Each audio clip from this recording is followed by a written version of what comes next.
What's up? What's good? What's happening, everybody? What is up, Mike? Good to see you, my friend. Happy New Year.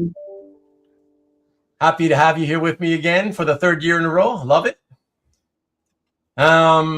Everybody, hello. I'm going to try to get into the show as quick as possible because there are a few of you guys that are presenting tonight that need to kind of leave. You don't have a lot of time, and I'm aware of that. All right, so let me just first start off immediately with promos, and also just want to say a quick shout out. Quick shout out to my newest subs. I don't know if that would be Paisan.org or paisanat.org. I don't think it's pizza because there's only one Z. But anyways, welcome. It's a challenging one. But I remember you from Nicky B's chat on Friday. So, yeah, thanks for subscribing. And, yeah, again, welcome. Ryan Ash, also, welcome to you, sir. And a couple of anonymous among you that I couldn't see your names. All right, so thank you for that. And just real quick, want to... Sorry, don't want to push that in. Want to promo Stingray. Stingray already just started off the new year, and he just did an unboxing. It's related to a Kickstarter, so I don't want to tell you too much about it. I like to keep it as surprises whenever possible. So here is the link to Stingray. That's Newell Turner for you, those of you who don't know who Stingray is, and by now, who doesn't know? But yeah, direct link for that video right there. All right, so please check that out if you have a chance. And then we also have Nicky B. All right, so Nick's been absent from his own channel the last couple of weeks. But this week on Friday, this coming Friday, he's going to have a show titled The Best of Mark Bagley. All right, which is very, very exciting. And I got a couple of pieces here to show you. 3 pieces, actually, just to show you. Here we go. Here's the thumbnail for Nicky B's show. And Nick will be back this Friday. All right. And those are the pieces. Those are 3 of the pieces that he's going to have. But let me show you them in a little bit better looking scans or photos. So here we go. We're going to have the cover to Darkwing Duck. I think it's called Darkwing Duck Unleashed. Yeah, something like that. Anyways, and that's by Mark Bagley. And then let's see. The second one is Eddie Brock Carnage #1. So the first issue Carnage cover by Bagley. Check it out. Very, very cool. Right there. If you're a Carnage fan, you're going to want to get in on that.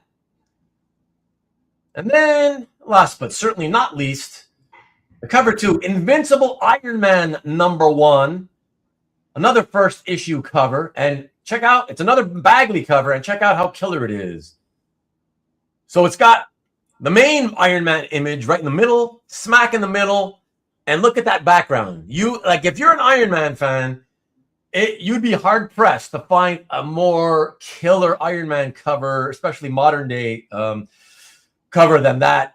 I mean, it's got dozens upon dozens, apparently. I haven't counted, but it appears to be dozens of all the other Iron Man armors that have existed throughout the decades. And that's always very fun. So please do check that out. Okay, that's this Friday. And I'm going to here leave you with I'm going to leave you with a link.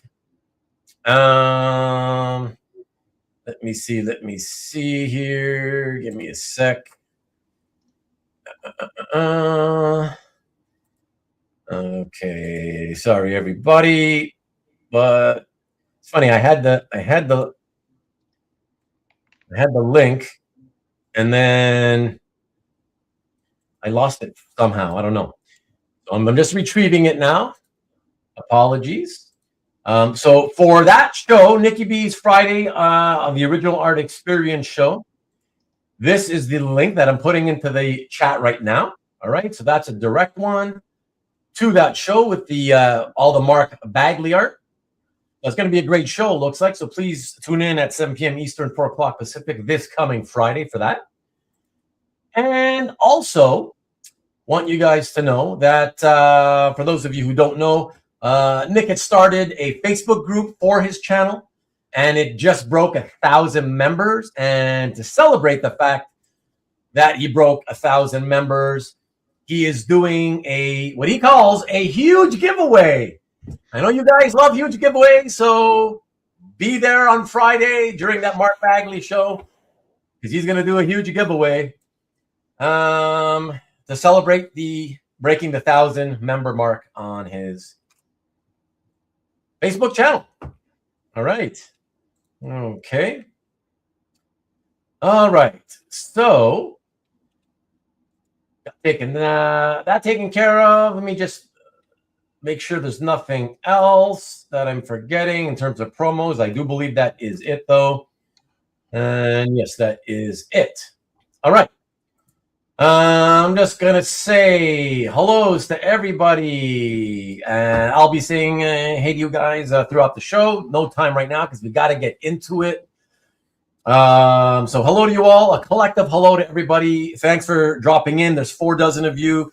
I know that this first show of the year for me every year is the, what I affectionately call the All-Star episode, because it's all you All-Stars that come in to present a piece, one piece each, and it makes it a lot of fun. It's a great way to start off the new year, to have everybody on the show, in and out over the next few hours. So always exciting to do that and see this. And so thank you to all of you who have shown up, not only to present, but also to watch. And so with that being said, I want to tell Brian Norton,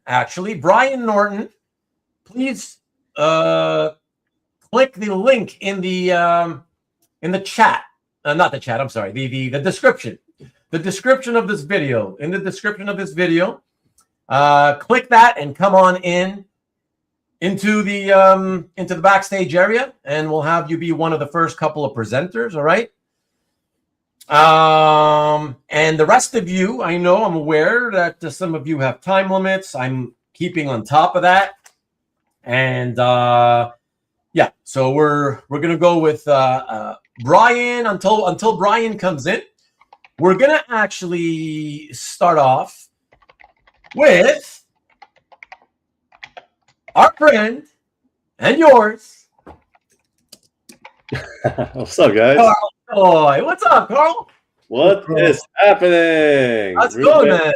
Happy holidays. Happy New Year. Happy holidays to you. Yeah, good to see you, Good to see man. you guys. Good to see you. I've been so checked out the last month. It's crazy. I was so sick during Christmas week. Alberto, Peter, CJ. It's that kind of it's that time of year. You know what I mean? Like, I got hit pretty hard. I was pretty knocked out, but it was nice. I got probably more sleep than I've had in a long time. So good.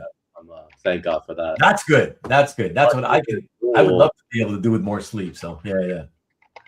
Okay. All right, man. So are you ready to present your piece? Your I don't know. Is this your favorite? Because we like to call it. It's easier to call a show like this favorites of 2025 or best of 2025. But I actually hate doing that because for me, I don't really want necessarily people to choose what they think is their absolute favorite because that's hard to do. I just want people to show whatever they're currently jazzed about and want to talk about. Period. You know what I mean? So that's it. But I think in a lot of people's cases, they probably chose the one that is their favorite of the year. I don't know, but why don't we present it? You talk to us about it and tell us. I mean, it's basically what I called the one that brought the most joy to us teenage boys when it first came out, and it probably added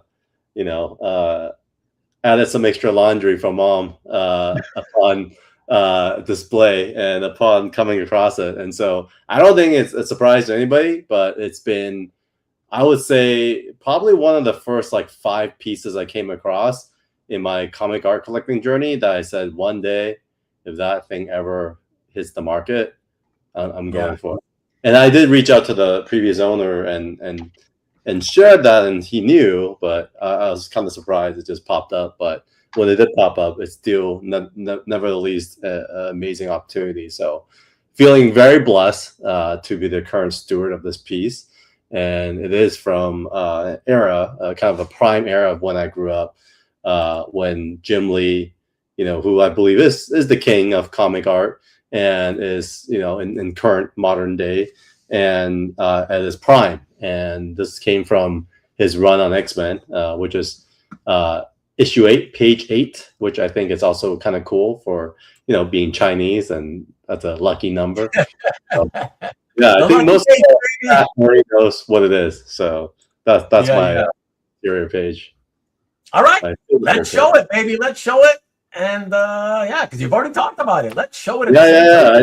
And what's so cool about every time I see it is not really just the Psylocke display on the left. It's really about the whole shebang. Like if you kind of watch the composition and the story of it all, this is a moment I think every single guy can relate to.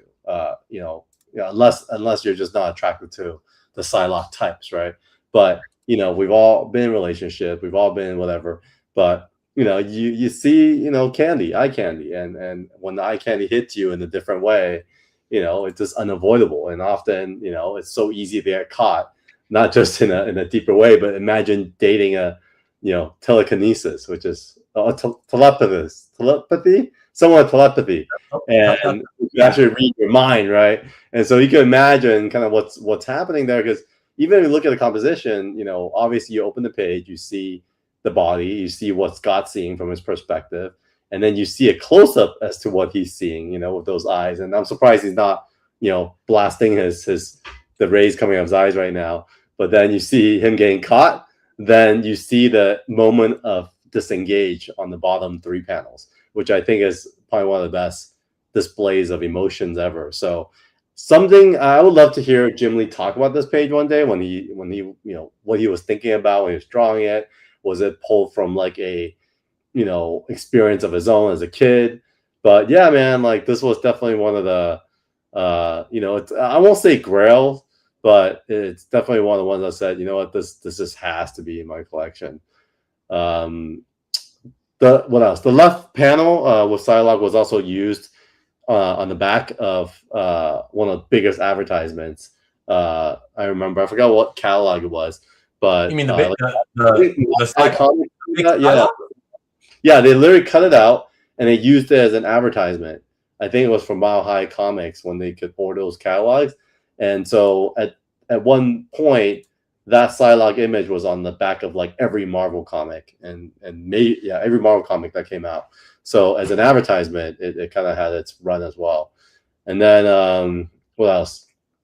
The last thing I'll say about this is I actually submitted it for my top 5 best for CAF this year. So all you bros out there, please give it a vote.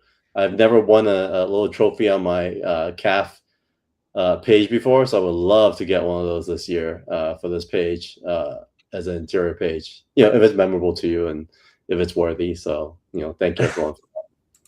Yes, and that's the voting for the annual CAF. I don't even know what to call them. I hate calling them awards because I don't think they should be referred to as awards. I know a lot of people secretly, quietly hate the fact that, people are chosen as winners, quote unquote, and people are angry because it's usually the expensive art that wins, blah, blah, blah, blah, blah, but whatever they're officially called, right? The annual voting on CAF has opened officially, I believe today. And later we'll have Brian Peck, who is basically the initiator of these awards. Again, for lack of another word, he'll be presenting later, and then I'll give him a chance to kind of talk about it and promote it a little bit more. I love what I'm going to say. This art is the trophy. Yeah, well, you know, that's a really great way to put it, actually, right? I mean, come on. And actually, it's not even really just for you that can be said. That goes for everybody if you think about it, right? The real reward or award, if you like, should be the fact that you own the art that you're presenting, right? Yeah, it is. It is a big trophy for me. I also want to say it inspired me to start a new prompt for my commissions. So, you know, I have a few prompts on my site.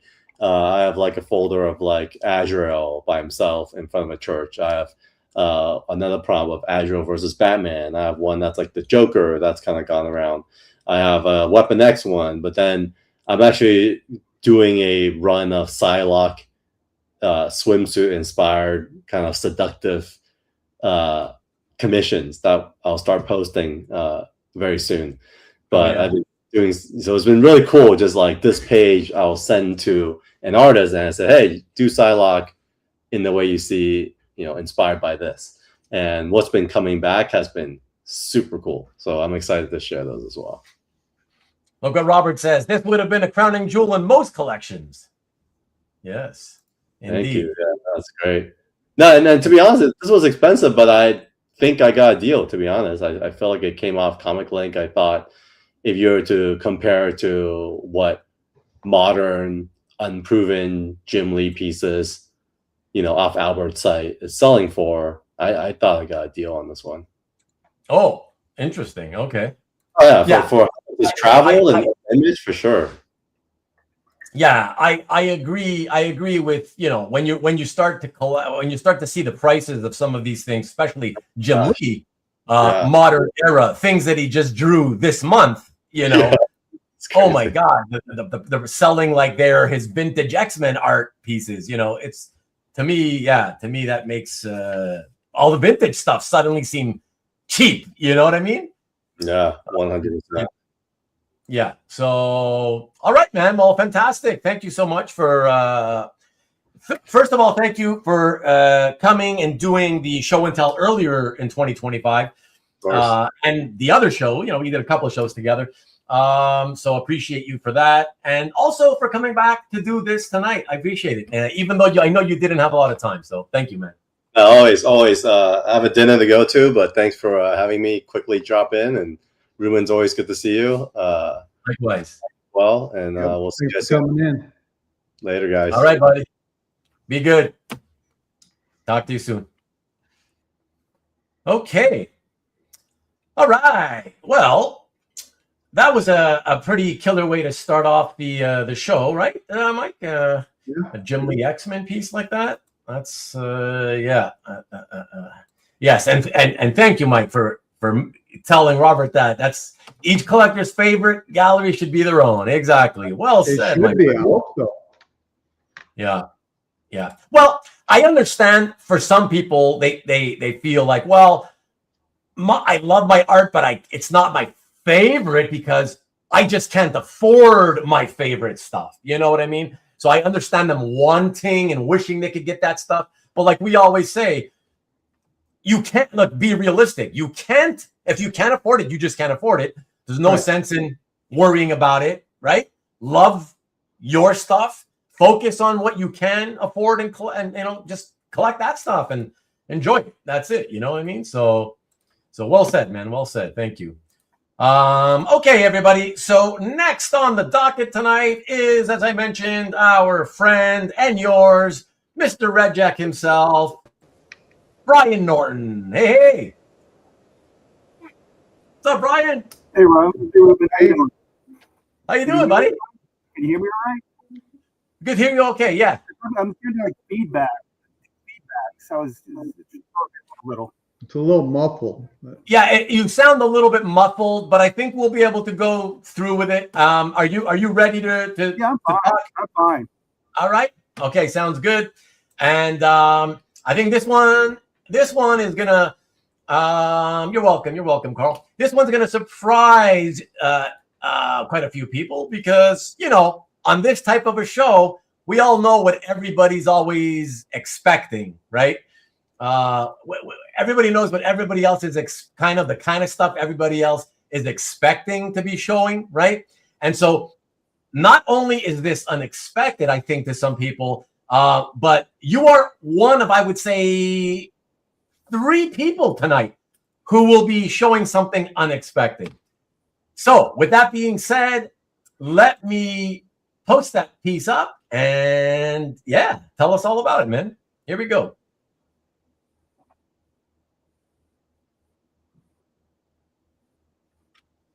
Okay, this piece is done by Ronald Companoca. I hope I didn't butcher the name. He's a Peruvian artist.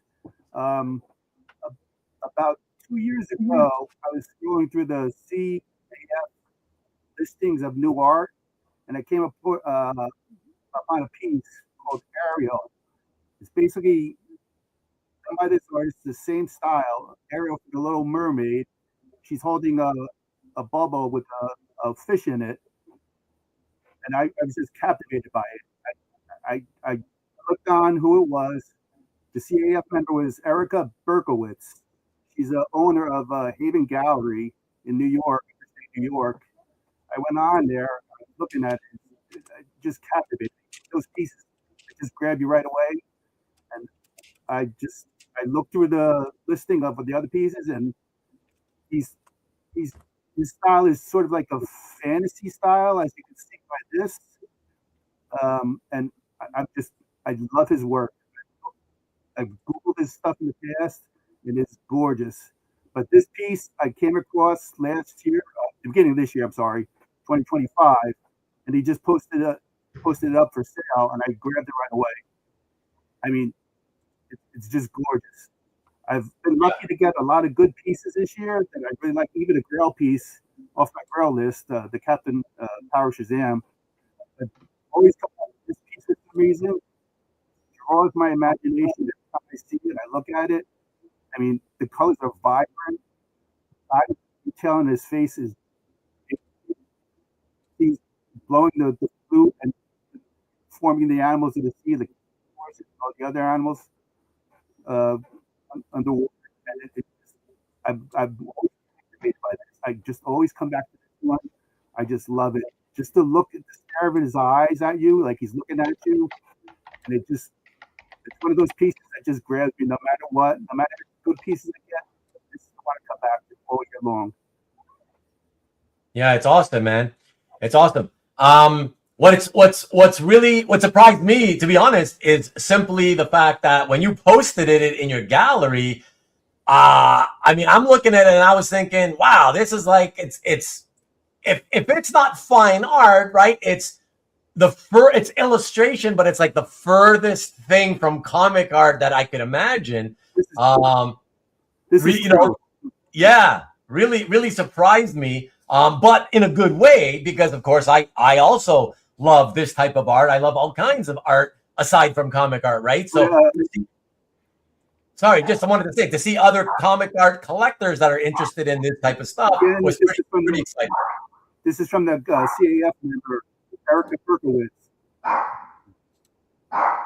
Oh, is that your dog barking? No, that's mine. Oh, that's you gotta go take care of him, Mike. What's up with that? I just want to show you, this is some other pieces he's done in the past to get an idea. Oh, yeah. Hold on one second. Hold on. A couple of guys have said that it looks like Tommy Chong, and I agree. It could be. You never know if it's smoke. You know what? The artist may have actually used him as for photo reference. You never know. All right. So let me come back to you so I can show that. Okay. Here, let me put you here.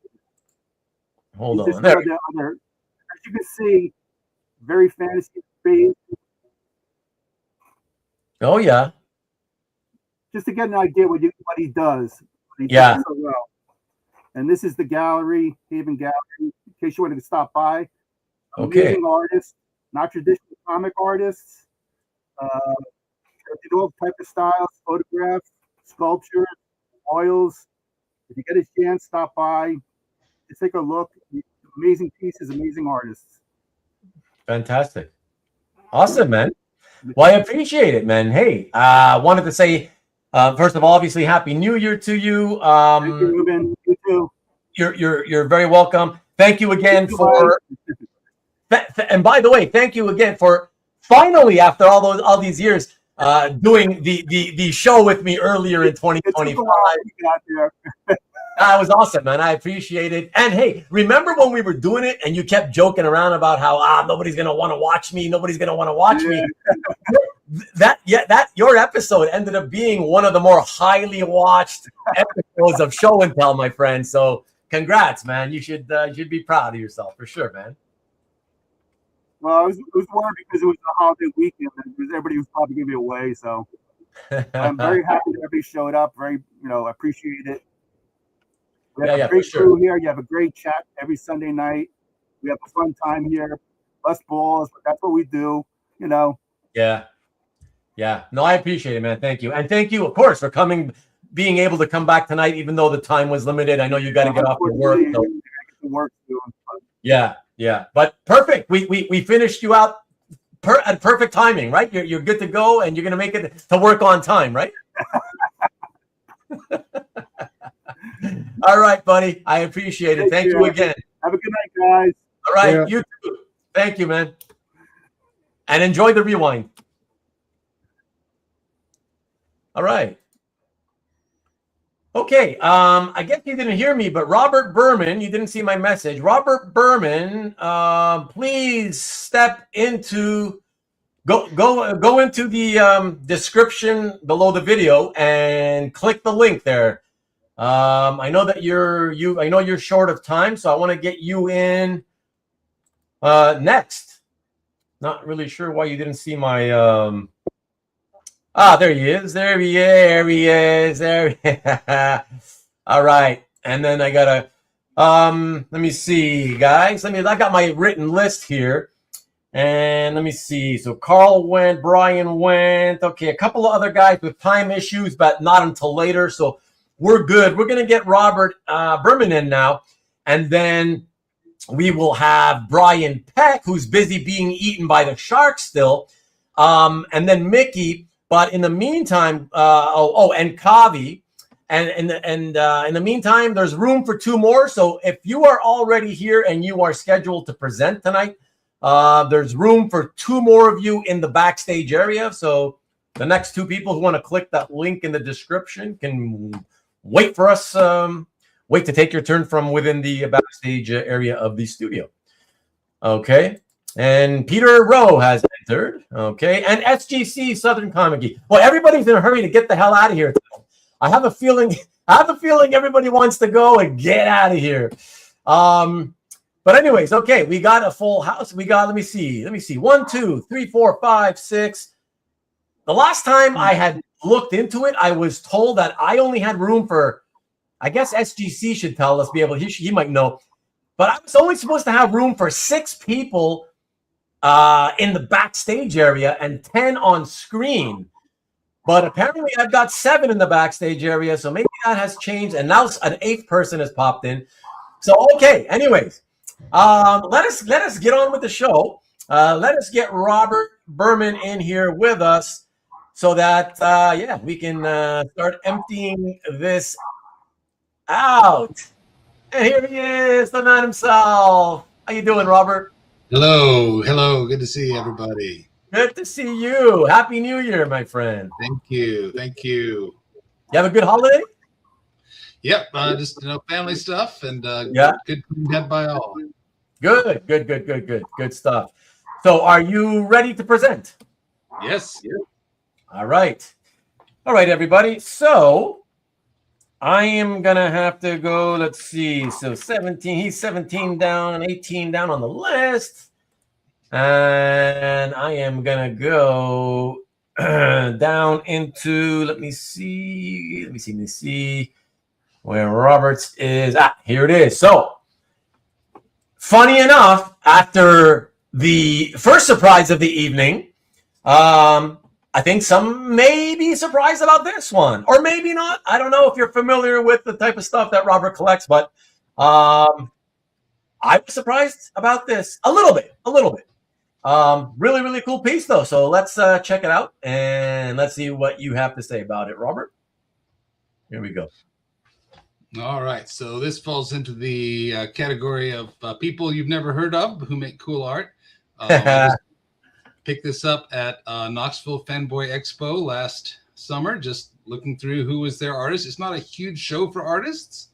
Has just a lot of, celebrity kind of people there, but there were a dozen or 24 artists, and some of whom I knew. And this was just an artist who had a booth, and she produced this when she was an art student several years ago. And I was looking through her portfolio as I just looked through all the artists, and I thought this was a really cool one. But the story behind it is equally interesting, because this was I talk about this in the description I have of the piece, but she produced this piece in art school. As artists, one of the things they do is they're given a word prompt and asked to come up with a story or a picture, even not necessarily a story, to go along with it. And so this was her response to the prompt to draw something that had to do with the word suitcase. Okay. That's interesting. So that could have gone many ways, but she decided to go kind of something in the John Woo department, perhaps, or the connection to Akira, just because of motorcycles and exciting high speed. But I was impressed by the creativity with which she solved the challenge that she was given, and then the art that she came up with. It's just you can imagine the story very easily just from a single image here. This middle of the action scene of some film. I love the pencil rendering. And it's beautiful. Yeah. So great perspective. Low perspective really makes you feel the speed of it, even though it's just a still image, not even taken from an actual film. So you can see you can hardly see the expressions on the two people, but obviously they're very worried about whoever's chasing them. Yeah, it's cool. And I have to imagine that all the Akira fans out there are thinking, oh, this is some kind of pre-production drawing for Akira the movie or something like that, like that was she didn't have a title for it. I just gave it this title. Yeah, I mean, it's Hong Kong motorcycle chase. I mean, it gets right to the point, right? It's it describes it exactly what it is, and it's fantastic. I mean, and here's the size of it. I have it here. Oh, okay. Give me a second, and I shall reasonable size piece. I shall take this down and let us see from here. Let me put you on the. I'll put you on the large screen. Hold on a second. Give me a moment. The software is slowing down. I guess maybe because so many people are in the studio. Not sure, but give me a moment, and there we go. There we go. So okay. Yeah, it's bigger than I thought, actually. Interestingly enough, and I don't know why, but I actually kind of was thinking that it was a smaller piece. I had a feeling like it was more of a 9x12 type thing, Mm-hmm. Yeah. Yeah, so it's in the 16x20 portfolio. It's the 16x20. Yeah, you got to do what you got to do, Robert. So beautiful piece, my friend. Beautiful piece. Thank you.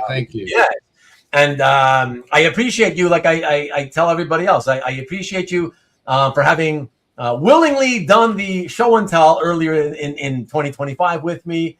I do appreciate that so much. It was a lot of fun. I do hope that you enjoyed it, and I think you did say that you enjoyed it, right? Yeah, that was fun. Yeah, so everybody can go check out Tina's website and give her some business. There you go. Go check that out. All right, thank you, Robert. But you have her own site, or is she on Instagram, or? I think last I saw, if you just Google Tina Isola, it's not her real name. That's her sort of professional name. Oh. Okay, but just look up Tina Isola and you'll find her probably. Yeah, it's just tinaisola.com. Okay. Oh, so she's got a website. So that's the website name? Yeah. Okay. Yeah, so check that out, everybody. Yes, cool. Indeed. Cool. Well, thank you again, and thank you for coming back to do this with us one final time there, Robert. I appreciate it so much, man. My pleasure. All right. Thank you so much. All right. Back to the chat. All right. Thank you. Appreciate it. Bye-bye. Okay. So very cool piece. Very cool piece from Robert. And yeah, 2 kind of surprises in a row, non-comic booky. So I like that. I like a little mixture, not always, a little mixture of non-comic art with the comic art. So that was really cool. And I should just let everybody know, in case anybody who is interested, is if you're curious, that I just found out, because I got a warning message that I'm able to have 10 people now in the backstage area. And the reason I found out is because I got a warning message telling me that somebody was trying to get in, but they can't get in because there's a limit of 10. So just wait, everybody who wants to get in, just wait and wait until, people have already presented and left, and then you can pop your way in. Okay. And as I say that, Steve Mussolino has popped into the backstage area. You guys are making me nervous. I'm hoping that all you guys trying to jump in, I hope it just means, you're ready to go in whenever I get to you. I hope it doesn't mean that you need to go like in the next few minutes, because that ain't going to happen for most of you. So anyways, yes, let me queue up the next piece. And of course, Steve's already telling me, oh, take your time. And SGC is flexible. All right. Thank you, guys. Thank you. All right. Okay, so let's see. Next into the studio, let me do my pal Kavi, and then it'll be Mr. Brian Peck, who will probably have no head left when the shark is done with him. So yeah, let us do Kavi first. Come on in. You're the next contestant on.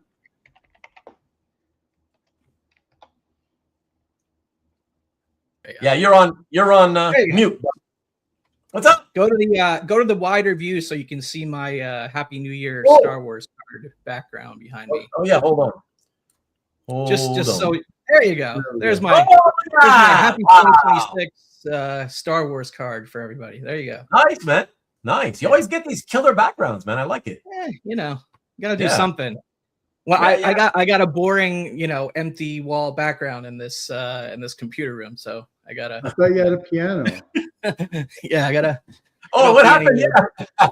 What happened to that that baby grand piano you had there in the background? Oh yeah, I sold that. You sold that. It needed more art money. That's awesome, brother. All right. So you ready to go with your piece, man? Yeah, before I go, I just wanted to say Happy New Year to everybody. I mean, I said it in the chat, but I wanted to say for sure. No, it's cool. Loud. So I'm looking forward to another year of talking about this weird hobby that we're all into, and going to OAX. I'll be at OAX, so I'll see some people there and check them out. So it'll be fun. All right. All right. No, I said check him out there. Check him out at OAX. Oh, yeah. Say hi if you're there. So do you want me to preface this, or do you want to just go right into it and show? Well, if you have a way, if you have something to preface. The only preface I had was I tried really hard to be one of those 4 out of 21 to do an unexpected pick. Okay. Something left field, something maybe indie, maybe something just unexpected or odd, but ultimately I went with like straight down the middle for me. The most, a Star Wars page. So pretty damn boring. So I apologize for being boring with the pick, but it is what it is. Yeah. So, try to be different, then he ends up going fastball down the middle. Exactly. So I ended up choosing like, for me, the most significant Star Wars page that I added in 2025. So that's what I chose. And before I show it, when you say the most significant, what do you mean by that? Well, it's the only original Marvel run page I picked up in 2025. But even beyond that, it's the only page from one of the 3 annuals that I have in my collection. So there's 107 issues. There's 107, single issues in the original Marvel Star Wars run, but there's only 3 annuals. Right. Annual one came out in, I think, 79. Annual 2 in 82, and Annual 3 in 83. This is a page from Annual 2. Annual 1, I haven't seen a ton of art out there. I think there's a page on Albert's site right now. It's a Mike Vosberg, Steve Leolo page, and Albert's selling it for like $2,500 right now. Right. And then Annual 3, Klaus Janson did the art, and there's one page up on the internet for sale right now, I think on Jason Schachter's Essential Sequential site, because he reps Klaus, and I think that page is like, I think he has it up for like 6K or something. Okay. So Annual 2, there were a batch of pages up on Heritage, maybe like 5 to 6 pages up on Heritage the past year and a half or so. And beyond those, and I won one of those, but beyond those, I believe there's only a handful of collectors on CAF that even have a page from one of the annuals up on their gallery. Like Jeff Wedding has a page, I think, from this issue. Guy Van Gompel has several pages from this issue. And so just to get straight more to the details of this issue and these pages, it's Infantino did Annual 2 penciling, and Rudy Nebres did the inking. And that's kind of what sets it apart, what makes it really different. It's the only issue of Star Wars that Rudy Nebres worked on. So he inked, is it really? He inked Infantino on this issue, and that's the only Star Wars issue he ever worked on. So wow. And clearly with Nebres, the inking is so different to Palmer. Like it's and other people and Giacoya, who's also inked over Infantino on Star Wars. So it's just such a different vibe, different look. It doesn't, even if the content is like, very, very busy, or if the content is very, very simple, like on the page that I have, it's just such a different high contrast, deep black look compared to the rest of the Star Wars art in my collection. It's a very interesting pick. Yeah, you're not going to have anything to say though. Now that we haven't shown the art yet, you're not going to have anything left to say. I'm describing the art before you've shown it, but go ahead, show it. Let's show it, because you got a couple of guesses out there as to what it was going to be, and they were wrong. So they're going to be surprised. You're going to surprise them anyways, even though it is Star Wars. All right, everybody. Okay, cool. Good. Check it out. Yeah, I haven't seen the guesses in the chat. I can't see the chat right now, unfortunately. But they were guessing the Millennium Falcon. Yeah, this is of course starring the greatest movie star in the history of film, Harrison Ford's Han Solo, and that alone, getting a Han Solo page onto Ruben's Best of 2025 show was above and beyond all other aspects of me choosing this. But other things I really like about it is I love 6-panel page layouts. But you don't often see the vertical rectangle. Yeah, the vertical ones. Yeah, style 6-panel. But you usually just see the square in the 6. Yeah. I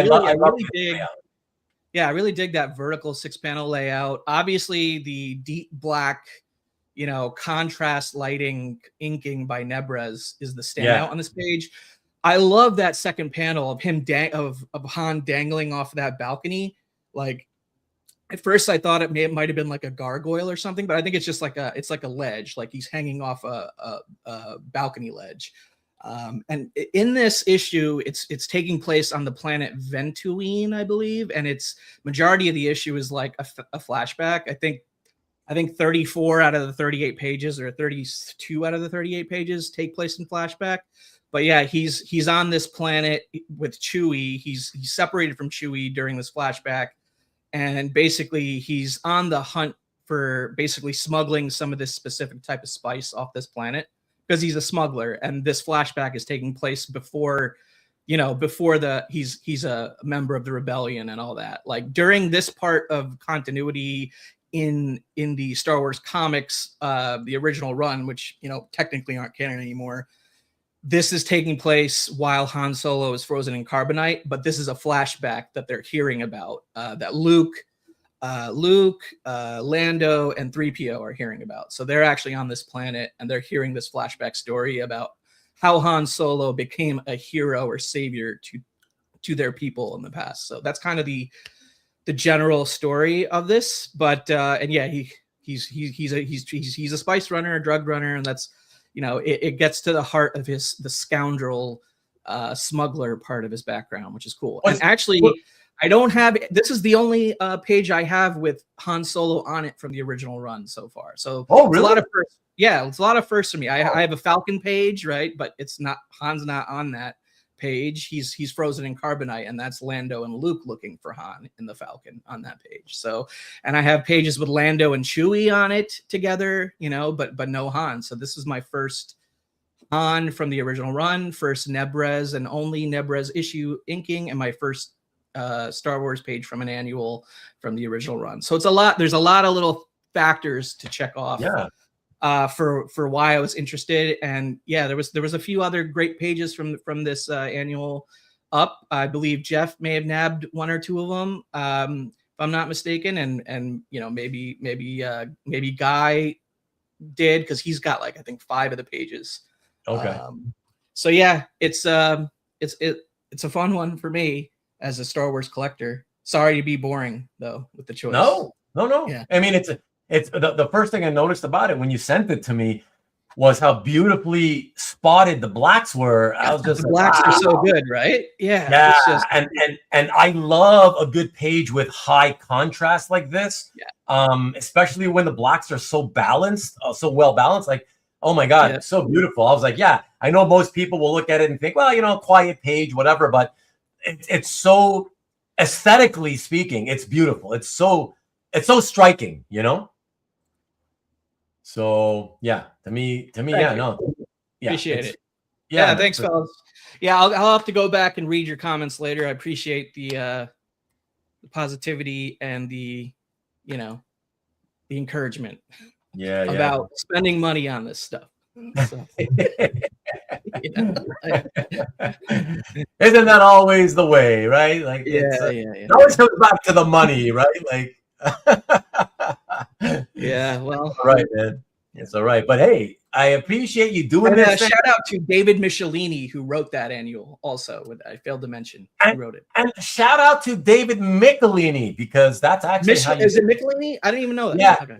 Yeah. I thought you'd appreciate me always correcting you. You know how I love to do that. Yeah, I don't think I've ever said that word out loud. And this is like my 20-something appearance on your channel, like 20 plus times I've been on, at least maybe 30 plus. I don't even know. I stopped counting. So yeah. To be honest, actually back in the 80s, I was actually told that it was Michelini. So the I as an I sound. So not really sure. It's one of those things I'd like to get it from the horse's mouth. It'd be nice just to finalize it. But everything I've ever heard was that the CH was like a hard C or a K. Mick, not Mish, you know? Yeah. So. I don't think I've ever seen him at a show or anything like that, that I recall. So I don't know if he's one of those guys. Yeah, exactly. Yeah, exactly. I don't know. Exactly. Not somebody you'd typically expect to Derek Neiman, what's up? Not somebody you expect to typically see at conventions and stuff, you know. So yeah. So that's it, man. So yeah. I'll jump off, make room for somebody else. Yeah, I appreciate it. Thank you again, as always, Kavi. It's always great to have you here anytime. You know that, man. Appreciate it. Cheers, Thank everybody. you. All right, bud. Later. All right. So yeah, nice page. Very, very nice page. Even though it wasn't what people were expecting, they were expecting that awesome Millennium Falcon splash that Kavi has. But we've already seen that one, so it's cool to see something different. That's really neat. So yeah, very happy to see that. And all right, so next, we're gonna go right into it, everybody. Look at that, Thompson. Cool episode. Yes, sir. If you enjoyed the rest of this, Thompson, you can go back into the archives and see the previous two, if they might be of interest to you, because I've done 2 others in the last couple of years. So check that out if you have time. Okay. All right, everybody. Next on the docket, our friend. Let's hope he's still alive. I don't know. He's got blood spilling out of all his orifices. Our friend Brian Peck. Hey. You still has a head. Oh my God. How did he not gnaw your head off, Brian? What? How's it going? How did the shark not gnaw your head off? Oh my gosh. Oh, I think Brian, you may be behind. Interesting. Video seems to be behind. Yes. I think Well, you hold gotta on. watch the studio. Don't watch YouTube. Lag. I don't know why though. Because you're in the studio. Let me just put it up there so you can see. Sorry. Yeah. Okay. Are you ready to present your piece, Brian? Hold on, let me Okay. let me reload here. Okay. All right. No problem. I think what we should do. What's that? I said, go with the Mickey. Yeah. He was quick. If this works, let's get him in. It looks like it's working. It looks like it's working good. You can hear me? Can you hear me? Yes. Damn it, it's not working. Yes. Yeah. Still a delay though. That's weird. It is. I can pop up your piece, and as soon as you see it, you can start talking to us about it. You want me to do that?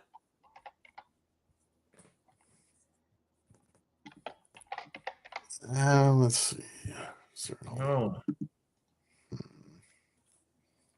Go ahead and go with somebody else. Let me try to fix it. Okay, no problem. All right. Let's get him out of here. And hey, look at that, Maddie. Hey, shit happens, guys. Shit happens. What can I say? From being the transmission from Venus takes a while. That's so funny. All right, somebody's trying to get in. If you can't get in, it's because the backstage area is already full. All right, so from this point onward, please don't try to jump into the studio unless I ask more people to jump in. Okay, it's already full now, so you're gonna have to wait. And that's 10 people. That's 10 people who all need to go and take their turn. So, okay. So let me get rid of this. And all right. And who knows? Having all these people in the studio may be slowing things down too. That may be part of the cause. So, okay. Brian, Mr. Peck, can you hear me right now? Nod up and down if you can. Because I can't hear you. Yeah, okay. Okay, so it's funny. From back there, you seem to be... Okay, so let me see if you're exactly on time. Wave to me one more time, please. Yep, okay. Let me try it one more time. I don't know why. You seem to be good back there. Let's see what happens. So is it working now? Can you hear me now? Yes. Yay! Okay, let's do this. Happy New Year, by the way, Brian. Good to see you, man. Happy New Year. Thank you. Thank you for doing this. Of course, thank you for coming back. I had somebody earlier before the show started asking, "Who's the guy getting eaten by the shark?" Hey, that's the only picture Brian supplied me, so I had to go with it again. You know. But are you ready to present your piece, my friend? Yeah, I am. Yeah. Okay, excellent. Let me cue that up then. And let me see here. Where is it? It's a great piece. All right, everybody. So here we go. Brian Peck's. Would you say, Brian, is it the piece that you're most jazzed about from 2025, your 2025 acquisitions?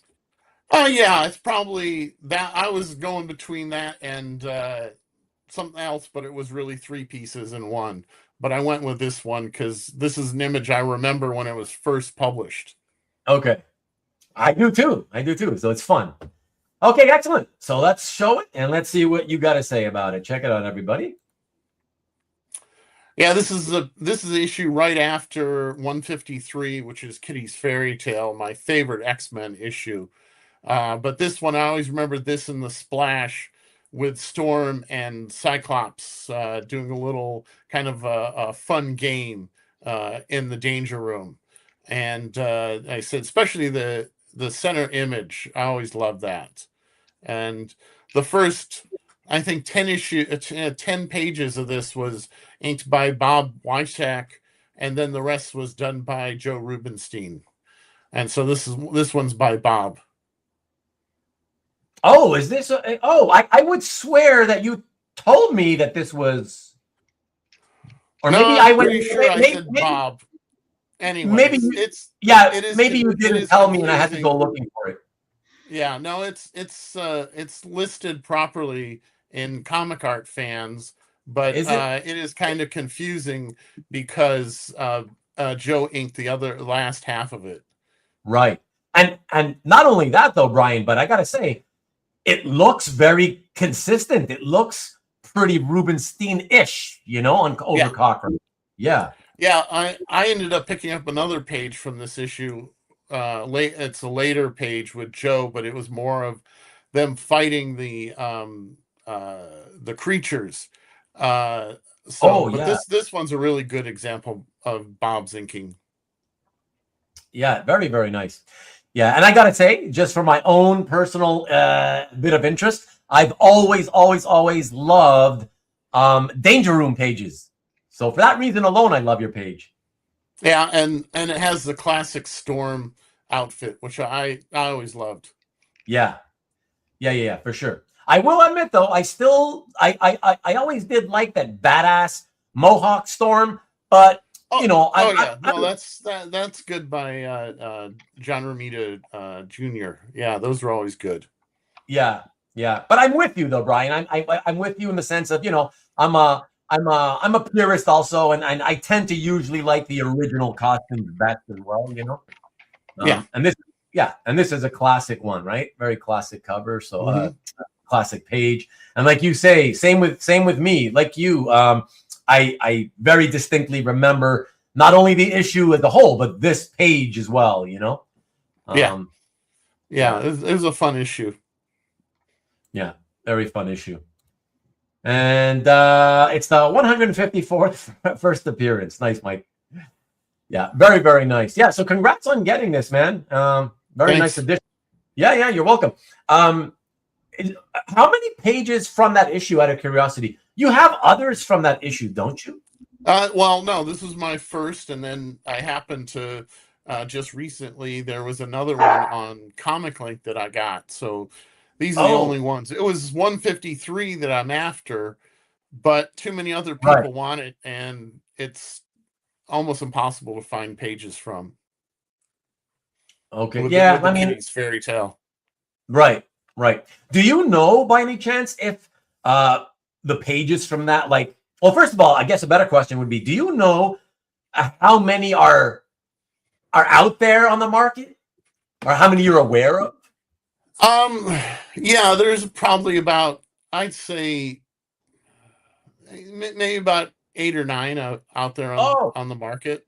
Oh, okay. So that's not even to the halfway point. So it's quite few. No, but I know Dave sold his, and then Joe sold his, so they're out there somewhere. And there was one collector that he collected it, but I haven't seen him active for probably 10, 15 years. So who knows? Yeah, I mean it's one of those things, right? Where it's just some pages you never know until they do pop up, right? So I got the double page spread years ago from Albert, so if I can't get any other pages, I'm satisfied with that one. Yeah. There you go. Trust me, Brian. You've got a collection that many people drool over, so it's not like you don't have enough stuff to be happy about. Well, hey, 40 years helps. I know. And I want to say, just because, since Brian's with us, that Brian and I completed a deal, and he had a piece. I'm not going to say what it is, just because I don't feel like it, and you'll see it, I guess, whenever I post it. But he was a piece that he had for, I don't know, 17 years in his gallery, whatever, and And I ended up picking it up from him late this past 2025, and so I appreciate that, Brian. Thank you. Yeah, I love the piece, but you know, I know it's going to a good home. Yeah, thank you. I appreciate that. And let me take one more moment to allow you to please tell the audience, the viewing audience, about the whole voting and all that. Whatever you want to talk about, the whole cap thing. Yeah. So, you know, we say it's the best of, and you know, you pick your 5 top pieces, and this came from before Comic Art Fans, when you had the Comic Art L, and there was a few different people that hosted it. But at the time, because these were very simple, you could only put 5 pieces up at one time, anytime during the year, and then we do the top 5. And then when Bill started up his site, I got talking to him. He says, "Yeah, let's do the best of." You know, unfortunately, when it was before Bill, and then I think the first 3 years, I had to manually count all the votes, and then finally he automated it, which makes it really good. And then from there, I'm not part of Comic Art Fans, but every year I always like promoting it, because I like seeing all the pages that I miss during the year. And people complain, say, "Oh, well, the votes I won't get."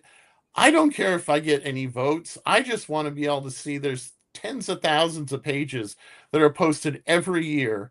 And I always, and then there's always ones that I miss. And then there's other ones you tell people, post your best of by the end of the year. So then there's a mass posting. So usually we have, 5, you could post your top 5. But Bill this year decided to it's going to be top 6. But the 6th one can only be part of the mystery sketch. Right. And so you can do either 5 or 6. And so long as you've posted the piece somewhere in your gallery during 2005, you can then pick it after that. And it's really easy to do that. You go in, and Bill's got to the point where it's just automated. He'll list every single piece you posted, and then all you have to do is go through and select them. And you've got about a week to select and about 2 weeks to vote. So everybody please enter. Is it actually only, is it really lesser time for us to select our choices? Well, yeah, because usually. Well, I guess it has to, right? Because you got to give everybody time to vote afterwards, right? Yeah, let me double check here. No, that makes sense. That makes sense. I wasn't thinking straight there. That makes sense. Obviously. So he ends up it's about a week that it's offered, and then he goes about 2 weeks after that. So 2 weeks after that. Okay. Yeah, so you get a lot of time. Yeah. So the schedule is posting starting today, and it goes through the 18th at midnight, starts on the 19th, and then goes to the 31st, and then they have their presentation on the 3rd. Oh, the presentation. And now that OEX has moved to the end of February, that's done way before. Okay, excellent. Yeah, and I can. I mean, a lot of us can vouch for you for what you've said, Brian. But I'll say it anyways. It really, over the years, did become so much easier, not only to select your own artwork, especially selecting your own artwork, so much easier, and then voting as well. I mean, doing both things. It became so much easier. So there's no real reason to not do it. It's fun. And if you are, let me just say this, if you are one of those many people, admittedly, who don't typically participate because you hate the fact that, the winners are always usually the most expensive vintage artwork or whatever, think of it this way. Do what I sometimes do. I typically will vote for what I like, but every now and then I vote for the cheapest stuff possible just so those people can get some votes. So I just want it to be good for everybody. You know what I mean? So participate. And if you don't want those expensive art guys to win all the time, participate and vote for the non-expensive guys. Vote for the stuff that's, that doesn't get as much views. That's all. But at least participate, you know?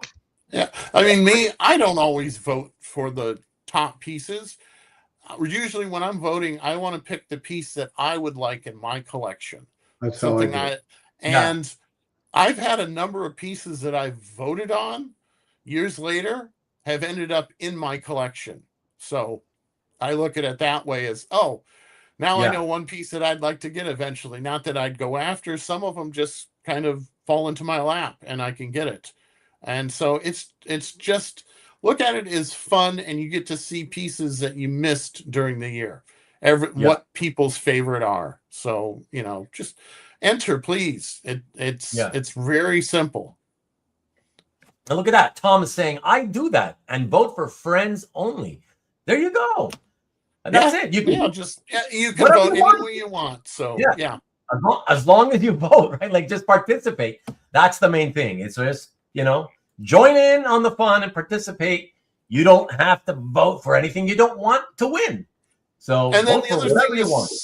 some of the more minor categories, either sketches or commissions or strips or non-comic art ones. You don't always get big pieces in there. You might have smaller ones. So, you know, a lot of different, and some of them have a few get, you know, a few entries. So you get a lot of votes spread across a lot of pieces.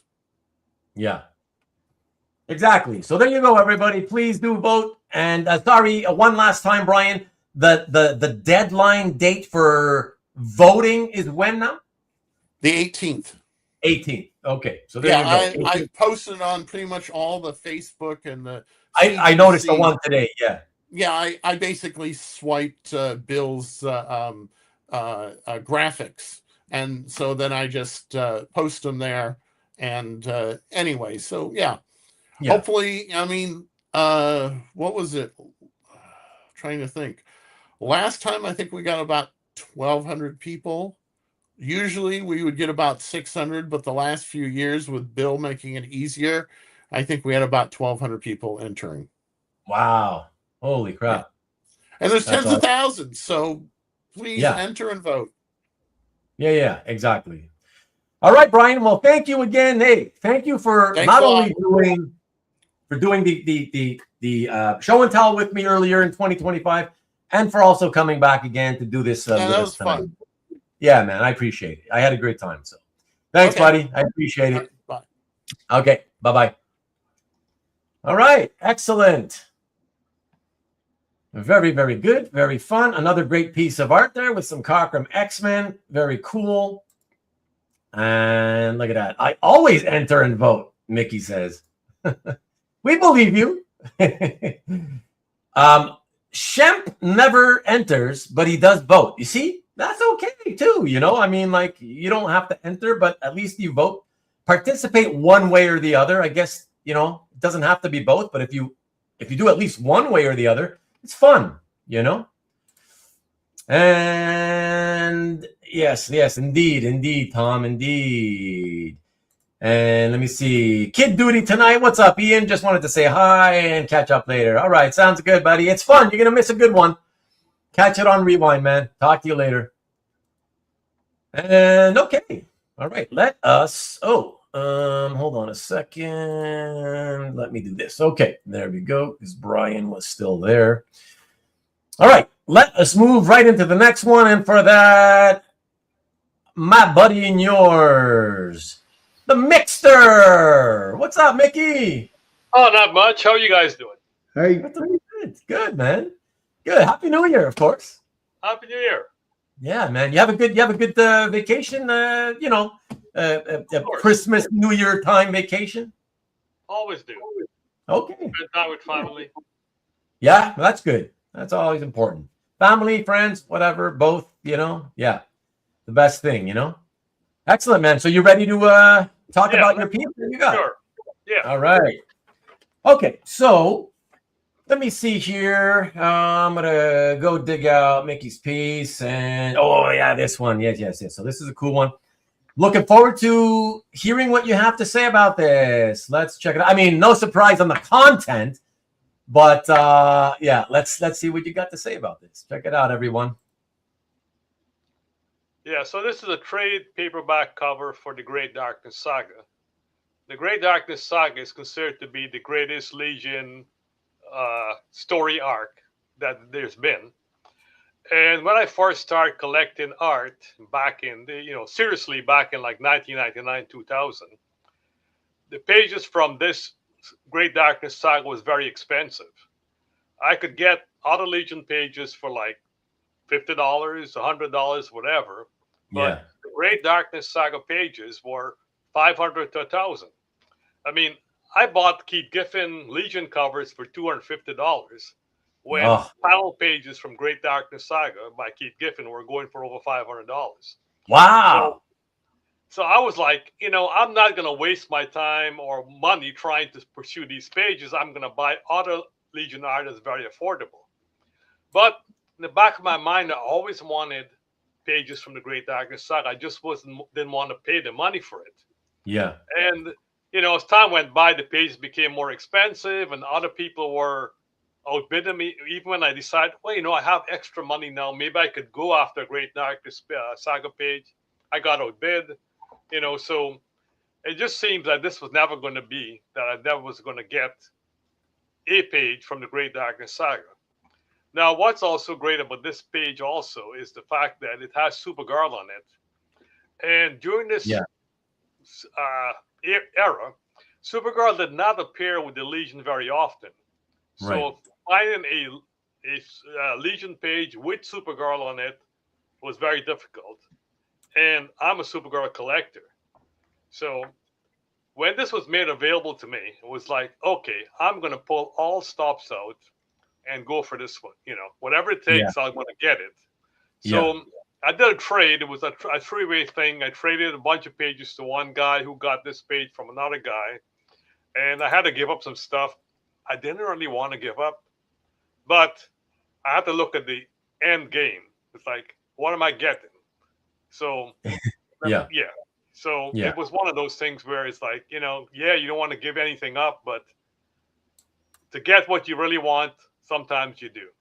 Yeah, I say it all the time. That's one of the things I've said all the time for, all the time in the hobby, right? Is sometimes if you want to get something good, you got to give up something good. That's just how it goes, Now, what's also interesting about this cover is that Keith Giffen, this is like the third version of this cover that Keith Giffen drew. He originally drew the cover for I think Legion Superheroes 284. And then when the trade paperback was published, he drew another cover that was very similar to that cover from 284. And then when this deluxe edition was issued, he drew this cover for it. So he's done like 3 versions of this cover. And I'm happy getting this version because this version at least has Supergirl in it. The other 2 did not. So, That's true. That's true. So if you're gonna have any, for you especially, this would be the one to have, Right. But I have an interesting question for you. How is it? I gotta admit, I'm pretty surprised. You being the hardcore Legion collector that you are, I'm pretty surprised that you missed out on it to begin with. That you didn't immediately reach out to Keith in 2010 when this cover was solicited. That's what I would have expected, Well, I don't know how come I missed it, but I missed it. Yeah. yeah. I don't know how I missed it, but I missed it. It was like one of those things that came and went, and I never did see it. Never did see it for sale. It was just one of those things that just for some reason came and went, and I missed it completely. So, I don't know how I missed it, but I did. Yeah. Well, I want you to know that Sean has already stepped forward to say that I'm the guy he traded with. Yes. Yeah. Sean's the guy that procured this cover for me, and he got some nice pieces in return for it. So. Yes. Matt Kennedy wants us to know that Milgrom adds thousands to the value, according to Rubén. Yes.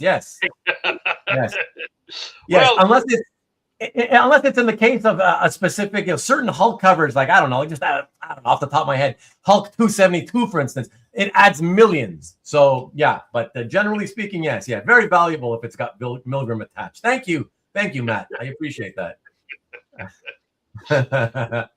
Oh, and Mickey, just curious because we're talking about the Great Darkness saga, and I've kind of always been curious. Are you willing to reveal how many pages you own from the saga? I actually have like one page that I managed to get from the Great Darkness saga that somewhere or other managed to slip into my grasp, even though other people were, I don't know how I got it by chance. And I did have like in the card, when they published the card art for the DC Universe cards, there were 3 cards that referenced the Great Darkness saga. And I managed to pick that up from Giffen's dealer, Spencer Beck, at the time. Okay. So I happened to get those card art page, plus the 1 page from the Great Darkness saga. So that's it. Wow. But so that's because back in the day, as you were mentioning earlier, back in the day, because they were going for twice as much as what you were getting certain covers for, you just said, to hell with it. I guess I'm just not going to own these pages. Right. That's what I thought back then, was like, okay, I'm not going to earn these pages. And then time would go by and I would get flush with cash. Like, back in those days, I would get like a bonus in January. And if I got a good bonus, I'd say, okay, I got some cash. Let me see if I can get a Great Darkness page. And then I get outbid. And then give up and buy other stuff, So, yeah. Yeah. No, that makes sense. I mean, that's just how it goes. That's okay. You got a lot of great Legion stuff, regardless. Yes, I did. I mean, you can't own it all, right? Yeah, you can't own it all, and I did get a lot of stuff. So. Yeah. So you've more than made up for it. In my opinion, anyways. I'm happy with the stuff I have. So. Yeah. And that's the key thing, right, Mike? I mean, that's what we always say, right? Like, you be happy with the stuff you have, right? Again, there's that thing, right? So fantastic. All right, man. Well, thank you again. Thank you for doing this again, Mickey. Always love to have you on. It's always a pleasure. So I think when we did our show and tell together, that was 2 years ago. I don't think that was this past year, was it? Yeah, it's been a while. Yeah, it's been a while.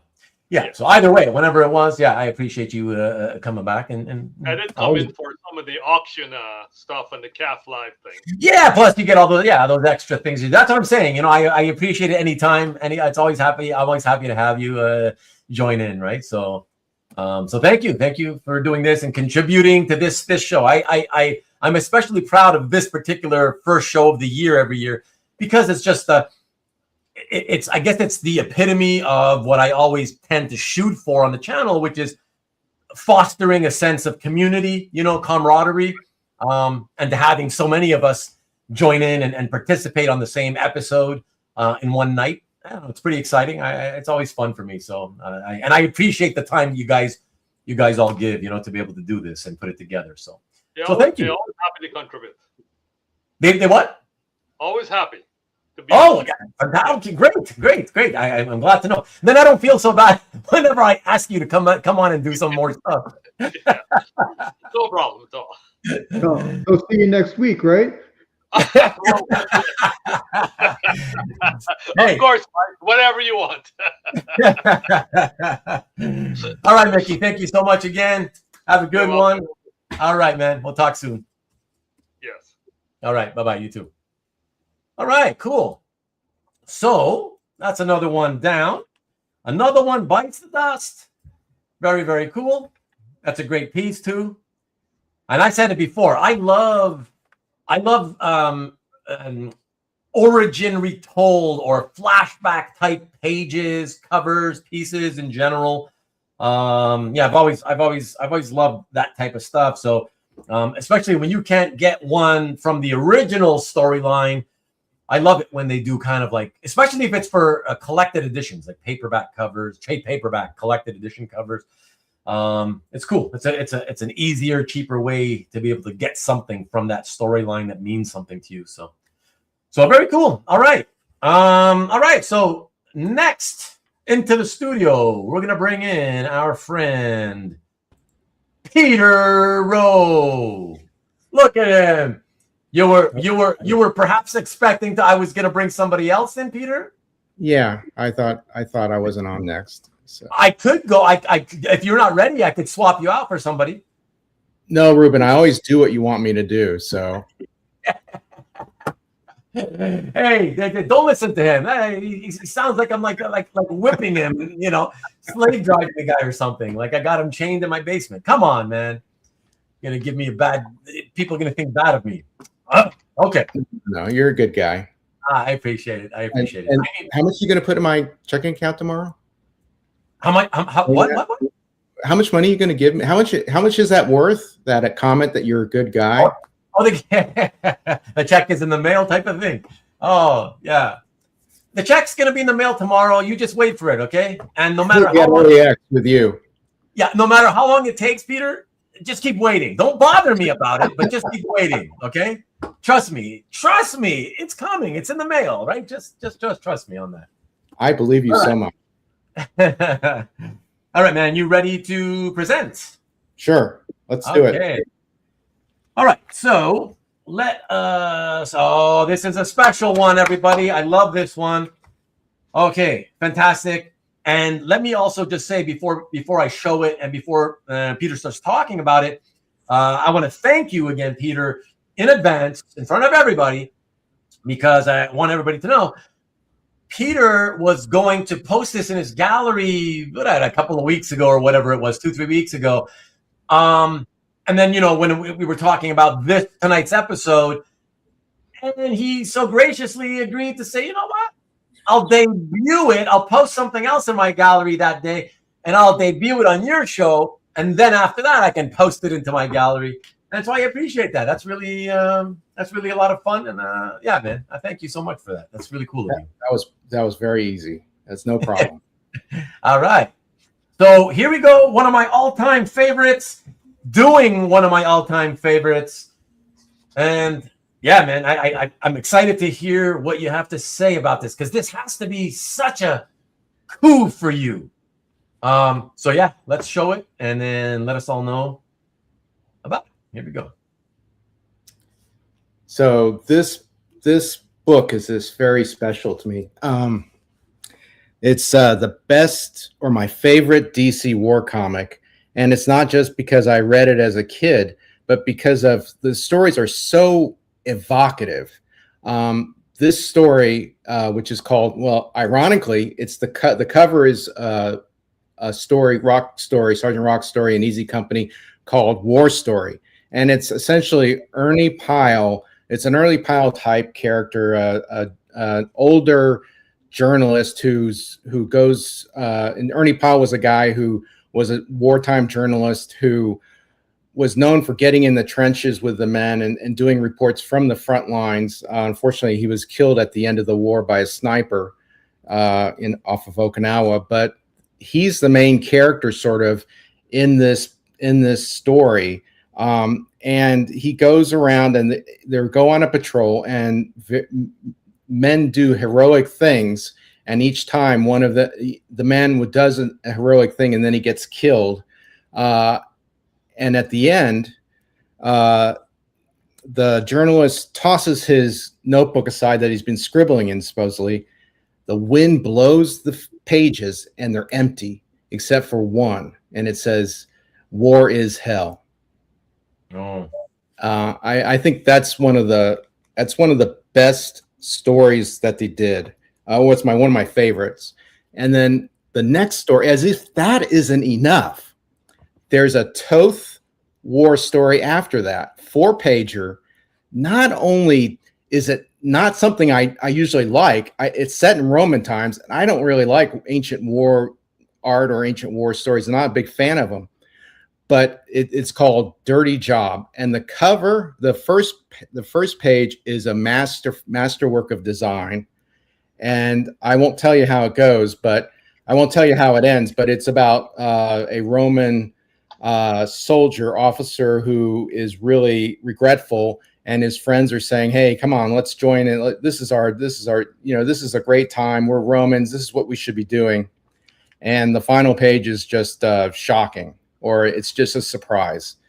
And of course, you can't have a good DC war book without a battle album. And this one is an atomic bomb battle album, war story, battle album, Atomic Bomb by Sam Glanzman, of course. And then you get a 4-page USS Stevens story that is just rocking. I mean, there's a lot of action in it. Subs, depth charges, anti-aircraft fires, zeros, everything.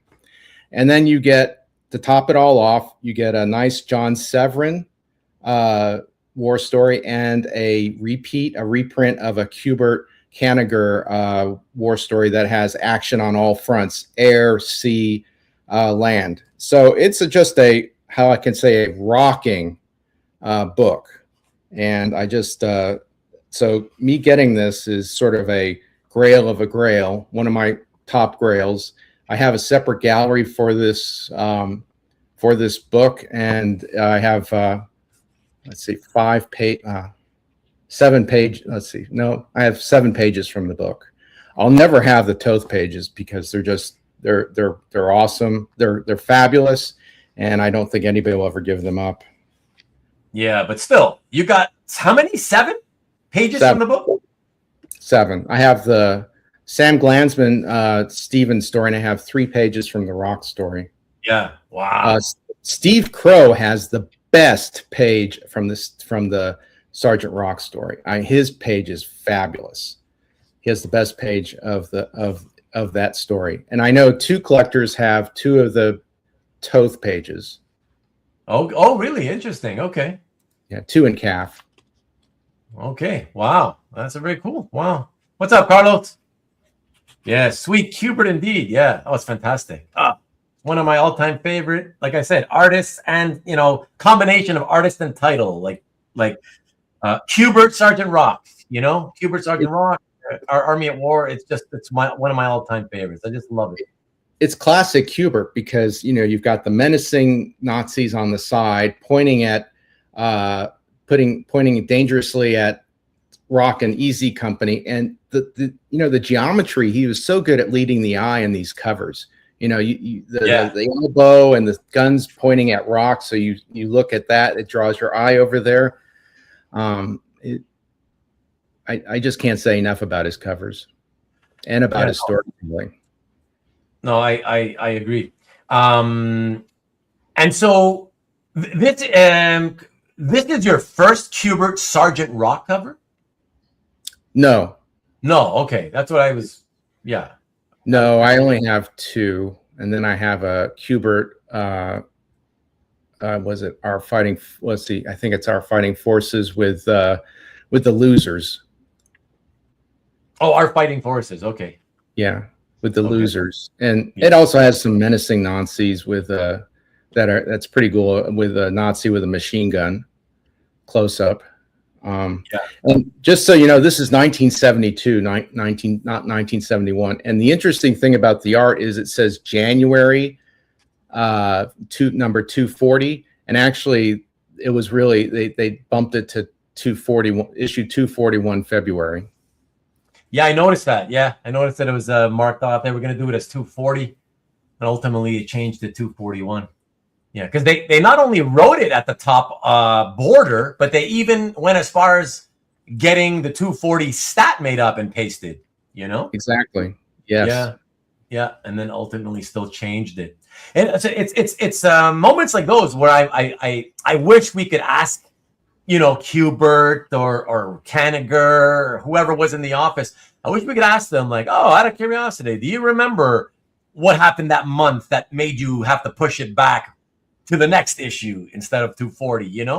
Because sometimes it's not, it's not like a big deal. Sometimes the answer is something like, oh, we just had, this other story come in and we wanted to put it in first, whatever.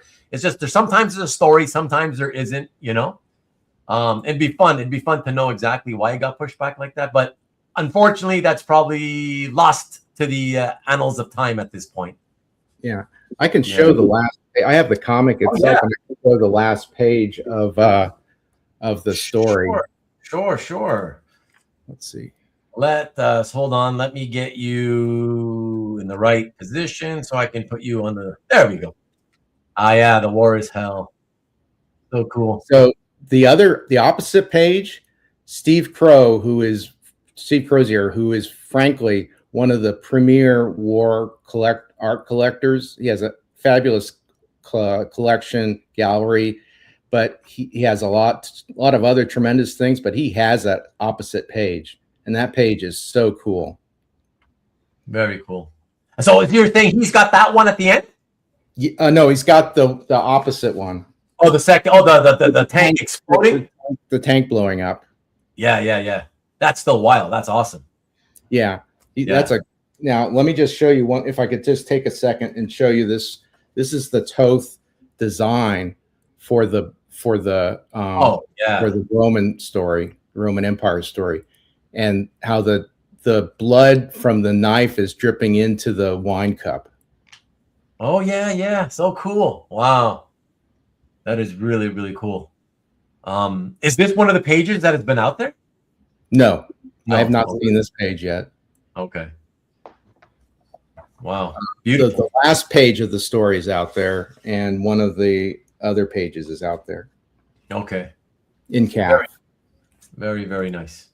Yeah. Well, congrats, man. In all honesty, congrats. Any Kubert cover, Kubert art in general, it's awesome. So to get his masterpiece, to me, which is his masterpiece, is the Sergeant Rock stuff, and to get one, the early Bronze Age era, nice. It's a nice time period, and just from a great story, and it's got one of those cool things in the cover where it's like that inventive camera behind the enemy, looking through the window at the good guys, like we're the enemy, creating that sense of like, what, oh shit, what's gonna happen, Yeah, I love it. It's really, really great. Pull it off the rack and buy it.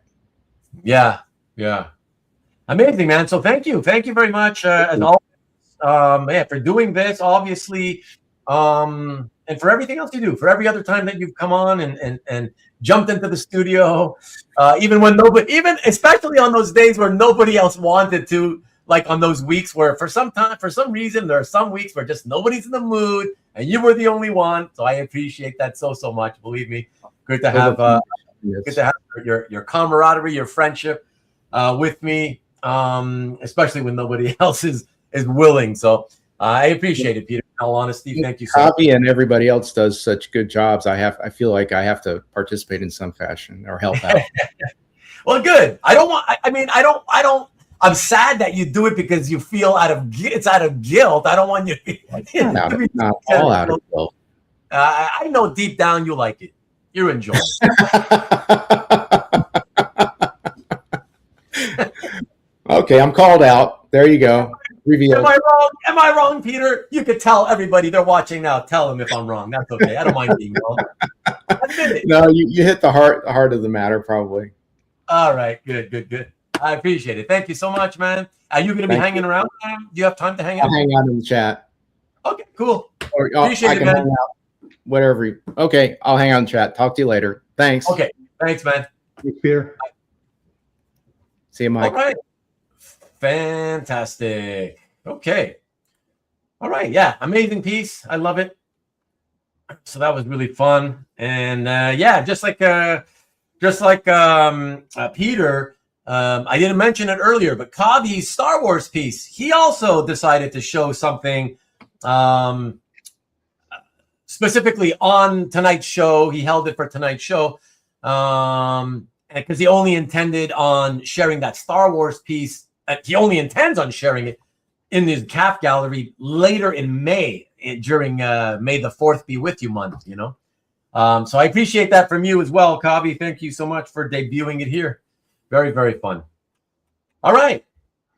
So let's see. What are you saying here? Marcus Rubén talked him out of posting it last year, so he will miss the best. Hey, but he gets to post it for next year's show. It doesn't matter. He's in it for the long haul, man. It's all right. It's all good. And Lee, hope you're enjoying the show so far, Lee. And by the way, Lee, Peter, I want you to know, because it just happened. Peter emailed me the other day just to say, hey, I'd like to suggest that you ask Lee Harmon to do a show and tell with you. He's got a great collection. And I told Peter, I go, believe me, Peter, I have asked Lee. Lee knows that I wanted to come on. And I told him that I let it up to you to get in touch with me whenever the day comes that you feel you deem me finally worthy of coming on, you know? So just putting it out there. No guilt or anything like that. No pressure. Just wanted to let you know. All right. So this bud's for you, Ro. Peter was there just when you needed him most. Okay, you guys are all with the jokes. All right. Great cover. Nice to do that. Kavi, indeed. Yes, sir. You can just buy another page. Oh, and Tim Finney. The Make War No More era was the best. Yes. Tim, I don't want to put pressure on you, but you were one of only 11 people that did a show and tell with me in 2025. And I never heard from you. I never heard back from you. I didn't want to bother you. You know, I don't like to chase after people because I don't want them to feel pressured. So I hope you didn't that the reason you didn't respond to my invite for tonight's episode, I hope it's just simply because you thought you wouldn't be able to make it, you'd be too busy or whatever. I hope so. But yeah, just know that I wished you could have been here and joined us as one of the presenters as well. And I'm sorry you chose not to, but no hard feelings. Just want you to know. What's up, Yevgeny? And let's see. All right. Okay. So we're good. All right. Let's hop into the next one, everybody. And let me scratch Peter off the list here. And our next presenter, if he's ready, is going to be Newell Turner. And he's giving me the thumbs up. So let me bring him in. And after him, it's going to be Lee Parmenter if you're good to go after that, Lee. All right. So let's bring in Stingray, the man himself. What's good, Stingray? Busy drinking. I saw you're drinking and busy talking with Steve down there in the backstage area. So I don't know. Are you doing a toast? Because I got a bottle of water if you want to do it. Well, yeah, I told you I would have a drink tonight, so here's my drink. It's almost gone, but cheers. No worries. Happy New Year and all that shit. Yeah. I thought he was going to say yo ho ho and a bottle of rum. No, I left the bottle in the bar. Yo ho ho and a bottle of rum. Yeah. No problem, Tim, man. I felt like I didn't want to chase after you, and I part of me feels bad because I was thinking, oh, maybe he just forgot, and maybe I should have playing hard to get. How would you? But it's okay. It's all good, Tim.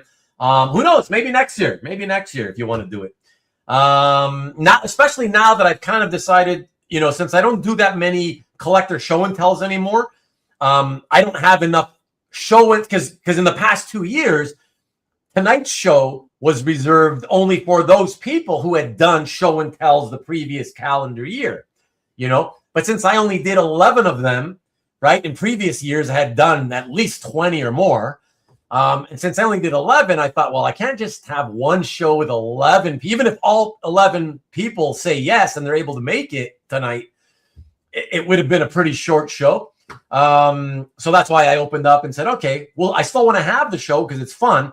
And I figured, okay, I'll invite all the people who did the 11 people who did the show and tells.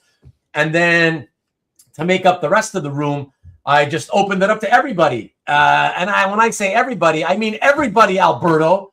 So don't give me no bullshit because I called it out 2 weeks ago on my show 2 weeks ago. Yeah, Alberto, shut the hell up. Yeah, I said to everybody, I said to all of you, anybody who's interested in tonight's thing, you can come and you're all welcome to do it. I'm going to have about 20 people. And so, yeah, they'll let me know. So don't give me chance, Alberto. Don't give me any bullshit about me not inviting you. You were invited. All right. Okay. And Lee is saying, we'll consider it, my friend, and it's not a question of worthy. Your show is awesome. I appreciate that. Thank you. Thank you. Like I said, Lee, no, that's why I don't bother you anymore. Like I told you when we spoke about it, if you decide you want to do it at some point, just reach out to me. You know how to reach me, and that's it, man, and we'll do it, okay? All right. So let me see. We are on second pour backstage, as Steve. Yes, indeed. Dan Goodwin. Supposed to have to go get more. You're gonna have to soon. Yeah. No more root beer. I ran out, Marcus. I ran out. I did one. I had enough for one more root beer float that I made it, and I shared it with Vivian 3 days ago or something. Now we're dry. I'm doing dry January. Nice, Matt. I'm doing wet January, but most months are wet for me. What's that? I said I'm doing wet January, but most months are wet for me. Okay. Nice. Okay, so the one show I missed. Yeah, exactly. Nobody feels sorry for you, Alberto. Nah, this is going good, Matt. Actually, I think. Let me see. 1, 2, 3, 4, 5, 6, 7. Okay, so maybe we got to speed it up a bit. Okay. We're not even halfway. We're not halfway though. We're not halfway through the people, but we're also not halfway through the time I imagined it would last. And in the previous 2 years, it lasted 4 hours and 16 minutes. 4 hours and 23 minutes, something like that. So I'm hoping to keep it to 4 or less, but whatever. We'll see what happens. But let us keep it going. And let me know when the room, hold on. When the room has an opening, as I was planning on joining in 45 minutes. Oh, yeah. If you're okay waiting another 45 minutes, yeah. Come back in 45 minutes. Whatever, Sean, no worries. Yeah, we got plenty of people to get through right now. So all right. I was gonna say no. Sorry. Go say what you want to say. Yeah, Stingray. No, I was just saying you're like playing air traffic controller tonight.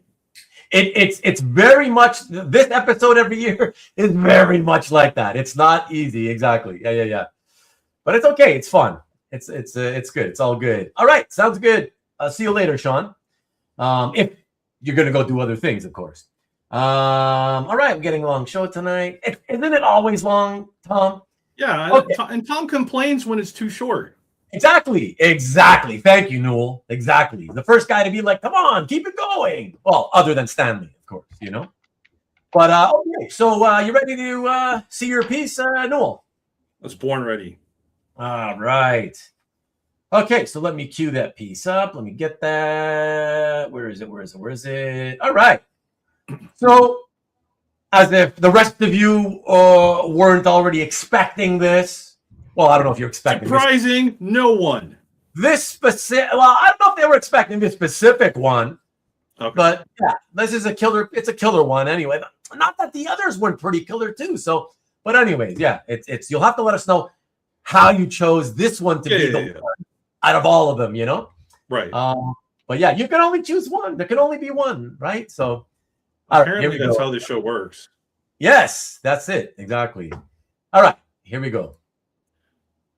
I've been drinking, Alberto. I'll call everybody out. I don't care. Okay. So, 3 main reasons why I picked this one. Because it said favorite, and a lot of pieces I got this year. I got a lot of good shit, and any one of them could have been the favorite, right? I have a lot of favorites this year. I saw Yevgeny in chat. Shout out to Yevgeny because he made another one of my favorite pieces that I got this year. So that was awesome. But this one gets it for 3 reasons, or at least I think there's 3. One is recency bias. I got this one on Christmas Eve. So it's not even like 2 weeks old yet, right? So that I've had it in my hands. Yeah. Yeah. So it's one of those things where I'm still riding the high of seeing it in person, right? Number 2, sure. I waited all year for this because I commissioned this via Felix back in January. I think it was like 3 days after I got back from OAX. He announced that Nick Derington was opening a list, and I had to jump on it because I needed a Nick Derington piece in my life, and I'll come back to that in just a moment. But so I commissioned him in January. I got it at the end of December, so this literally took almost a year to get done and then get to me. So I've been anticipating this one for a while, and so when it came in, I was super excited. And then the third reason that I picked this one, I've been a fan of Nick Derington's artwork since he did that run on Doom Patrol with Gerard Way. Oh, wow. Back in, well, like 2016, I guess.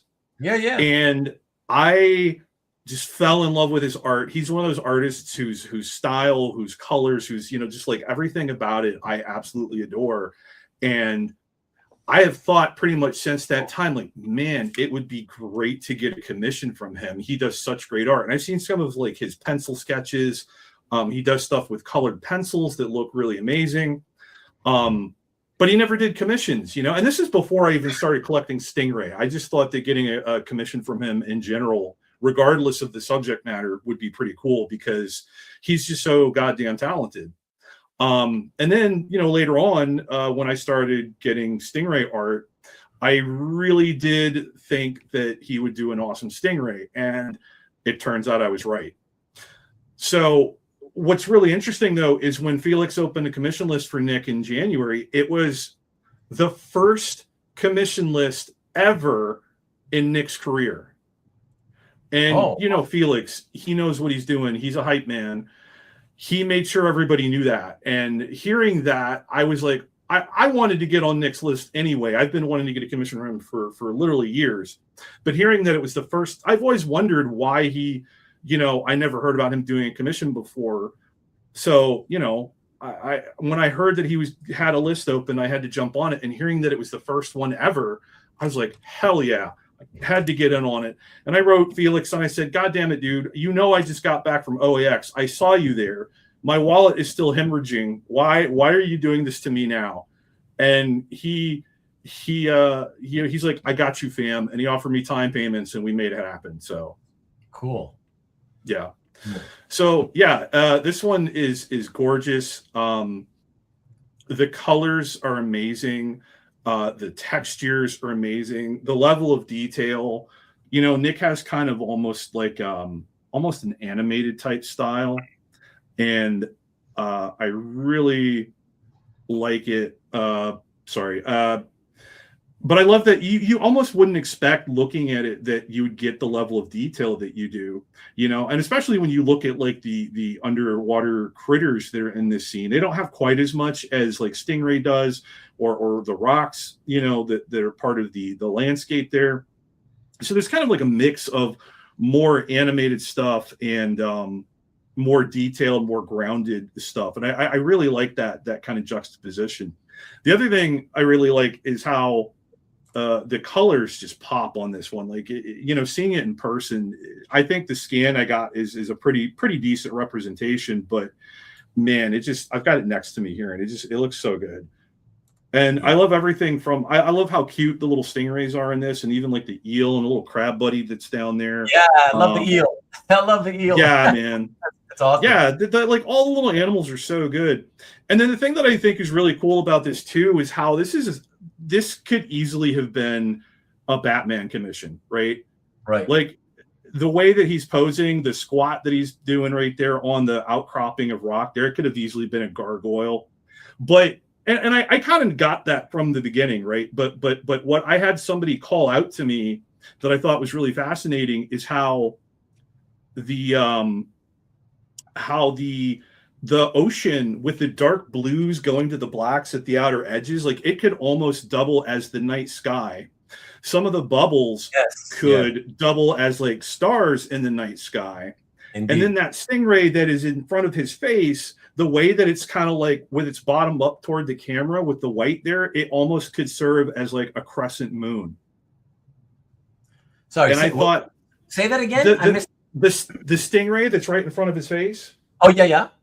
The way that it's kind of turned up and the shape of it, and then the fact that it's the white side mostly showing, it could almost serve as a crescent moon, right? Yeah, exactly. And when somebody pointed that out to me, it kind of blew my mind because I didn't really catch that part, right? So it was one of those things where like being able to share the art and hear other people's interpretations kind of added to it for me, you know? Yeah, for sure. Yeah. So it's So great. I love everything about this piece. It's truly amazing. And you know, Nick really knocked it out. And for being his first ever commission list, I've seen the other ones that he's been posting on social media.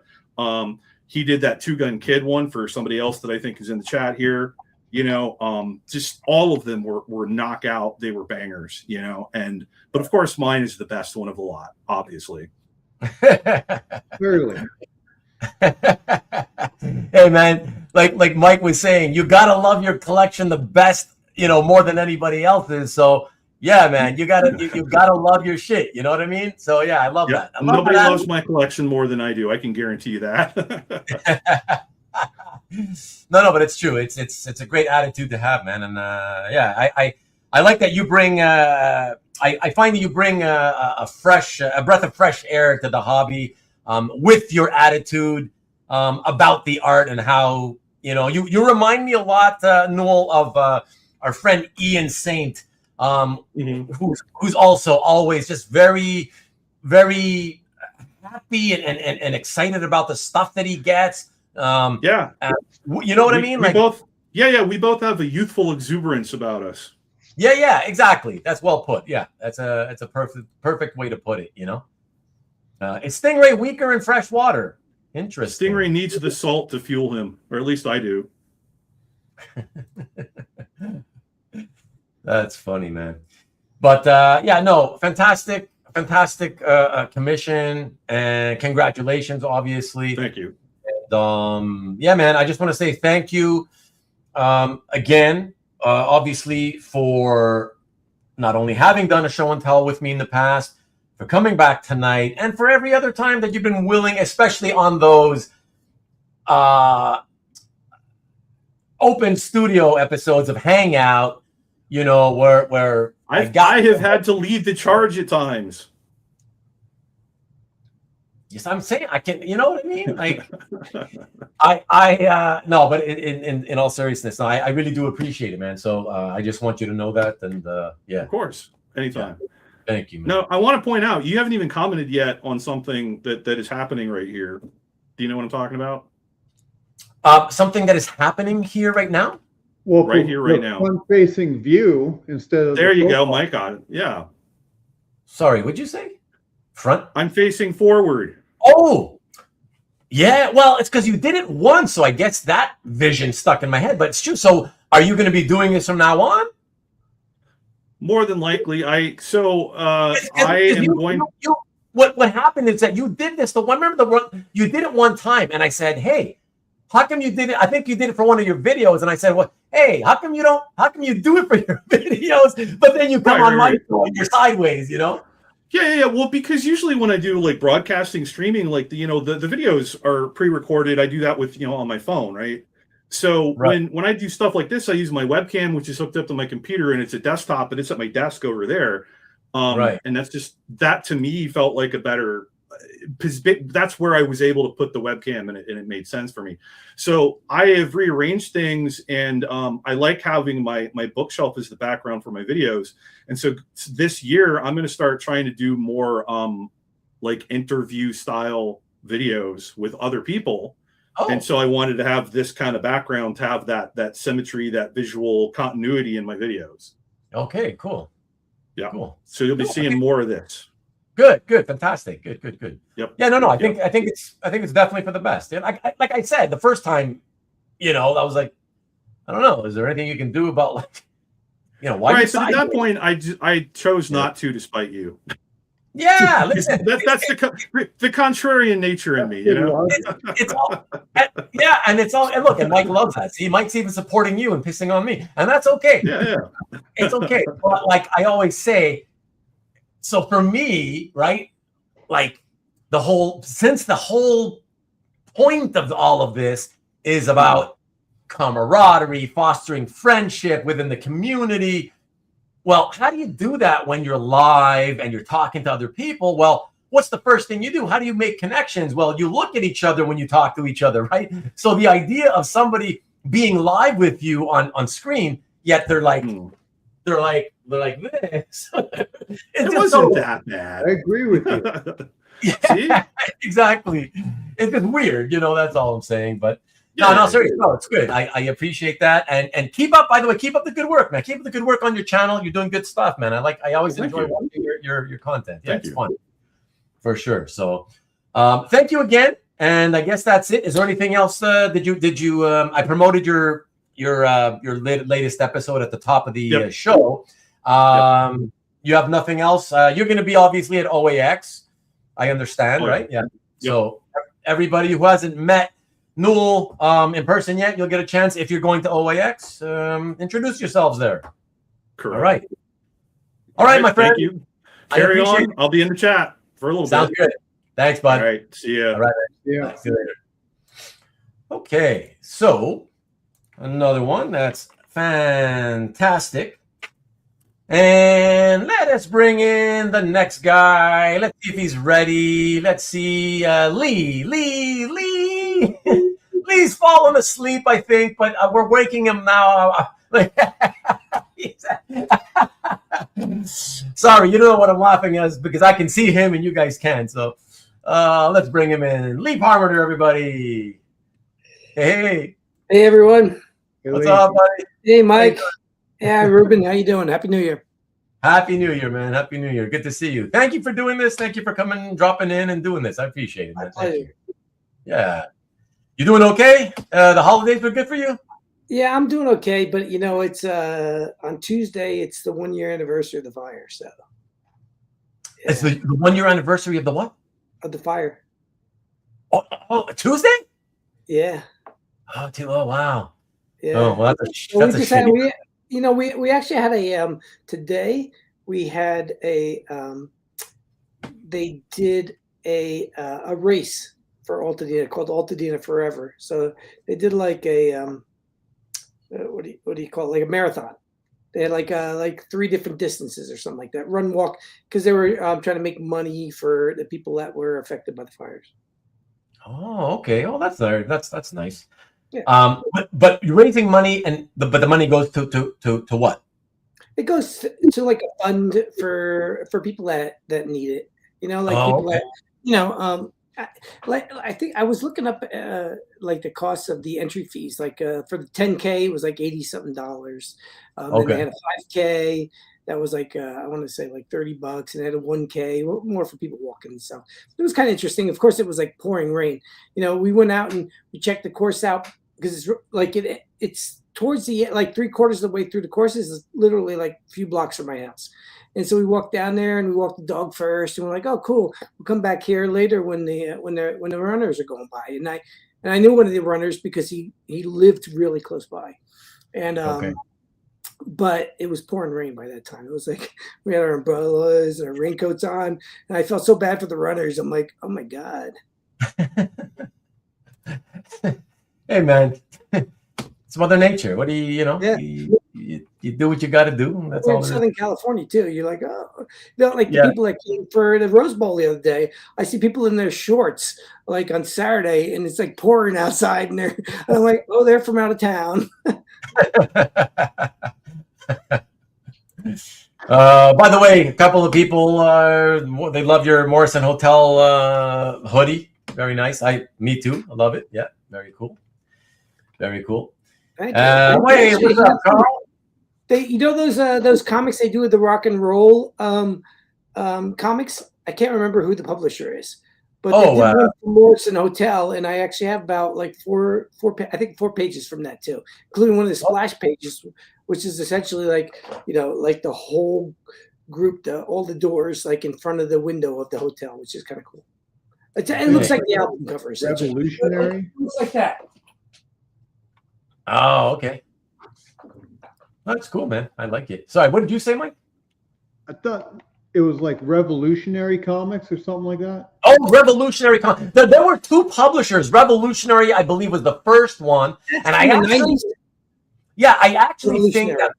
Yeah, I actually think that the name of one of the publishers was Rock and Roll Comics. That's actually the name of the publisher and one of the titles they produced or whatever.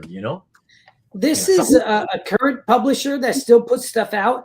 I want to say it has a Z in the name or something like that, but they did something on Joan Jett. They did, a bunch of different artists. They're still doing it. Yeah. There's also Okay, personality comics. Oh, that was another one. And the personality started doing more of like actors, Hollywood people, stuff like that. If you remember, I never liked the art on that stuff, though. It always looked like crap. Well, no, they used really the very amateurish, very amateurish artists for that stuff. Yeah, no doubt about that. Okay, there was somebody else. Hold on, welcome. I don't know why he's so excited, but Marcus is welcome, Lee. I finally got to meet Marcus at San Diego, so that was pretty cool. Because I think I saw him like in one photo before, but I know how. He really doesn't like to be in front of the camera. Yeah, exactly. Caesar said hello and also wants to know which one did you run? I like walked and watched. I walked over to where the race was, and then I sat there and watched with my umbrella. Hello. That's what I thought. That's why I wanted you to answer it, because I kind of was thinking that's probably what he's going to say. That's awesome. Carl, I'm going to lobby to be East Coast Carl so Triple X and I can renew an East Coast, West Coast beef. Hey, there you go, man. As long as nobody gets shot. Yeah. No, Xenoscope is not the one, Matt. Although they may have done music comics, but that's not the one. They came later. They were Xenoscope is higher budget than the publishers we're talking about. Yeah. And one of the publishers we're talking about was this guy who ended up getting murdered. And there's like you can even see it, I think, on YouTube, here on YouTube. He got murdered, and it's to this day an unsolved case in California, Southern California. Yeah, the publisher of, I think it was the Rock and Roll Comics or Revolutionary. Oh, I don't know, one of those guys, but yeah, got murdered and it's unsolved. So, and you think Blue Water? Okay, I remember that name. I remember that name as well. More modern, yeah. Currently doing that stuff. Those are the guys that also, I think, I want to say they repped Stan Lee for a while for the autographs. Oh God, I hope so. Yeah. Oh my God. Okay. Okay. Well, listen. Let's get into this because we got a lot more presenters to get through. We are officially, if I'm counting this as a kind of 4 hour, 15-minute show, we're around the halfway point now. So I got to kind of catch up a little to get halfway with the presenters. Let me see, 3, 4, 5, 6, 7. Yeah, we're close. We're just a little behind. Okay. So Lee, yeah, you want me to show your piece? You ready to talk about it? Yeah, I'm ready. Sounds good.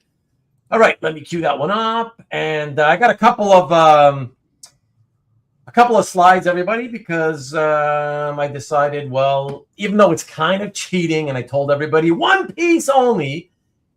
Same piece. It technically is one piece, but it's the piece. And since Lee owned the prelim for it, I figured, okay, might as well just put it side by side, whatever. So let's take a look at both of those first, and then I'll show you the published version. Here we go. Check it out.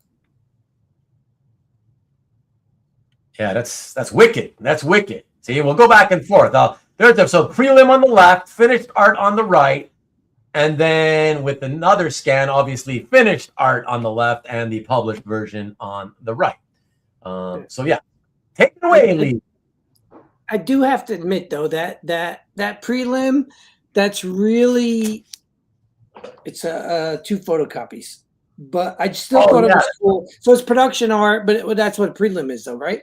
But they use it, I believe. He probably light boxed the piece, and so what he does, I have one prelim by Alex Ross, and he does them kind of small. He does them on 8.5, 11, like vellum or whatever you want to call it, tracing paper or whatever. And but. This piece is actually, the image area is 12 by 18. It's pretty good size. So it's like 14 by 20 board. So that's like almost like a twice up, right? Oh yeah. Very nice. Which is pretty cool. So it's nice because it's nice and big. But it came with this covering, this tissue. I guess you can call it tissue covering, or it's just white paper, but it's of the enlarged prelim, and it protects the painted piece too, which is nice. But like I said, I think what he used it for was he probably did it like still on a light table. He probably put the prelim down there that was enlarged, however he did it. I haven't seen that movie yet. I know there's a movie about Alex Ross and his art and stuff like that. I think they were showing it at San Diego or something like that, or something. But it's probably already on DVD or out on like streaming or something. But you know, I'm imagining that what he did was he put it on a light table, and then I still see when I look closely at the finished cover, the painting, I can still see some pencils under there. By the way, Brian Peck wants to know, was this at AOX? OAX, I mean, sorry. You know, it might have been there because I did buy it from a splash page. So, oh, okay. I bought it only like a couple weeks after. That's when it showed up on like the CAF as a featured piece of art for sale. And yeah, it might have been at OAX, and I didn't see it then. I did buy a cover from splash page at OAX by Paulo Rivera, but I didn't see this because I guess I probably didn't go through all of his portfolios and everything. But it showed up literally like weeks after OAX on CAF, and I requested it immediately because you know, I really love the Shadow stuff, and I believe Rubén that you're a big Shadow fan too. I do, yeah, I love Shadow, yeah. But and I don't have that much Shadow art, and it's funny because something else like only like from the what you like to call CAFCon, I picked up a Shadow page, but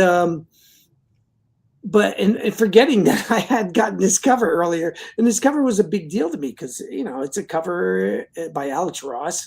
I think it's beautiful. It's got this Art Deco style, which he does very impressively with the bright colors and stuff. So it's very reminiscent of that, you know, that early like 20s, 30s style that they used in like the pulp magazines and such. And it just evokes like this, you know, this early Shadow stuff, you know?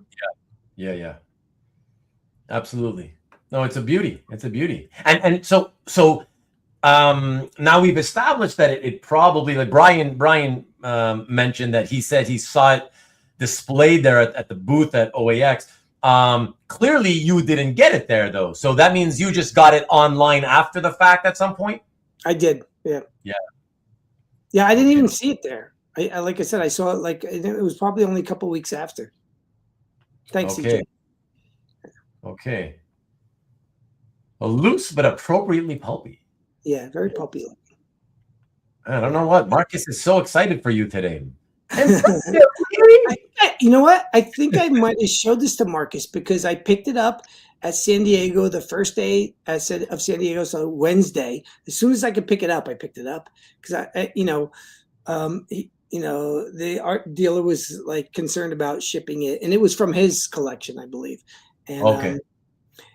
And I was, you know, because he said, "Oh, it's kind of big." And then he wasn't sure if he could bring it because I didn't really want him to ship it because, you know, to be honest, it was like probably the most I've spent on a page, but not by much. But still, right. I think I was trying to like make up for the shitty year I had in 2025. I don't know. I was like, you know, I'm going to buy something, you know, just like they talk about, you know, when you go out and just buy something to make you feel better.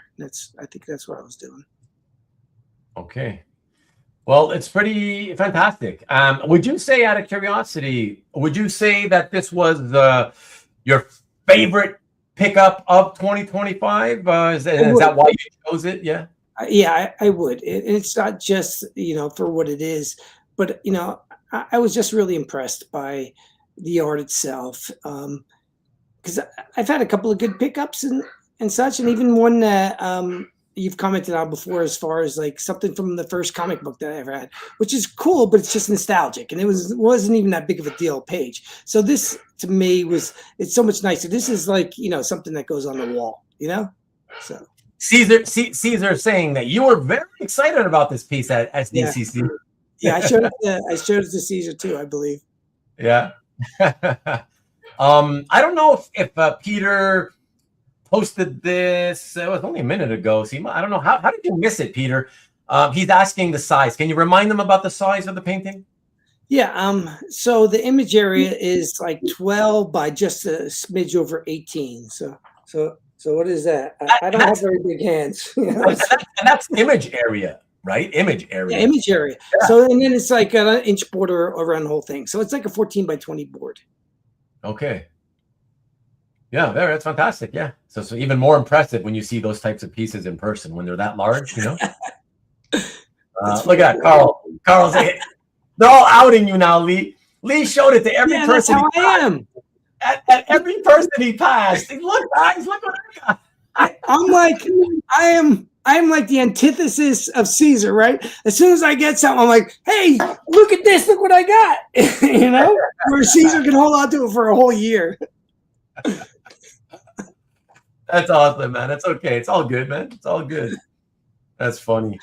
All right. Well, thank you, man. Thank you again for coming and supporting the show and participating with everybody else tonight, man. I appreciate you. You know that. I always love having you on. So, yeah, man. Thank you. And I guess we'll be in touch. And thank you for always, being in the chat as well, and for popping in on those again, like some of the rest of you guys who pop in from time to time when I have open studio hangouts. And like I need the help, and you're willing to jump in and help me out. So I appreciate it. My pleasure, Ruben. It's always nice. Thank you. Always great to see you guys. Happy New Year, everyone. Yeah, thank you. Happy New Year to you as well. And that's it. Are you hanging out? Do you have time to hang out, or I'll hang out. I'm gonna get something to eat because it's getting a little late for me now. It's I'm gonna hang out and watch and comment still. Like right now, I have to catch up on any comments that were thrown in there because now that I'm in, the studio part, I'm not watching the YouTube part. Exactly. I mentioned this to Brian before. I turn the volume on the YouTube part so I can see what's going on, so I can go back and forth. But then, I make sure that I'm in the studio, so yeah, not be late as usual. All right, Lee. Thank you so much again, man. I appreciate it, bud. No problem. Take care. All right. Take care, bud. All right. So that's fantastic. Another great piece. Another great collector and good friend. Let me see. By the way, the rock publisher Z2. No. Trust me. The ones that we mentioned are the ones that we mentioned, or those are the ones we're talking about, CJ, from the late 80s. They started in the late 80s. Those are the ones. I don't know what Z2 is. That must be something different. I've never heard of Z2. I don't know what that is, Z2. Hi, dear. What's up, buddy? Not to take away from Lee's art, but what is the painting behind Mike? Come on. You don't know Mike's art from Senescence? Come on. Okay. Hydra. Go to Mike's cap gallery. Please go to his cap gallery. Just go to his gallery. Look around. Just look around. Or let me specify. Go into the artist. Go down to the bottom of the homepage where all the artist listings are, and look under letter S for Senescence. I like that page too. Which one? The one behind Mike. Behind Mike? The pink one with a lot of heads. Yeah, okay. I have to say something, but I didn't. Okay. So Vivian wants you to know that she also really loves the Senescence painting behind you, and she was too shy to say anything about it in the chat. So she just wants you to know. She came into my office. Everybody loves it. Yeah. They should. And it's actually pencils and marker. It's a drawing. It's pencils and marker. Right. Yeah, nice. Welcome, Maki. Good to see you. Don't ever apologize. You're not late. You come in whenever you can make it. So yeah, there we go. Hello. Happy New Year. Happy New Year to you. Maki can pop in too. Not tonight. Maki, hey, Hyder, see what OAX. Probably. All three of these guys are front facers. Exactly. Yeah, there you go. That's what I was saying, Matt. So current, right? Current. Yeah, I'm not familiar with the current stuff. We were just referring to those first ones who got in the game of rock comics in the late 80s, you know? Look at that. Steve Mussolino waiting on deck, about to come into the studio. Also thinks it's glorious. Because it is. It is, right? So he only speaks the truth. And Ruben is thinking of Carnal Comics. I don't know what that is. Sounds like work. And let's see. Okay, it was good to see Friday Maki. Okay, there you go. All right.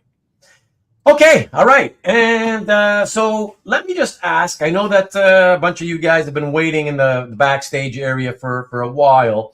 So Steve Mussolino is going to come on next. After that, I've got SGC, the Southern Comic Geek himself, followed by Carl and Matt. But I have to ask Jason, Carl, and Matt, are you guys okay with time still? Because I have somebody who is on a very, very tight schedule, and I'd like to, okay, I'm getting a thumbs up from SGC. I got, and also from Carl. Okay, Carl's good. I know that you wanted to get in on the second hour, Matt. So are you on a time? You are pretty tight with the time, Matt?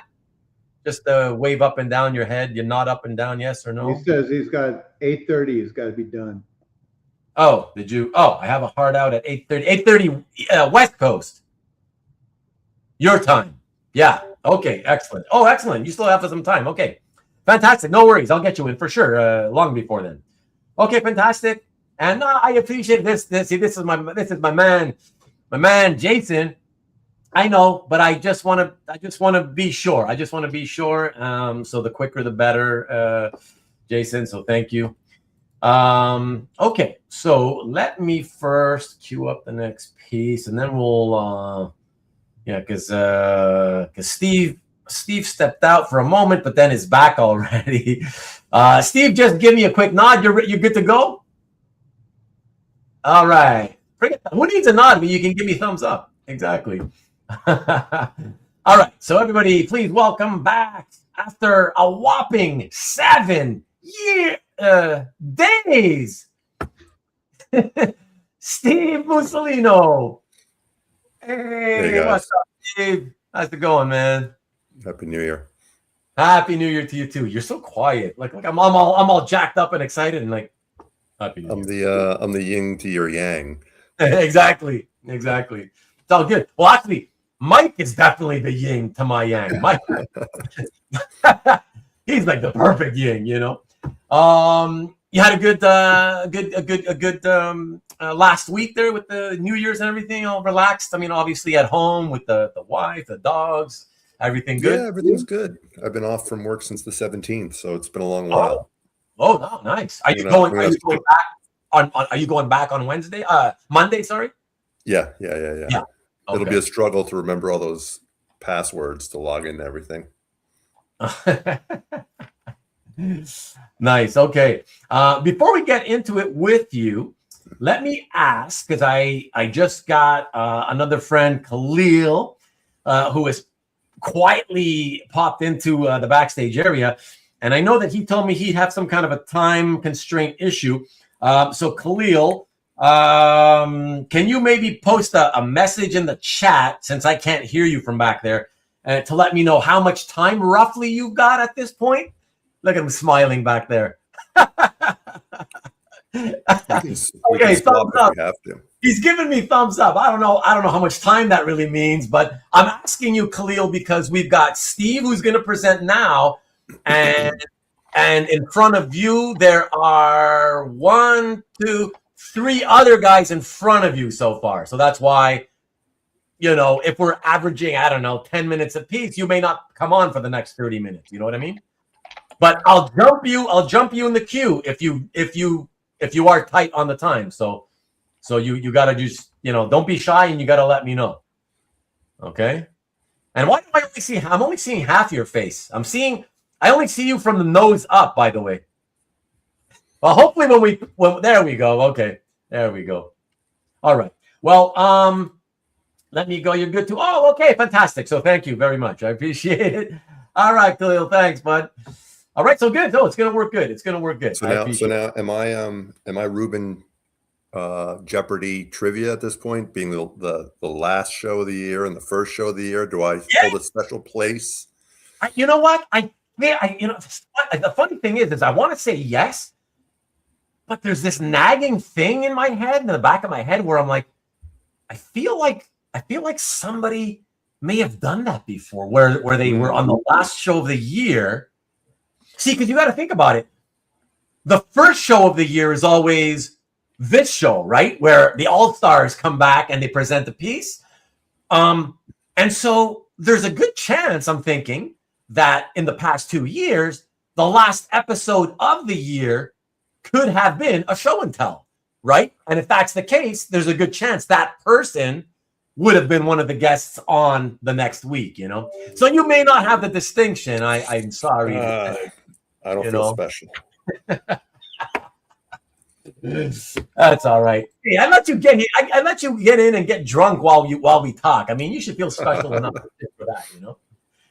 Okay. So that's good. You ready to go, man? Ready to go.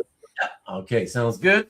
So let me grab your piece here, and it is the last one here.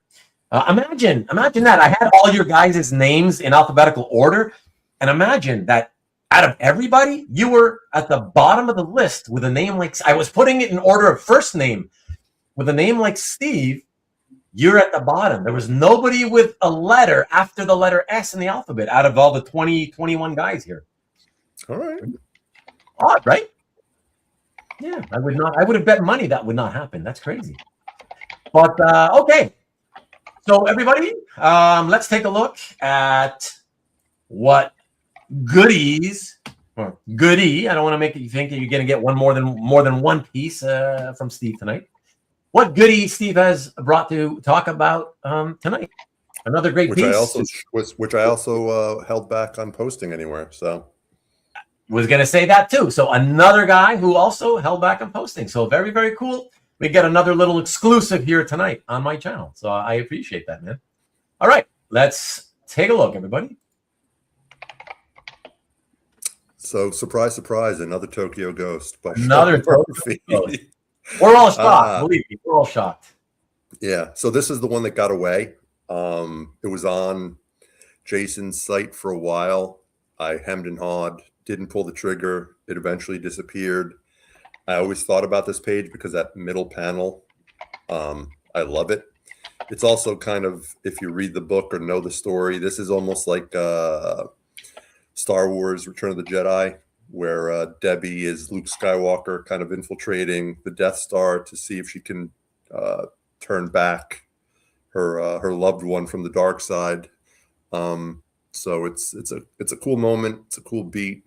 I love the way Sean uses, the 70-30 rule, where he's got enough of those spotted blacks where the eye kind of jumps between the images, and again, that middle panel just it speaks to me. Yeah, it's beautiful. I love the pose he has her in that middle panel. That's what I love the best. Yeah. If you gave me the script and told me to do this, I would really struggle to think about how to execute this.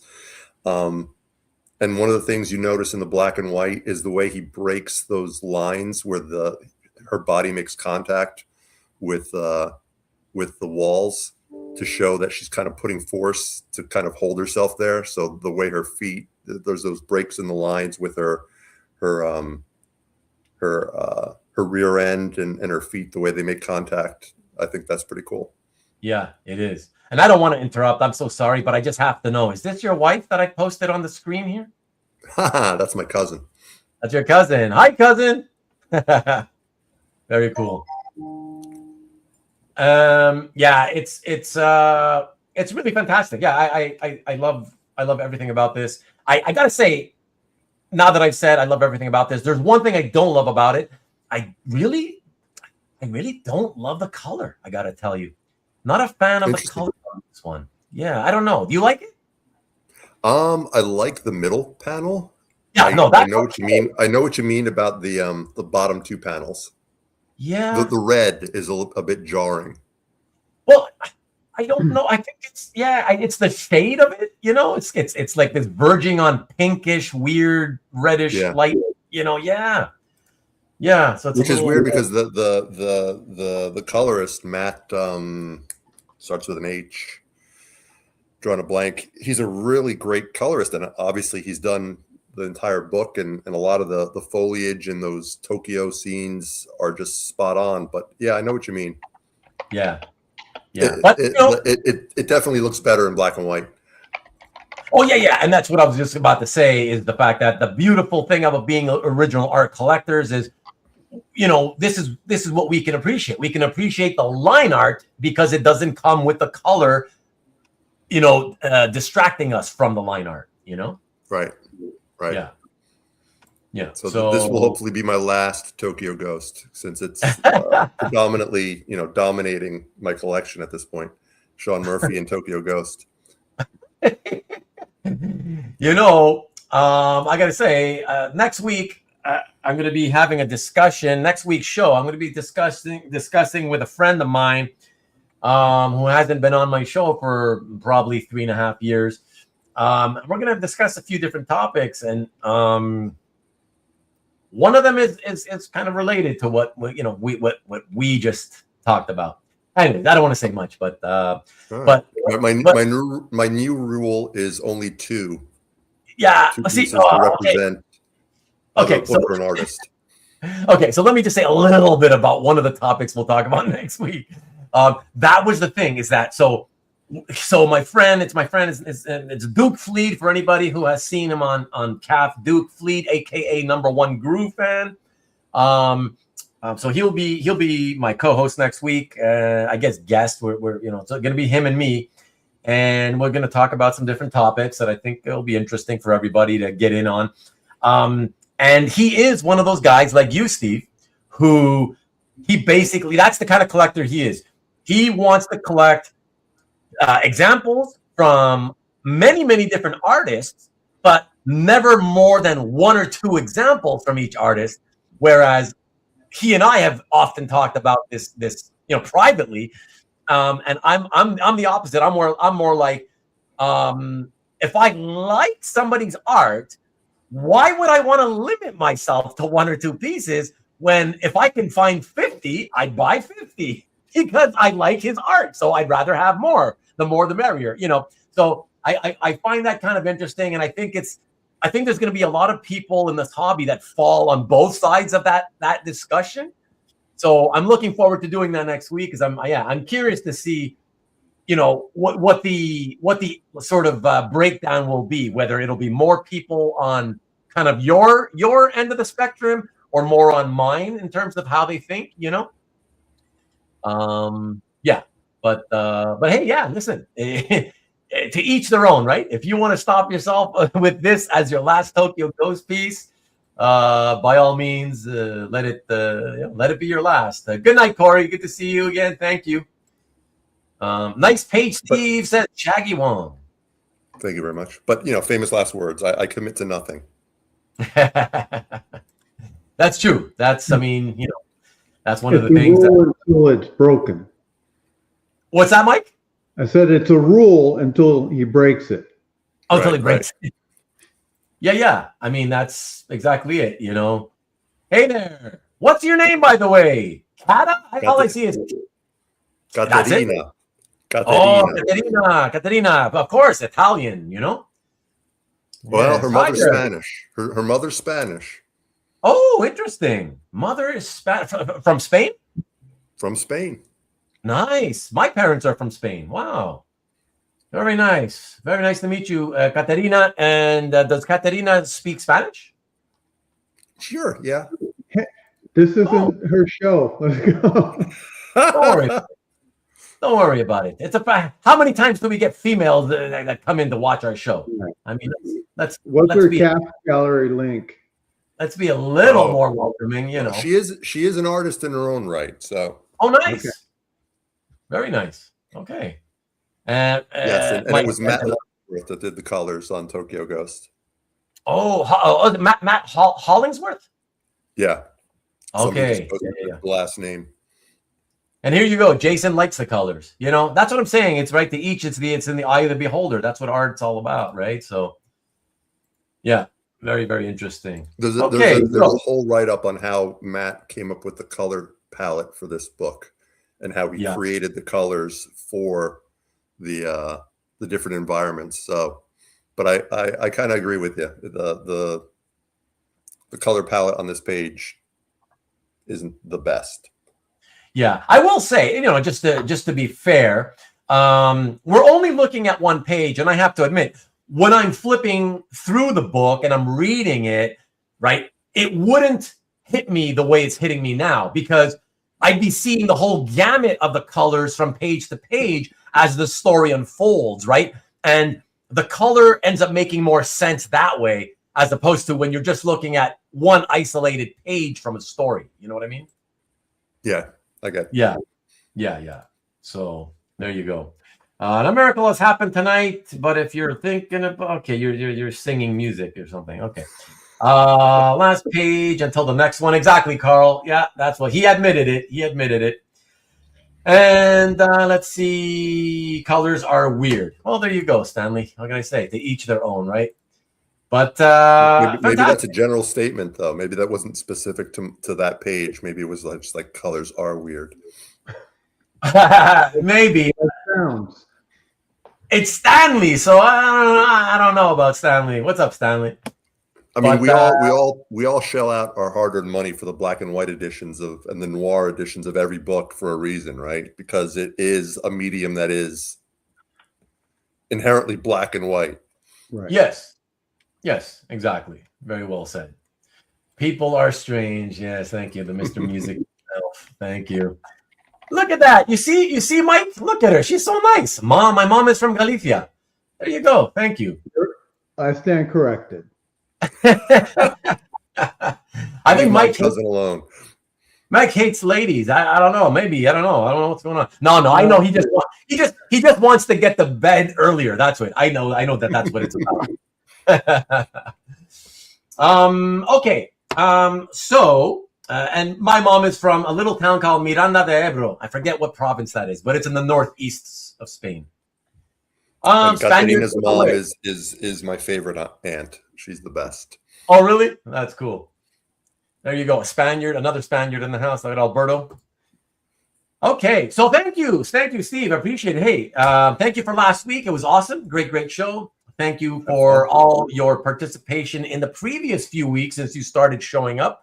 It's been great to have you. And don't I want you to know that your participation from the chat does not go unnoticed. You know, when people are really into it and they participate from there, it's noticeable to see who sort of makes and helps make the shows that much better. You know, the more the collectors participate, the better it is, right? So if you have an open call, I'll be back. So awesome. when you're having a hard week, I'll show up.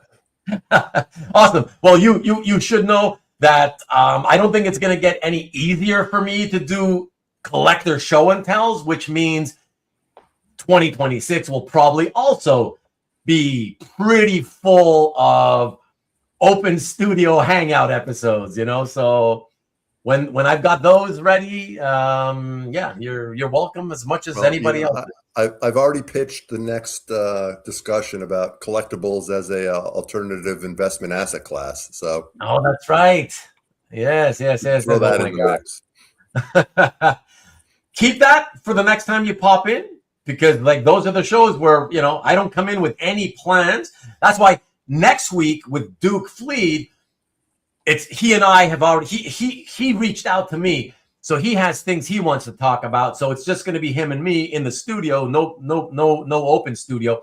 But the week after that, so 2 weeks from tonight, is an open studio hangout. So if you're available and you want to come in and you want to bring that up, man, absolutely, I'm all for that. That's people love to talk about that. So believe me, that's gonna get a pretty rowdy reception, that topic for sure. Sounds good. All right, man. Have a good night. Thank you again. I'll hang out in the chat. All right. Have a great work week. Thanks. Bye, Talk everybody. to you soon. Bye. Okay. Let me see. So we got Steve gone. All right. And sorry, Lee, I didn't get your question up there, but Steve will see it. He's looking at it right now anyway, so he can answer that in the chat for you. And 2026 is the year of Stop the Insanity. Well, nobody seems to ever going to be they're never going to stop the insanity, those people, Hopefully we can do more Stop the Insanities for you all, though.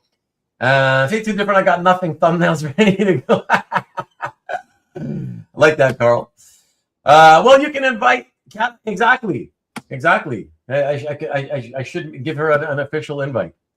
So later, Steve is wondering what he got himself into. Yeah, especially when he sees you, when he sees your comments, Stanley. He's like, "Oh no, what's going on here?" And there you go. More people welcome in here. That's very nice of you. Thank you, Peter. So insanity fodder for the new shows. Yes, it'll take more than 5 years because 5 years ago was the height of COVID buying. Yes. Okay, so let us get into the next one, everybody. And with that, actually, let me see if has he popped in. Okay, Jason Hutza, jump in, please. Jump into the studio, okay? I'm going to go ahead with SGC, but please pop into the studio. All right. And all right, let us welcome everybody back to the show. Our friend Jason Richardson, aka the Southern Comic Geek. What's going on? What's going on, brother? How's it going?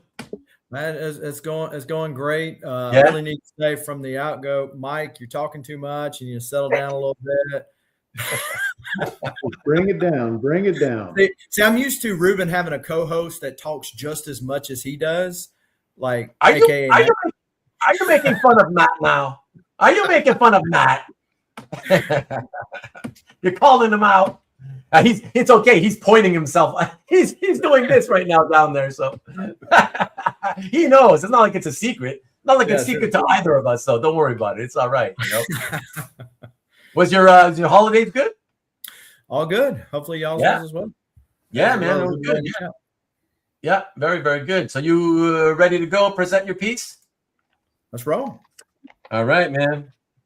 So let's see what number I had you under. Yeah, you're closer to the top number. Yes. Okay. So I got for you as well. I got a couple of slides because there's a little bit of a production aspect story behind the page. So I got a couple of slides to show everybody, and I'll show it as you talk about it. How's that? Okay. Sounds good. Okay. All right, here we go, everybody. First slide coming on up. All right. So this is a page from Exo Meta War cover. Our Sears title and goes to work. This is the first page, first meeting of Turok and Exo. So even though they had been in the Lost Land together, they had never previously met each other. So this is the first page that this happened. So this was in the collection of Randy Elliott, who by his own admission on his website says, hey, don't contact me about Exo or Turok pages unless you have a lot of money to get rid of. So I emailed him and said, hey, I don't know what I don't know what a lot of money means, but I'd love to talk to you about it. So we had this back and forth until finally he says, hey, I know this guy who's trying to buy it all, so I don't know if I want to sell it to you individually. So I text Carl Choi and said, hey, is this you? And he said, yeah, it's me. So thankfully, Carl was able to become the broker, and it's kind of a tongue-in-cheek joke because on the back of the page, Randy wrote in pencil, brokered by Carl Choi. So, is that what he wrote on the back of it? Back of the art, yeah. Randy so, wrote Carl. Yeah, yeah. Okay. I guess it was a note to himself, and because it's on all 3 pages I got in the deal, but we were able to get a group of us together and that wanted several pages, and so this is one of the pages that I picked out. So I felt like it was fitting to be one of my favorite of the 174 that I added to my collection this year.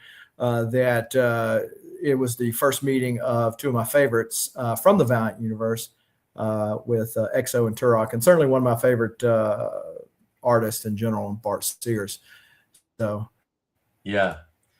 Okay, and so you want to tell everybody a little bit as to why that beautiful large panel with both of the main characters has, looks the way it does? Yeah. Yeah, sure. So it's well known that Valiant used a lower grade glue when dealing with the word balloons and the stats. Kevin Van Hook, who we just recently had on a Valiant TLDR, said that he took credit for that in the sense that he didn't feel like it was worth paying the extra money for better glue. I mean, it's throwaway product back in the day, right? So anyway, the panel, the main panel where he walks out and they're both in full body right there is actually a stat. The original art for that stat did come with the deal. And there is the pencils. So Bart had already penciled them in and wrote in, I don't know if you can see it from the scan or not, do not ink. So they already knew at some point, hey, Randy, don't ink this.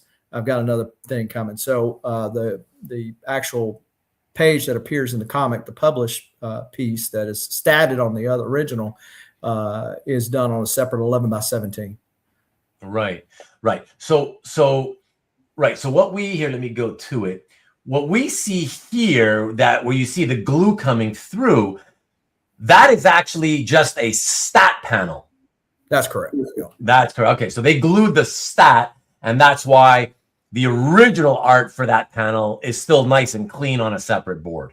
That's right. Yeah, and thankfully Randy still had it, and he included that with the deal. But I removed the stat just to make that scan so you can actually see the pencils, because especially on the Turok, Bart had already going to town and doing a lot of detail on that Turok body. So yeah, that's very cool. No, I like pages like this because when you remove the art and they reveal how the panel was originally going to be drawn, it's good to see. It's just it's art that however many readers at the time, I don't know how many copies they were selling of this. It was pretty popular though. So if it was 200,000 or 300,000 copies a month they were putting out back then, not a single one of those people who ever saw and read this comic ever knew that this panel originally had them sort of facing off in a different way originally. You know what I mean? Sure. And just one of those fun surprises that only we original art fanatics get to ever see and know about. So I love that. It's one of the really fun parts about collecting artwork. Yeah, sure. The backstory and all the extras behind the scenes. Yeah, it's definitely great. And actually, of the 3 pages, 2 of them, this one and another one, both had separate art boards for additional art that was a part of the published piece. So got a little extra in the pages that I got. So thanks to the broker, aka Triple X Carl, and thanks to Randy for letting them go. There you go. And Lee wants to know: did the word balloons fall off? Is that why when you see the word balloons are also having glue coming through, but you don't see any letters? No, the word balloons are there, but they, I guess, digitally applied or something with the wording. Yeah. Or it was done on the. It was done on an overlay with the colors that they did. So it wasn't actually put on the art, but they did put the word balloons. Okay. And Kevin Van Hook goes into a little bit of that in our recent episode of Valiant TLDR. Okay. So go check that out, everybody, if you want to get more behind the scenes info on that. Marcus says, did you tell Randy Elliott that money was no object? No, I think that's what Carl Choi said, and that's why he was talking to Carl over me. But it's good when you're in a tight knit. The art community in general is fairly tight knit, but then when you get down into the niche of Valiant collecting, there's only a few people I figured were actually going after those pages, especially in bulk. And so I text Carl, and it just so happens I was batting 1,000. Yeah, that's fantastic. So Matt is asking, why the glue stain though, if they weren't in that layer? And Tom is thinking the same thing, which is why he's kind of backing them up. The word balloons are on the art itself, but yeah. So the way Valiant would do it, as I understand it, with the colors, they would do essentially like a blue line, and then hand color the stuff, which was what the image that went to press, and they would have an overlay. Because I have several of them like this. Feel free to check out my CAF site, and you can see those colors. But they're the actual colors that went to print, and so they would lay the word balloons would be in the image, and then they would lay the overlay on there that had the words in them. Okay. Yeah. And so Kevin also said that there, on occasion, there would be like this difference, like in this era of Valiant, this is what you get: blank word balloons on the page. And then there's some that would draw the word balloons into the art itself. But yeah, it's pretty common with the bad glue. Yeah. All right. Just want to say hi to Comic Art Boston, who as always cannot stay with us. Thank you, Cab. Thank you for dropping by. Happy New Year to you. Hope everything is well with you and the family. And Jason Hussa, please come on in. Click the link in the description below, please. Below the video. All right. Okay, there we go. And let me come back to this. Fantastic. So one last question, Jason. Would you say, because you, like you said, you bought how many? 157? 174. 174 pages this year. Wow. Would you say that this was your favorite page, or was this just one of the many pages you loved that you picked up this year? Yeah, it was one of my favorites for tonight. It did not. I just recently did a CAF interview this past week with Bill. This was not one of the pages that made that cut, and I felt like it still needed its due because of the fondness of Exo Manowar team, Bart Sears, and the fact that it did get bought this year. So it was not the most expensive page that I paid for this year. That one did get that was a Deathmate prologue page that I purchased that we showed off on the CAF interview. But it was still, this is still definitely, it's one of my favorites listed on my CAF page. So, okay. Very cool. Very cool. All right, man. Well, look, thank you so much for being willing to drop by, of course, and present again this year. It's been a while since you and I did our collector show and tell in a long time. So, well, I had to put a lot of X-Men pages for Bill to do an interview with me. I guess I'm going to have to do some Hulk pages for Rubén to invite me back on. Had too much Valiant for his taste. He said, nah, they'll So at one side of his mouth, Rubén says, I want you to collect what you love, and I want you to talk about what you love. But then on the other side, he goes, man, if I just show Valiant, everybody's going to leave me. So that's true. That is true. That is true. I did say that. And I wouldn't tell you that, Jason, if I didn't really believe that. I mean, listen, our regulars, they're loyal and they support no matter what I do, right? So I get that. But I'm thinking more in terms of, you I mean, listen, why do it for an audience if you're going to do things that is going to kind of make the audience stay away? You know what I mean? So for me, that's why I said, it's just more interesting, I find, when we show variety, Yeah. And that's why, like with Alberto, when Alberto did his show and tell with me, I could easily have done, 20 pieces of Captain America art.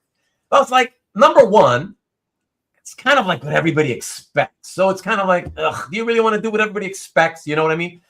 And then second of all, Alberto actually collects other stuff. And when you're known for collecting one type of thing, you kind of get pigeonholed that way, you know? And I feel like it's not really fair to get pigeonholed that way. I feel like, hey, let's show that this person is actually interested in other types of art other than that. And you were interested in other types of art other than Valiant. So I thought, yeah, it'll be more interesting for everybody to show that you are well-rounded and not just Mr. Valiant and nothing but Valiant. So that's why I said what I said. So just to be clear, I'm just ribbing you. No worries. I know you are. But people believe things, and I just want to make it clear that I gotta stand up for myself because you guys are always ribbing me. So you know, you guys rib me enough that it's like, you know, some people may be coming in for the first time and be like, oh yeah, is that what he said? Oh, he really like that? What an asshole, you know. So you guys put me in a position where I got to keep like defending myself, you know. So anyways, but yeah, thank you again, man, for everything. All your appearances, anytime you've come in to help out, I appreciate it. And all the support from the chat, just everything you do, man. It's always a pleasure to talk to you and yeah, shoot the breeze with you. So I appreciate it. Yeah, man. Thanks for having me on. All right. Thank you. Talk to you soon. All right. See you later. Okay. All right. Excellent. All right, you guys. I just wanted to ask Sonny, because Sonny, you've been in and out. Can you nod up and down or sideways to tell me, are you still okay with time, or are you getting really tight with time? You're okay with time? Yeah. Okay. Okay. The rest of you, okay, obviously the ones who told me 11:30, that's fine. So yeah, we're gonna be good. Okay, so let me pop in my friend and yours. You guys are gonna appreciate this because he's never on my show. He has been on 2 or 3 times, but not in a long time. And for that, oh my God, he's wearing a beanie. What are you doing? What is that? Is that a beanie you're wearing? What the hell?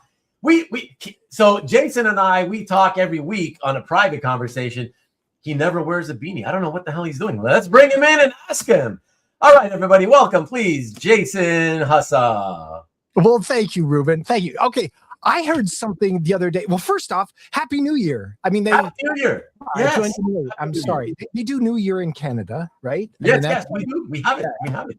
But it's weird, right? It's like a metric thing that you have 10 months instead of 12. Isn't that right? Exactly. Right. Exactly. So yeah. So I'm 95 because my country rotates around, the sun faster. Or whatever. Yeah. Right. Yeah. Centiabuary. There. It's all the right. And Milagust. No, that's good. December. That's a good one right there. There you go. Yeah. Never mind. Okay. Yeah.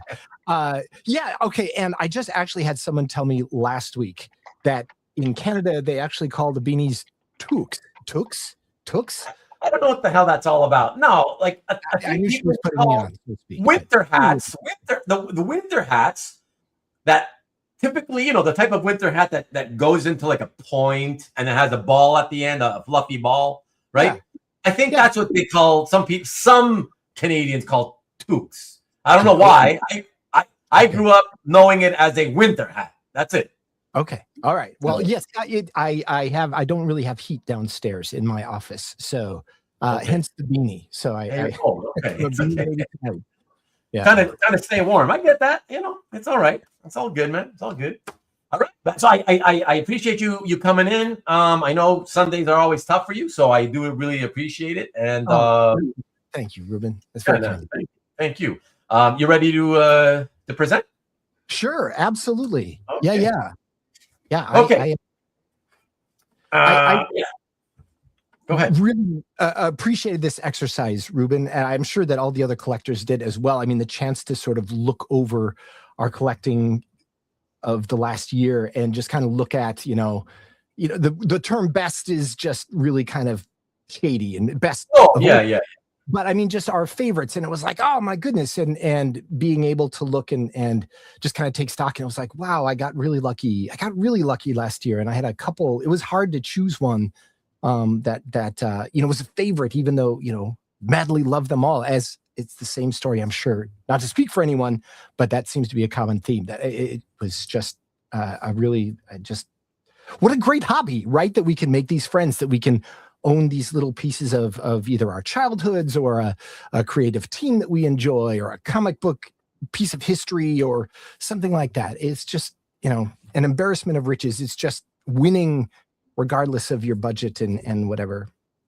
So thank you for inviting me on and for allowing me to look over everything and just go, oh man, I was really lucky, and that was just really great. Yeah, honestly, it made sense in previous years to invite, because it's a show and tell episode, right? And the whole idea was, well, I spend all year doing show and tells with individual collectors, and they show roughly 20 pieces each. Why don't I do one show at the beginning of the new year where I bring back 20 different collectors instead of pieces, each showing only one piece, right? So that's kind of the whole idea. I thought, hey, that's pretty cool, So yeah, that would be kind of fun if I could pull it off, and all these people come back to present the piece on the same night, and it's been a lot of fun the last couple of years. So I figured, what the heck? But in a way, it's good that this year, so it didn't happen on purpose, but it's because of the fact that I didn't do as many show and tell episodes that allowed me to open it up to other people, anybody who wanted to participate, and so that's fun. So I actually think that even if I were to suddenly do a bunch more collector show and tells this year, which it's unlikely, but even if I did, I think next January I would do this episode the way I'm doing it, like just opening up to anybody, like, hey, the first 20 to 25 people, whoever wants to come by and present the piece, because it enables people who, like yourself, who doesn't normally have the time to be here Sunday nights with us, but who I'm good friends with, but you can spend 10 or 20 or 30 minutes or whatever, so it gives other people that normally wouldn't be able to be here a chance to be here, and makes it even more fun. Great idea. And thank you again, Fred. That's very kind. Yeah, absolutely. And later, once you're gone, when you have time, you might want to come back and review your little segment here on the show, just so you can catch all the crazy comments that everybody has been saying about you and your beanie. Hat. I'm sorry, Ruben. I'll leave the hat off. I should have come with a Christmas hat or something. Look, my friend. Look, my local friend Jeff. Jeff's sitting in the house. Everybody. Hey. Everyone else in Canada calls them toques. Well, I don't know. Winter hat, man. Winter hat. I don't know. I don't know what the hell is a toque. I mean, come on. Let's be serious. It's actually one of the bloodlines in the Shire that actually comes out. Yeah. Okay. So, all right. Let me cue up your piece, man, and we'll continue. And look at that, Khalil, your man. And I'm going to get Khalil, you know what? Because you guys are both each other's men, not in that way, everybody. But I'm going to have Khalil follow you, and then you can watch him in his segment from the chat. And that would be awesome. If I would just probably like to go and talk about Khalil's piece. If we just want to show his piece, and then we can all hop on and just talk about Khalil's piece. I would like, same with like all these pieces that I've seen. It's just been, Newell's Derington and oh my goodness, the Tokyo Ghost, and just great pieces. All the stuff. Look at that. See? New people all the time. But yeah, look, full of a toque. Yeah, there we go. Thanks, Newell. I'm a fake Canadian, apparently. Toque legit to quit. Oh boy. All right. enough with the clowning, everybody. Gotta get into them. Yeah, Bob and Doug McKenzie called them toques. How do you pronounce that? Well, when you get your turn, Matt, you'll tell me how you pronounce that. But yes, okay. Here's the piece, everybody, that Jason has chosen as the favorite one. He did tell me privately this is the one that he's most stoked about that he got in 2025. So yeah, let's hear him talk about it. Here we go. Thank you. I never thought that I would get to own a published Frank Cho, because they're kind of hard to come by, and the fact that it was a sequential page rather than a cover, I thought made it a little special, and it also kind of took a little bit off the price tag. It was cheaper for a sequential piece rather than a full-fledged cover.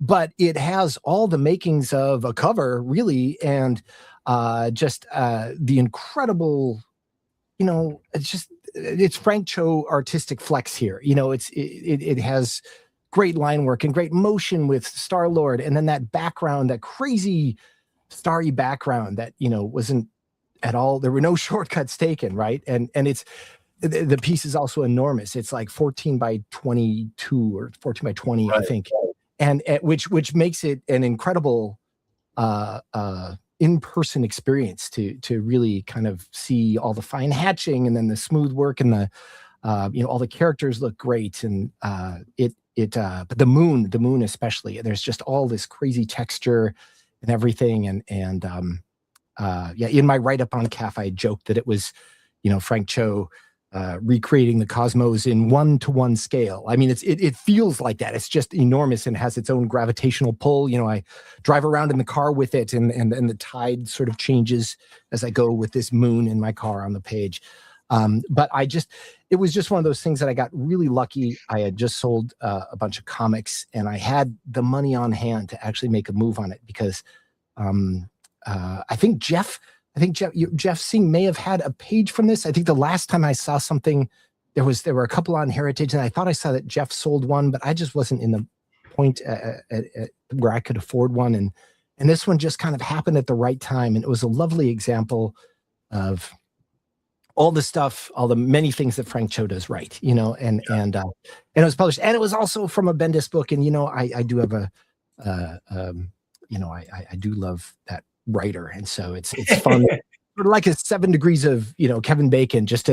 He's worked with so many great artists, and I love his comics, and so I don't exclusively look for things from his books, but it's certainly fun to find that intersection, right, where it's like, oh man, I love Jim Chung, and oh, he's worked with Brian Bed, or it's a fun little postscript. It's not a necessity, but it's just a very fun thing for me personally, that I really enjoy his work and picking up works from his books. So the fact that I was able to find a published Frank Cho, this one just kind of checked off a lot of boxes for me that I just was really, really lucky. Yeah. And I'm happy to share it, and hopefully other people, like it too. Yeah. But if not, that's because I do. Well, like I said, you'll when you have time, you'll have to go back on the rewind and look at your segment. Just so you can catch all the comments that everybody has put in, because a lot of people obviously fans of the Cho, the way of the Cho. Yes. Good show. Yeah. So It's like look Cho. at that, Steve, right there. Great title page. See what I mean? Like Thank you, Steve. Yeah. Totally. It's a title page too. Did I say that? I may not have said that. Sorry. Thank you, Steve. Yeah. It is the title page, and that makes it even kind of a little crazier, So it's look at that. You chose wisely. Oh, yes, Carl. Carl's he's a good one, that Carl. He's a he's a punny one, that Carl. Oh yes. Look at that. Mike says any Frank Cho is amazing. This is great. Look at that. That's the most Mike has said all night. Well, thank you, Mike. Right place at the right time. I was just lucky. I can't take credit for any of this stuff, right? It's just it's just luck. And one for the Matt says 1 for the money, 2 for the Cho. I like that. Everybody here's money, man. Loving it. Yeah, but look at that. Khalil's keeps commenting. Look, a lot of the stuff is great. And look, I've already told you privately, when you got it and you showed it to me, everything I love about it. As I look at it now, aside from the detail in the background, I love the background, the moon, right? The outer space stuff. That's my favorite stuff. But as I look at it now, I also have to say, I really love the roll call part of the page, right? It reminds me of, like, and Miki can appreciate this because he's got a billion Legion of Superheroes roll call pages, So not only do I love roll call, because, it's a cool way to get like an introduction to the whole team on one page, but I love the way he did it, with Gamora looking like Newell with her face completely sideways, and Drax looking directly at us, and then you got the sexy come hither look over the shoulder from Captain Marvel. it's just the variety of looks from everybody. I love that. Yeah. So the skull from Rocket and Groot's smile, and very character accurate kind of portrayals that it's like, just like you said, Ruben, more than it's just a roll call, just a Chekhov. It's like, here's a little different perspective, or different camera angle, or whatever, zoom in on that Gamora. I mean, whatever. Yeah, it's funny because Matt here in the studio says, great just to have a beautiful Frank Cho art piece without one of his juvenile jokes added. But technically, Matt, wouldn't you include the Groot and Rocket Raccoon panel as one of those jokes? He couldn't help himself, because he's kind of doing that whole, I don't know. I mean, it's obviously not as juvenile as a lot of the stuff he does on commissions or whatever. But it's kind of like a calling card. Yeah. I think the Rocket and Groot is very charming, but it's not. I don't know. It's not a juvenile gag type thing. I don't have a problem with Frank Cho's juvenile gags, but Matt, I agree with you 100%. That was one of the things that did draw me to the page. I was like, I liked it for being, it was like story first, right? It was in service to its function as a title page, as the lead into a story, and everything like that. Yeah, thanks, Matt. Great call out. I do agree. And that was one of the things that I did like about it. Yeah. That makes a difference. So if you specifying that, Matt, I know what you mean. Yeah, I agree that. And it's not like, and I think Matt would probably agree. It's not even that like I got a problem with it, or he has a problem with you sexualize some kind of piece of art you did. It's just that he does it all the time, and so you get to that point where you're like, oh, for Christ's sakes, can you just produce one piece of art that doesn't have that, right? Just be serious for a change for one time. That's all. It's just too much of a good thing. That whole idea. It's like too much of a good thing. It's like enough already. We get it. You love doing that. We get it. But like once in a blue moon, give us something that doesn't include that. That's all. I think that's all that. In Frank's defense, not that he needs me to do that. I think in his sequential stuff, you do see more of that where he's serving the story first. I think it might be in like the sketch covers that Newell was just talking about. And I have all the Outrage books. I love them. I mean, they're really great. And I love those sketch covers, but I think it's just I think Frank does serve the story really well in a sequential setting, right? Where he's not, I think a lot of those sketch covers, maybe like a commissioner will come up to him and expect that, right? And so he has to deliver that sort of like, I think that I don't mean to speak for Frank again, but I think he enjoys doing that. But I think that there's an expectation maybe put on him.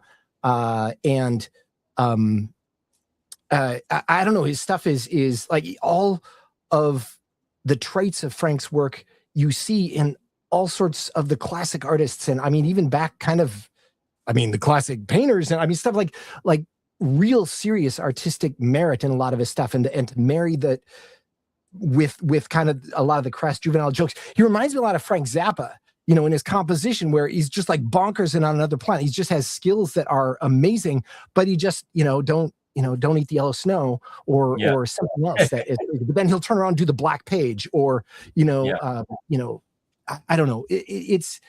I think Frank does do serious work with his sequential stuff because he's serving the story and that's what's demanded. I think that maybe, I think that's the whole point. We see so many more of his sketch covers and everything that having a sequential piece, I think is pretty special. And I think that it is a little different because the mood can be a little bit more serious and focused on being part of a component to a story, one page of 20 or 30 rather than a done in one shot where you got to have a little bit of, what your commissioner is coming up and asking you to produce for them. They want to leave with a guffaw, Yeah. So, No. Well said, man. Well said. I appreciate.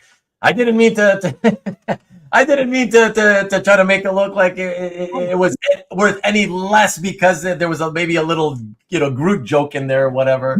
No. I didn't take it as such. No, I was offering just a conversational counterpoint. That's all. No, I didn't take any offense whatsoever.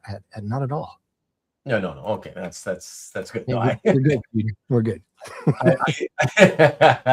That's good. Let's still be friends, please, Jason. Let's still be friends. All right. No, man. No, I appreciate that. No, it's fantastic. Like I said, and for me, I don't care what you show. To be honest, the fact that we are good friends, and it's sad for me in the sense that, like, because I have a lot of friends, a lot of good friends that I met through the hobby, who don't come here on Sunday nights, and it does, like, I don't, again, I've told you a million times, I don't even think about it. I don't take offense. I don't, you know what I mean? They don't owe me nothing. Nobody owes me nothing. If you want to do it, you do it. If you think it'll be fun and you have time, you do it. If you don't have time, you obviously don't have time.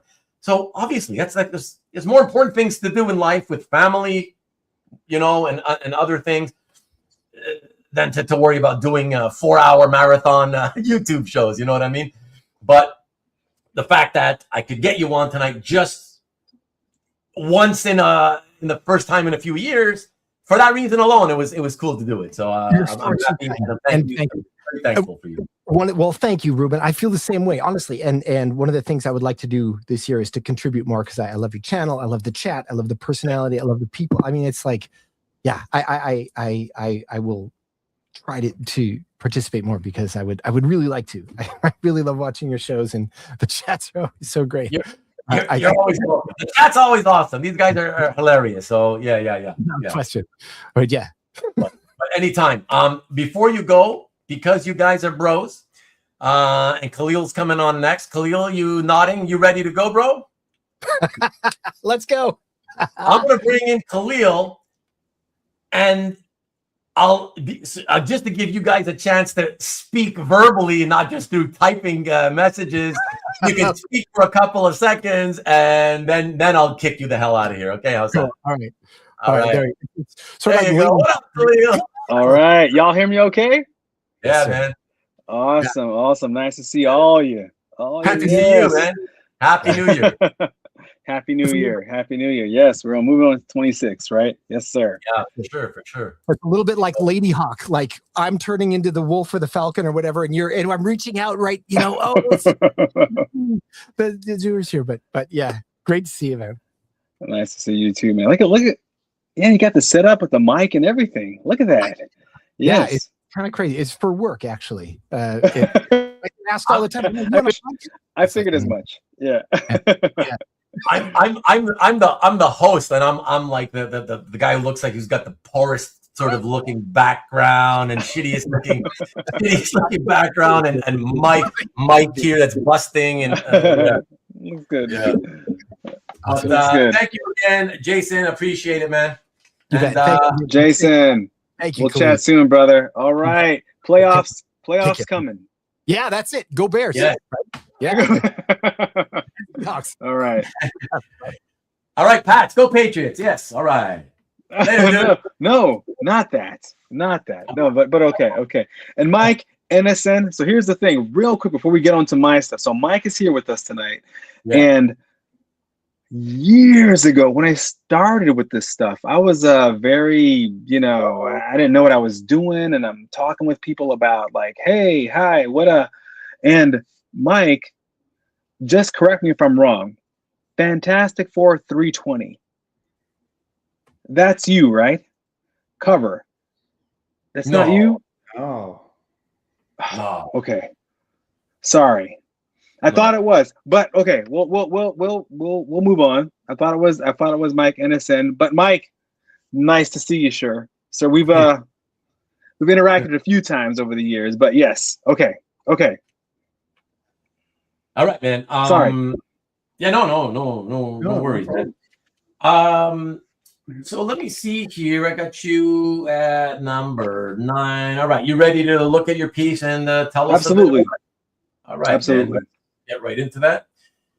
And yes, here it is. A wonderful one. Here we go. It is Daredevil, the Man Without Fear, number 2, page 12, by John Romita Jr. and Al Williamson from 1993. Fantastic.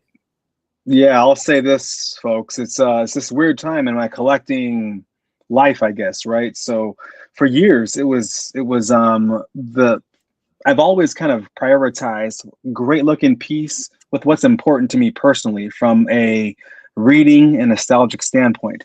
And I feel like it came to a head here in 2024 into 2025. I bought less art in terms of volume in 2025 than I have in probably the last 12 years.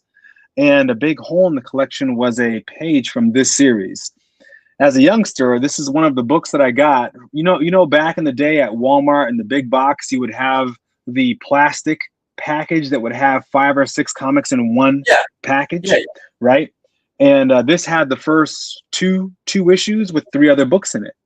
And I remember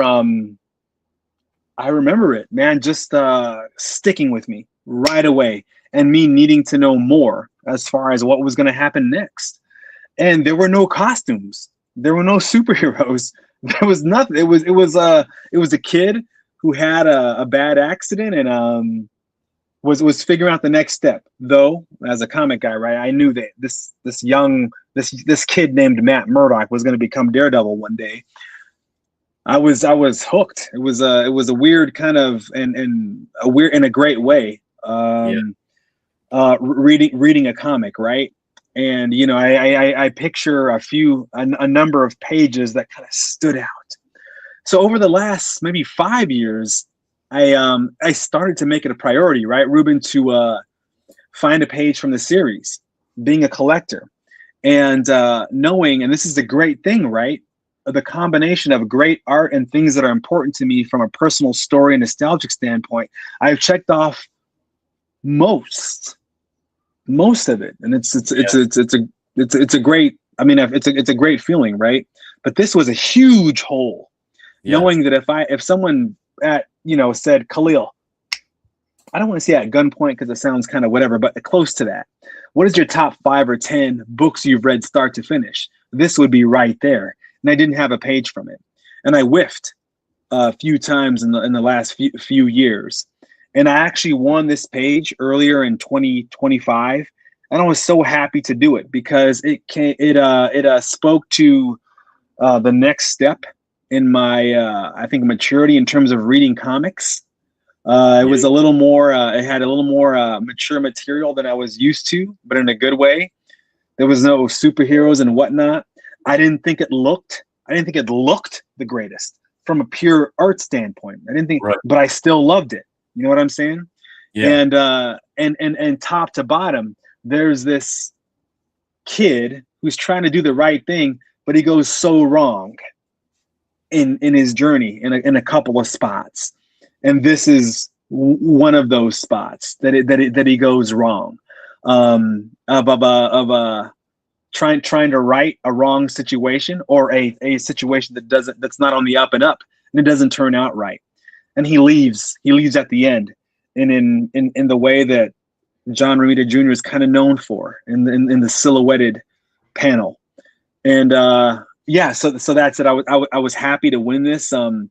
Many people know me as a Black Panther guy, and as probably a Spider-Man guy too. Those, I mean, honestly, you know, over half my art features those two characters, Spider-Man or Black Panther. But Daredevil, in terms of arcs I've read, he's right up there, and this one is this one's it. You know, fantastic. And Steve was asking if you had gotten this from Yo Curry, but you just mentioned that you won this, right? So that was an auction piece. It was a heritage win. It was a heritage win. Yeah, it's one of those down to the wire, biting on your fingernails. You know, trying to be cool, but yeah, I'm only gonna go so much. But am I? You know, yeah. when it comes down to it, because I was very I had a goal to get this one. So yeah. And then I've heard, I don't know, but there's a Typhoid Mary connection with this page of terms who falls out of the window. I have to look into that a little bit more. I only know the story of in and of itself, right? The mini, but maybe I'll look into that. But in and of itself, I think it speaks top to bottom of what Frank Miller and John Romita Jr. and Al Williamson were trying to do with this story. Yeah. So I'm happy to have it. And I picked it honestly, Ruben, in a way because I do like the big bombastic hero costume doing what he or she does. A lot of them are right. That's the case, and you'll see it. But here it was about the storytelling beats and what I felt when reading this book. I won't forget it. Yeah, that's fantastic. I've actually I've mentioned on a previous I don't know what episode, I've done so many, but I mentioned on a show once, we were talking about, somebody brought this series up, and I had said that my memory of it was I did not like the miniseries. I found it boring, but I haven't read it since it came out, and I always wondered, is it possible that I was just disappointed that there was really no Daredevil in it? Maybe that's what really caused me to kind of, my expectations changed. It was something different from what I expected, and so that's it. So I've always intended to reread it, and I will reread it someday because so many people love it. So I gotta. Yeah, Ruben, I think people should read what they want to read, that they feel compelled to read, right? But if I had to pick, right, something for someone to read because it's not that long, it's probably, this would be up there. It's crazy, right? Because at the last pages of the series are a DPS of Daredevil in costume for the first and only time. And right. Our friend Dino Mauricio, he has that DPS, and it's a great one. But you feel so fulfilled, and there it is as a reader, because it was all leading towards this point where he becomes the hero we know, but everything prior to was development. Right. In a way that resonated. I think that's difficult to do. Right. Yeah. Well, cool. Regardless of whether what I thought about the story back when it first came out, I love the artwork, and that's what this show is all about. It's showing artwork. That's good enough for me, even if whether I like the story or not. That's what I love about this hobby, is I can buy art, and I appreciate it, whether or not I cared about the story itself. You know what I mean? So yes. And Ruben, can I say this, man? 2025 has been a personal, professional, most trying year. But here's the thing. Yeah, here's the thing, is that this stuff, I'll use that word, is it's been like a light, like it has been for years, just in terms of the interactions, and in the most basic sense, looking at art that you have in your hand and pick up, and or what you see on Comic Art Fans, right? So it's interesting, right? Because it's I'll say it this way. And in some difficult times, this is the one thing Khalil, I'll tell this with my family, my kids, has for him, has for me, and it'll continue to be that way. And I'm looking forward to, now that we're here in 2026. Yeah. Perfect. Well, I hope it goes better for you than 2025 did, for sure. Especially, Thank you, sir. Health-wise, especially, it's my main concern for everybody is without our health, we have nothing, right? So that's right. 100%. All the best, my friend. All the best, and thank you again for doing this. I really, really appreciate it. I know this is tough for you Sunday nights this late. So I appreciate it, brother. Thank you so much. Man. Happy to do it, Ruben. Yes. Till next time. All right, everybody. Good man. Good night. All right, good night. Yeah.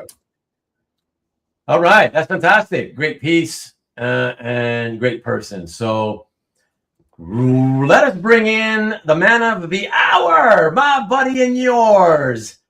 We're gonna go right into this because he's got a hard stop and he's got to get out of here quick. My man, Matt Kennedy. What up, Matt? I told you it would happen. I knew it would be tight, but I knew we could do it, buddy. I knew we could do it. Here we go. All right. 4.5 minutes to get this in. Let's just pop it up. All right, let's do this. Go. So we've got a really interesting one. Check this one out. Tell us all about this because I want to know. I mean, I could have picked any number of pieces. Certainly a couple of Senescence pieces that were picked up this year. Even a couple of pieces that came right at the end of the year that sway a little bit away from what I normally collect. But I picked this, and I knew this was going to be my favorite piece of the year when it arrived because of the preparation and getting it. in that I'd come across this Danish artist. Her name is Kick, and she does an independent, almost kind of like, think of Emily the Strange, but for cutters, definitely R-rated type stuff, violent, sexual horror comic, and Skari spelled the Danish way, Skari. And loved her work and reached out. She'd never done commission work before. Is a very successful, manga artist in Europe and has publishers in multiple countries, and really didn't know how to price it. Wasn't sure if I was for real when I reached out. And it led to a really, really incredible friendship and correspondence that all boils down to this page. And so when I reached out, I asked her to do her version of Death, and I said I wanted something sequential from her because her sequential art is so powerful. And so we had a little bit back and forth, and she was like, "Do you want something, like extreme like I usually do?" I was like, "I want you to do whatever you want to do, but I wanted to tell a story without words, and I wanted to fit on a single page." And so she was like, "Well, I feel of all the endless," and luckily she was familiar with the Sandman comic and with the characters, that of all of them, that the only one that's ever really seemingly expressed any interest in food is Death. And so how about, like Death baking a muffin? And I was like, yeah, that's absolutely perfect. And so now she normally does stuff only digitally. So I had her do what she would normally do. I've seen her do her kind of blue pencil outlines, which she would normally do on a Wacom. And she instead decided to do the whole thing as an analog piece. So this is an extremely rare analog piece from her as well. And she wouldn't accept what I wanted to pay her for it, demanded less. Don't you wish all artists were like that? Demanded less. I love that.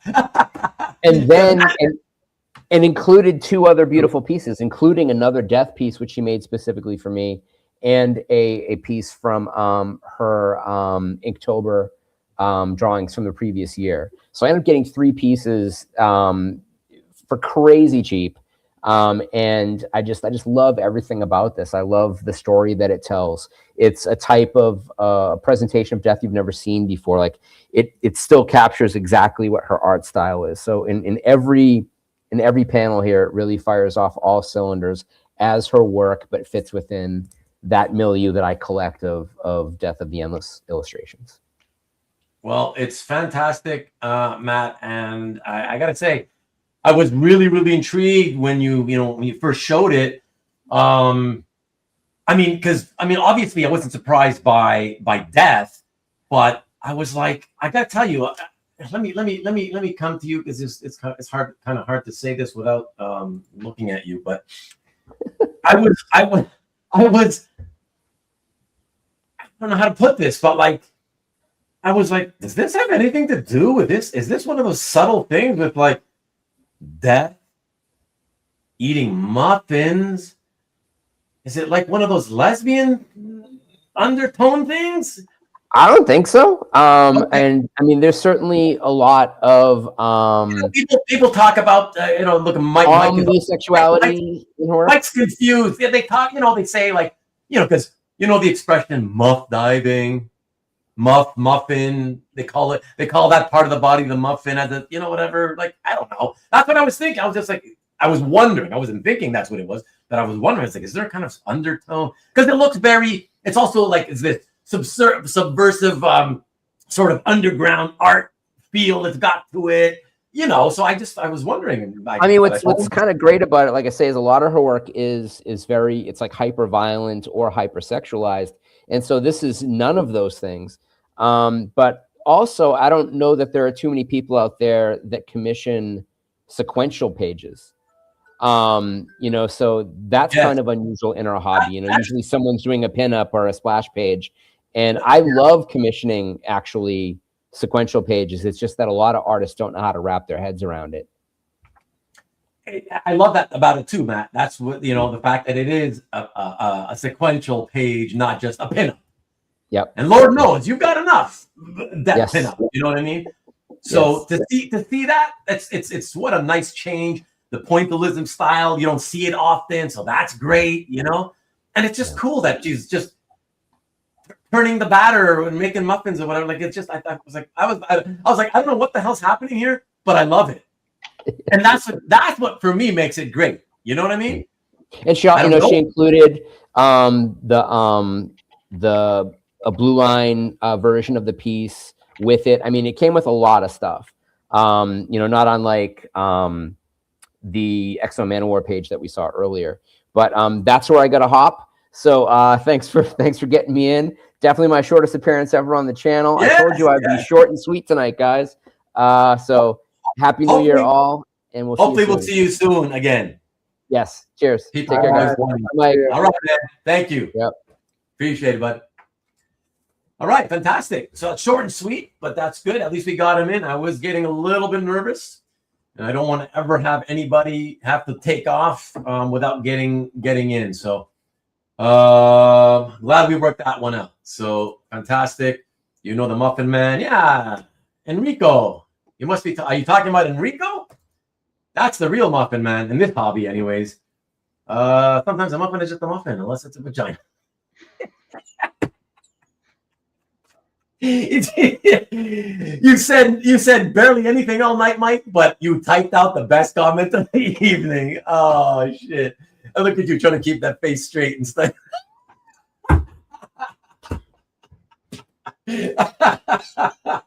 Look how hard you're trying to keep that face straight. Oh my god, that's awesome. All right, next. That's awesome. Okay. So yes, happy New Year to Matt. Yes. Awesome.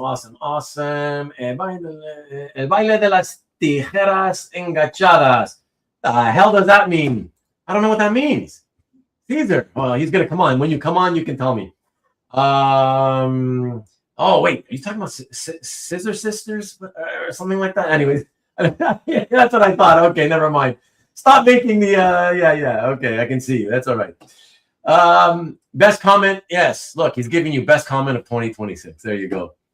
And he acts like he didn't just type that. Exactly. Okay. So let us get I gotta get Sunny. Carl, are you still okay? All right. Sunny, you ready? All right. This is actually kind of special. Let's welcome everybody. Welcome Sunny to the show, please, for the first ever appearance. Not in the chat. He's been in the chat, but never, ever been on camera in the studio with us. So welcome, Sunny. Hey. Hello. Can you hear me? Yes. Yep. Good. Yes. Thank you for doing this, my friend. Thank you. Yeah. Thank you for doing it. Yeah, absolutely. So, guys, you may know Sunny. Actually, Sunny, remind everybody: is your cat name C.W. Rowell? Yeah, it's actually pronounced Rolly. Oh, sorry. Yeah. You say Rolly? Yeah. Rolly. Wow. That's what my parents told me. So. Okay. Interesting. Okay. It is. Is it French background though? It's German actually, and I think it was spelled differently and pronounced differently there. But... Okay. That if it's German, then it definitely would not be a Rowell. It looked Rowell because that would be French. It looks very French. Wow. Interesting. Okay. Rolly. Okay. Thank you. And just clarify, your given name is Clifford. Yep. Yeah. Okay. I'm Clifford William Rolly the Fourth. Okay, the fourth. Wow, look at that. Okay, but you go by Sunny. Right. There you go. Because we all needed nicknames. My dad was Chip. My son is the fifth. We call him Ford. So. Got you. All right, fantastic. So for anybody who doesn't know, first of all, I haven't even mentioned all night. For anybody who has presented tonight, everybody watching here, you guys on Rewind, you guys here live. Down in the below my description of the video, every presenter's cat gallery link is there. So everybody presenting tonight is listed in alphabetical order down there by first name. All right, and so I got Sunny under S for Sunny, and if you don't know Sunny's collection, I guess you could say the people that do know him probably know him best for having a outstanding collection of David Wright, Carol Day's newspaper strips. Yeah, I mean that's how the people that have spoken to me about you and have mentioned, hey, do you know this guy CW? You know, that's what it is. It's like, oh my God, did you see his Carol Day stuff? So that's what he's known most for. But if you want to check out his entire, you know, collection, what he's got, yeah, just use the link down below, please.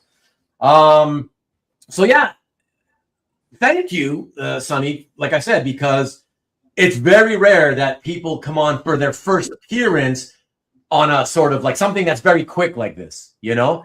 Typically, it's like, hey, come and hang out with me for the entire episode, and we'll do this and we'll do that or the other, you know? I figured quick was a better integration point. Yeah.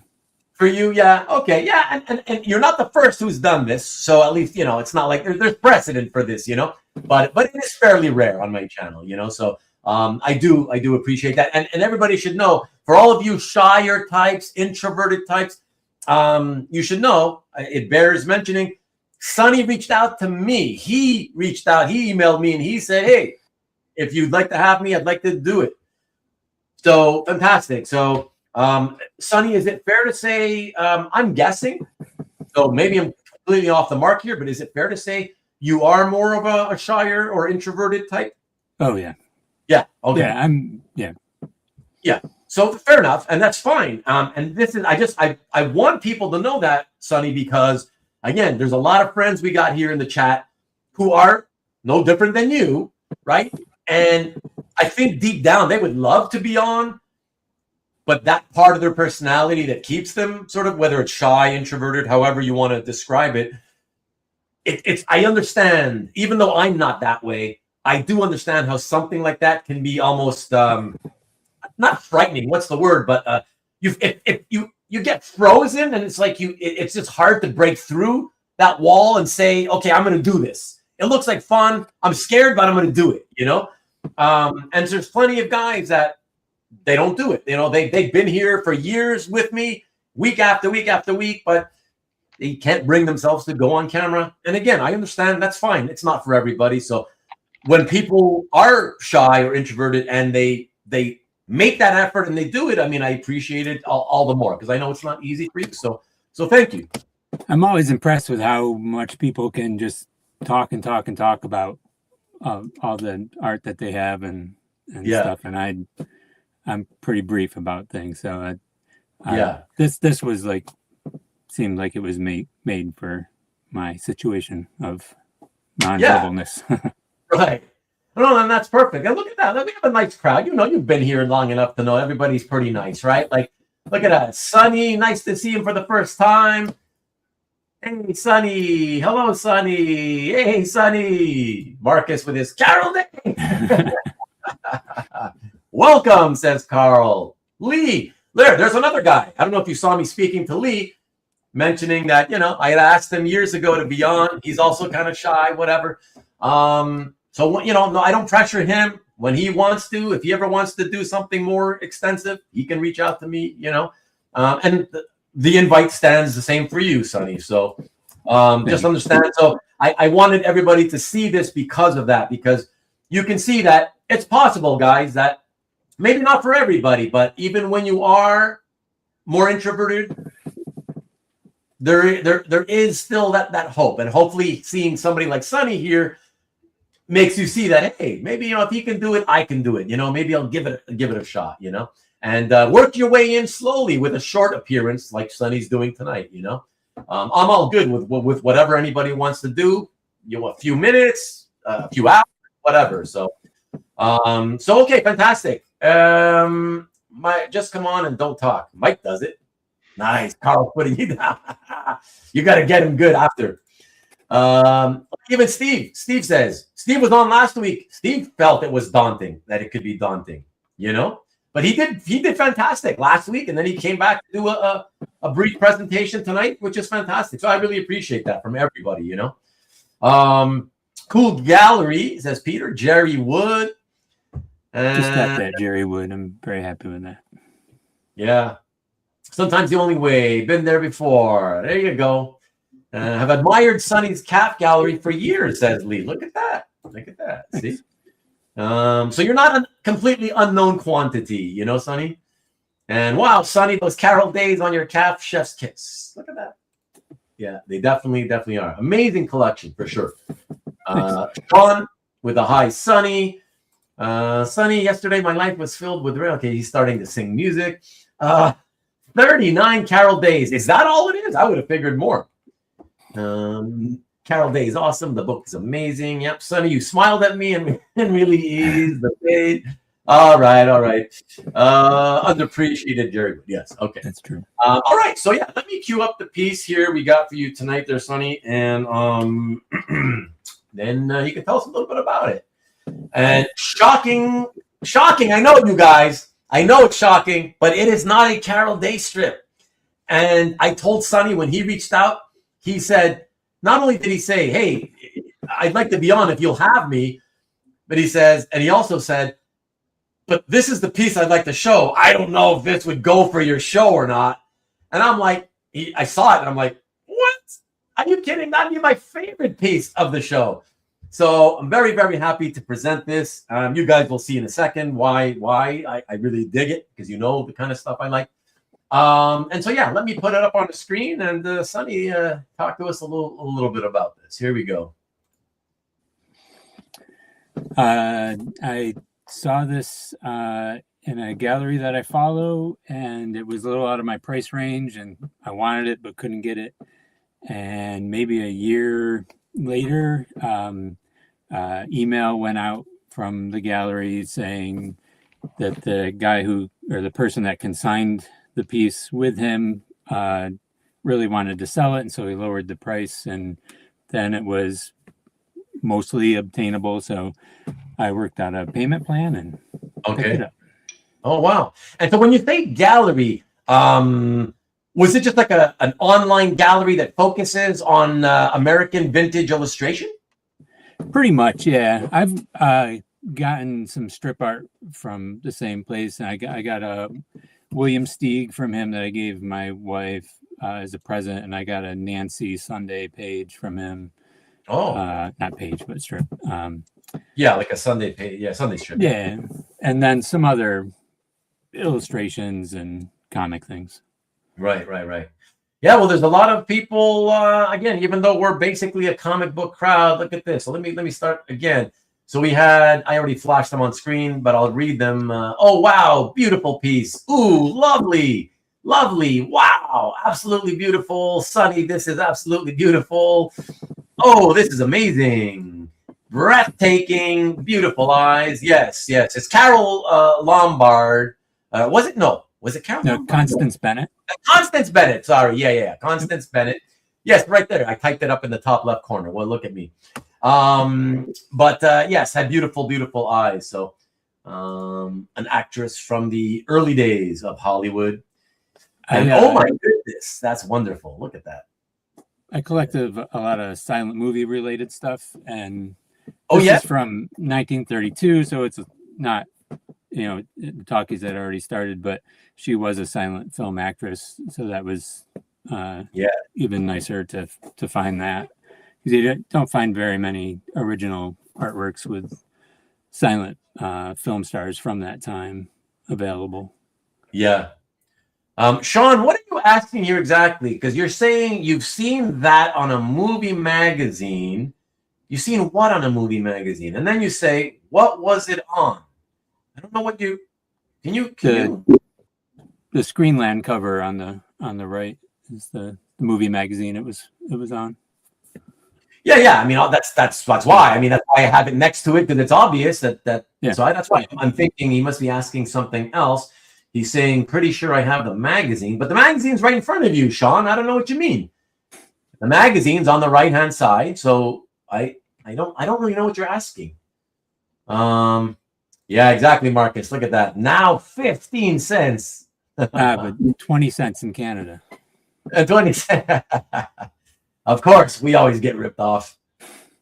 Yeah, and CJ, a good point. That's what I had to notice. It was like, wow, how vibrant they are, even after almost 100 years. Very, very, very nice. And Sonny, please correct me if I'm wrong. But this appears to be a pastel piece. Is that what it was? Is Yep. that the It's pastel and it's on a really thick board. Oh, okay, Almost like a masonite. Oh, okay, interesting. Yeah. Would you think it was like just illustration board, or because I mean it's thicker and heavier, yeah. Oh, I see. Okay, yeah. Because I mean, you're familiar, obviously, with illustration board because all your Carol Days are on them, you know. And so you figure it's you figure it's like a type of wood. Yeah, it's almost kind of like a pressed wood. It's really hard and thick. I have it. I can hold it up for you. Oh, okay. Hold on a second. Hold on. Let me get through these comments. Oh, I didn't scroll up. I didn't see the title. I have to scroll down when typing. My mistake. Okay. Okay, no worries. Hey, what's up, Mark? Vibrant piece and nice Daniel Johnson shirt. Excellent. Thank you, Mark. Even more incredible, pastels in such great shape after so much. Exactly, after so much time. Exactly. Yeah, it's unfixed too. Oh, and it's unfixed. Yeah, wow. I got to get it framed because I'm nervous about it. But yeah, it's on this really thick. Oh wow! Yeah, wow. Yeah, that is interesting. I mean, in 1932, so they were doing things differently back then. Illustration on illustration board kind of became more the norm in the 40s, you know. But wow, yeah, that's fantastic. The image area, what would you say it roughly is? Do you know? Have you ever measured it? I can measure it right now. Oh, fantastic.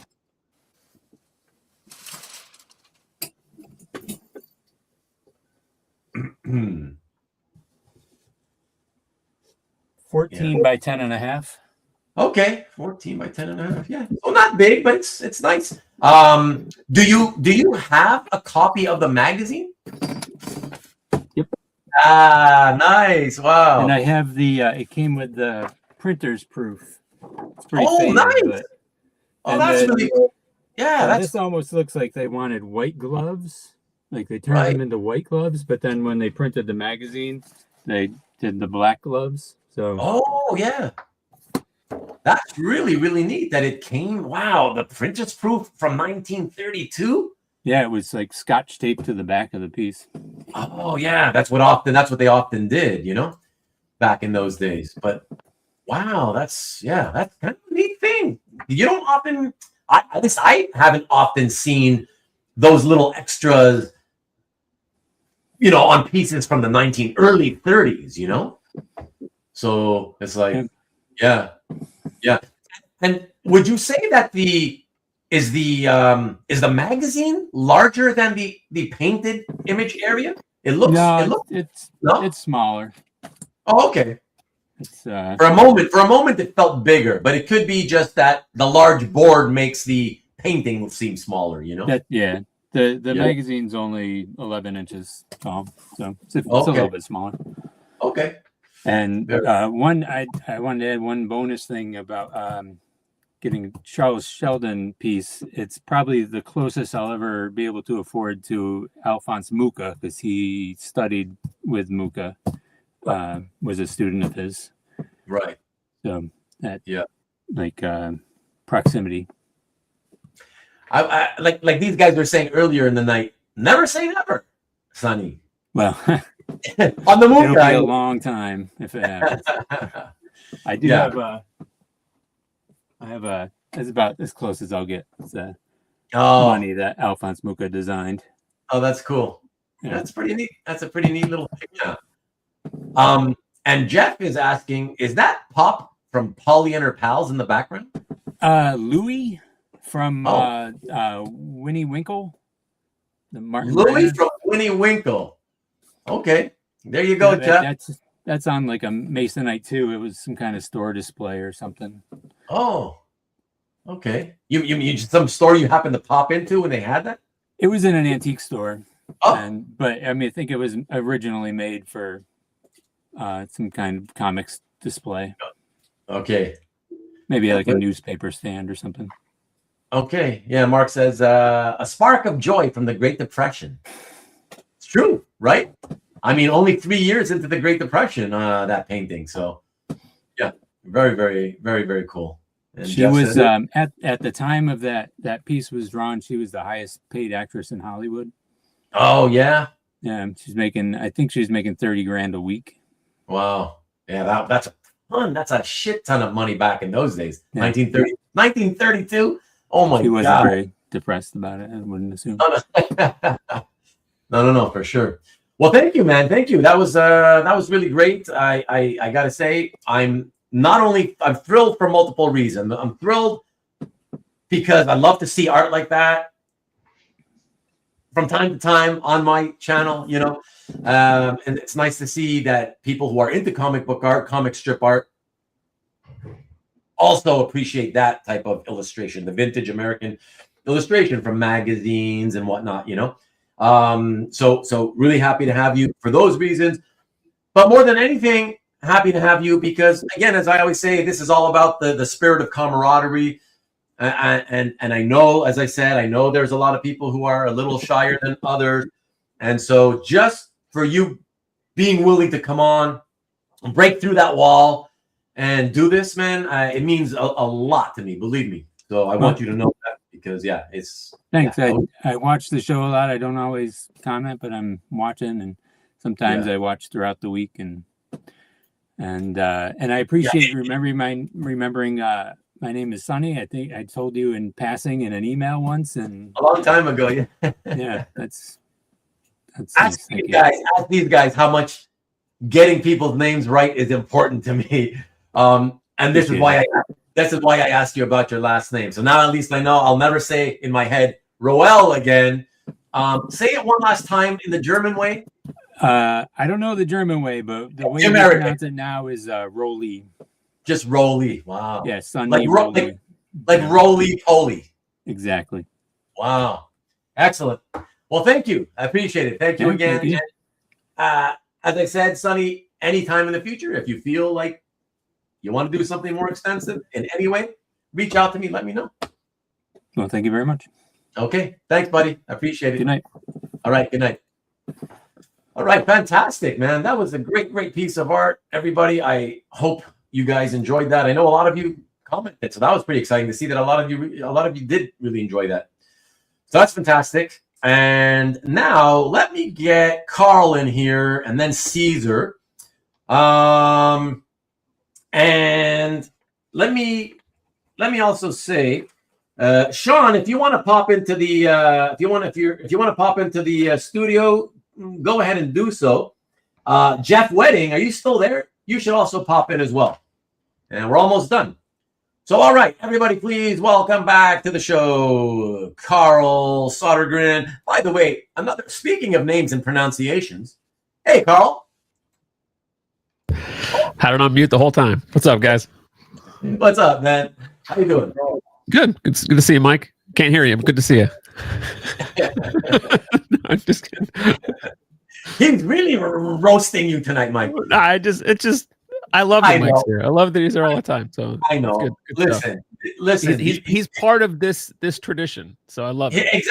Exactly. And do you really think I would keep inviting him on and asking him to do things with me if I gave a crap that he's the opposite of me in terms of speaking? You know what I mean? It's the perfect balance. It's the perfect balance. Like this with art, you don't really notice the mat, but it needs to be there.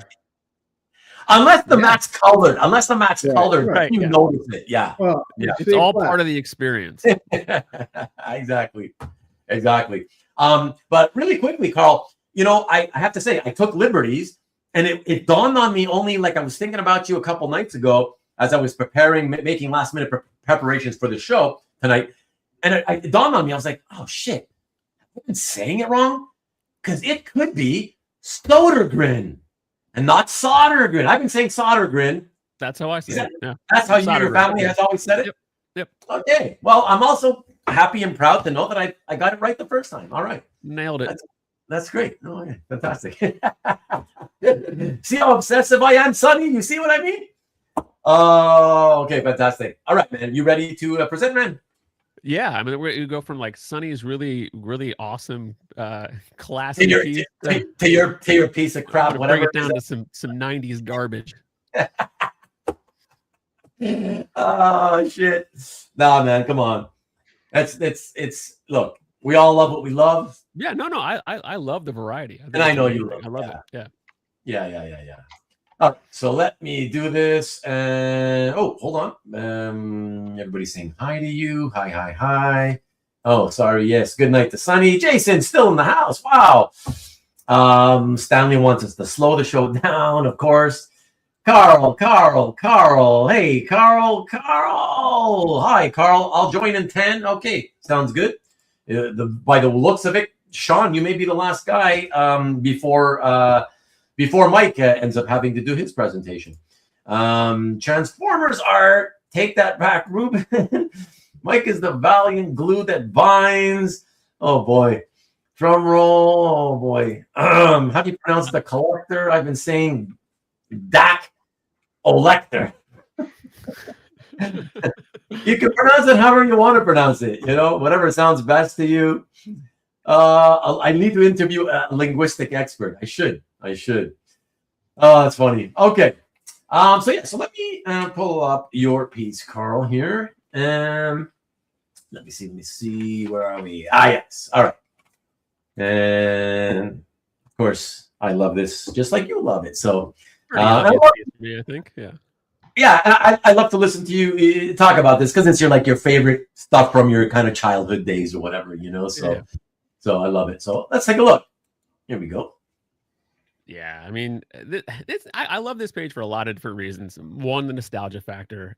This is a moment that I remember distinctly from the comic where it was, my guy was Cyborg Superman. I loved that replacement when he was introduced.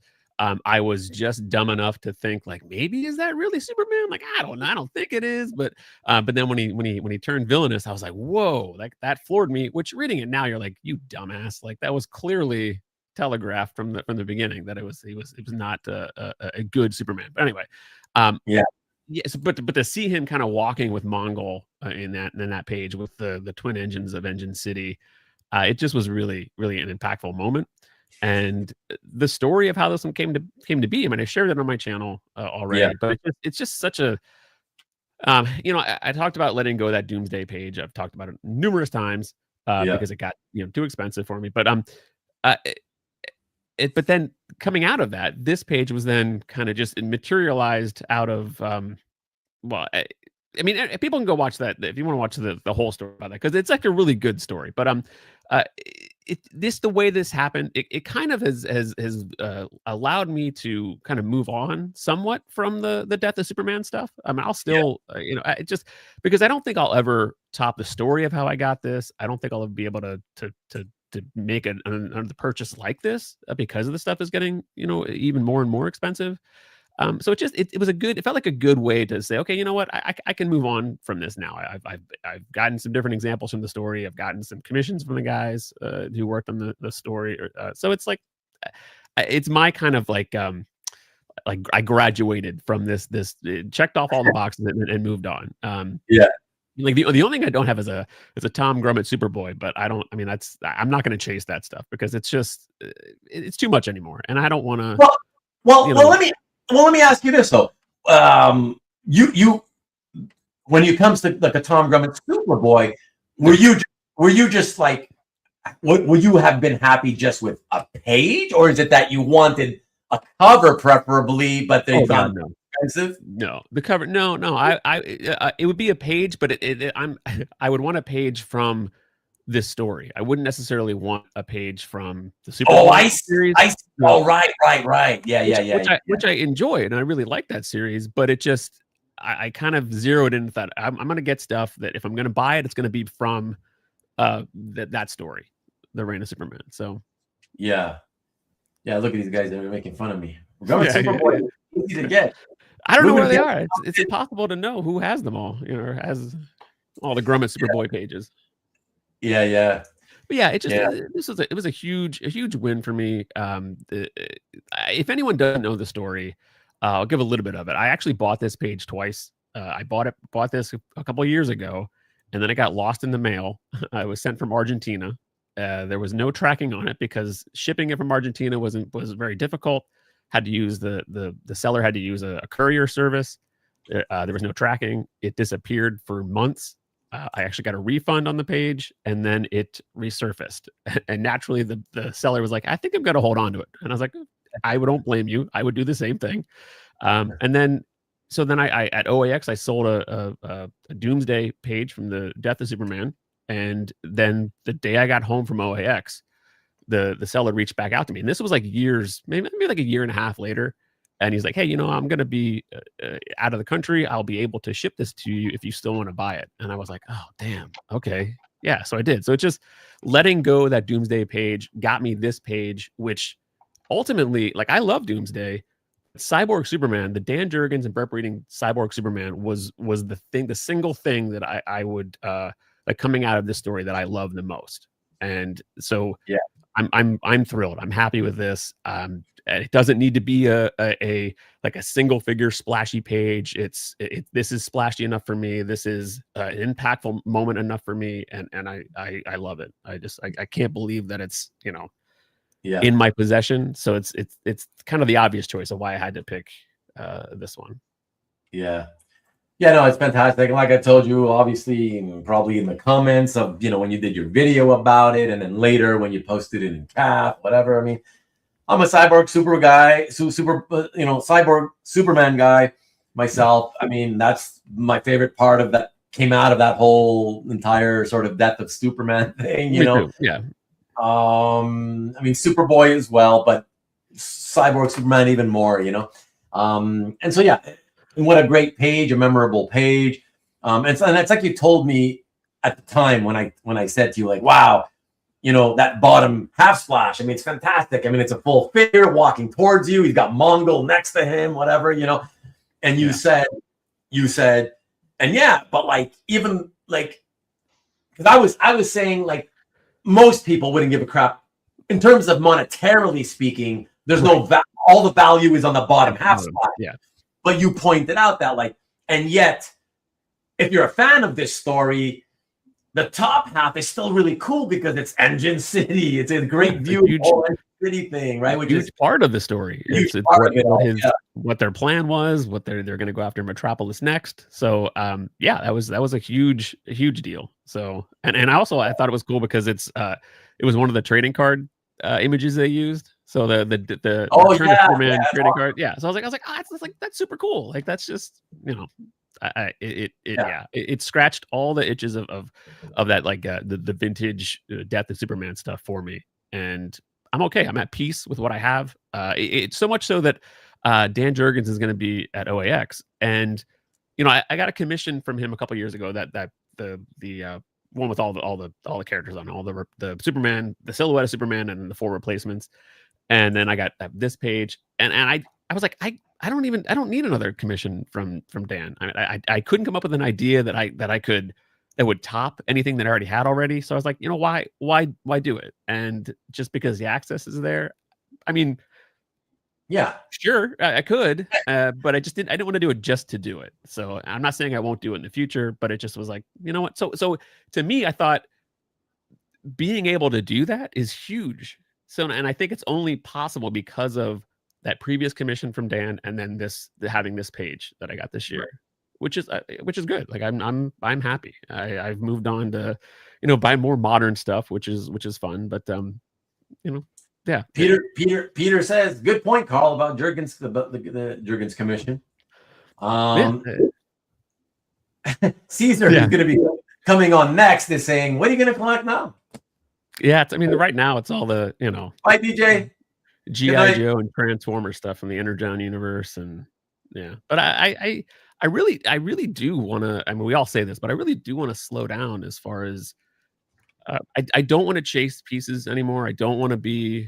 I've largely checked out of all auctions. I mean, some pages will come up that I'll see that are at auction just from my keyword searches from CAF, but I'm okay. I'm at peace with what I have, and if there's other artists that I see in reading comics again, like reading more comics, I'm stumbling onto other artists, and those pages are generally cheaper. So that's what I'm having a little more fun with. So you know. So this page kind of represents the not the turning the page of the collection. No. It ebbs and flows, and we go in different directions now and then. But that's where I'm at now, and that page is a huge part of being at peace with that. Yeah, it's like this was the last of my past. I'm now moved on into different sort of newer stuff, you know, with different interests and focuses, right? But it's kind of that bridge between the two, you know. So it's nice, man. I hope you can hang on to it for as long as possible. As long as it doesn't skyrocket in value, I think I'm safe. I mean, that's the thing, but it already does have more than enough value. So it's scary, right? I know. Like that's where it was. It was essentially like what I paid for that was what I paid for the Doomsday page originally. So it's like, right. But that one took off. But And I haven't had second thoughts about that one either. Letting the Doomsday page go, because it's just it all like felt like it just worked out exactly how it was supposed to. So yeah, for sure. Like you always say, man, you're always curating.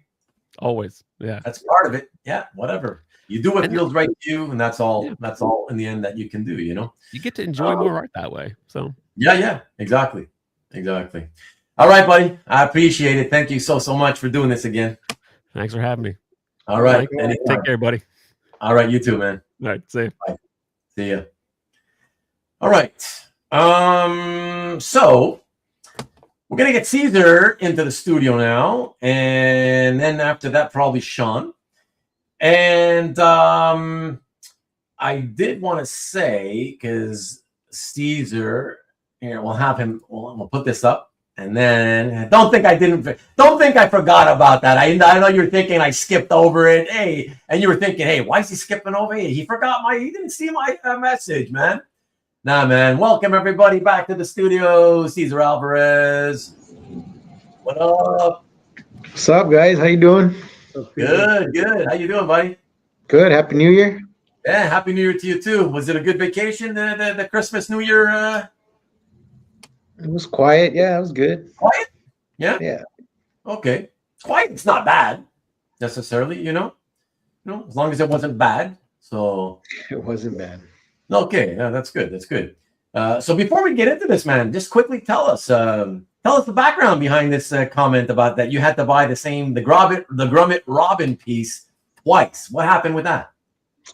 Oh yeah. So I bought it on eBay. It was the Robin 2 poster, one of the posters. Poster art? Yeah, poster art. And I bought it from some lady in Canada. Ooh. Those Canadians. Yeah.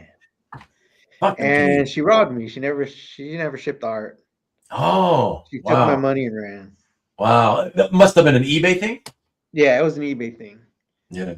So she, first couple of weeks it was, I was sick, I'll get it out this week, the usual runaround you get. I've been busy, I'll get it out this week. Never showed up, never went out, cut off communication. And then 8 years later it shows up on CAF from another dealer, from another collector. 8 years later. Wow. 8 years later. On CAF. On CAF. Shows up on CAF. Wow. And I knew the collector. I didn't know him personally, but I knew the name. Yeah. And I just emailed him, hey, where'd you get this? And that he goes, oh, he got it from a store in Canada. I was like, oh, okay. I mean, but it wasn't the same lady that had it, but Okay. And I just asked, I bought it years ago. If you ever think about selling it, let me know. And I'd like to buy it. And then about a year later, he put it up for sale. And I said, hey, would you willing to take this for it? He said, yeah, no problem. And I bought it again.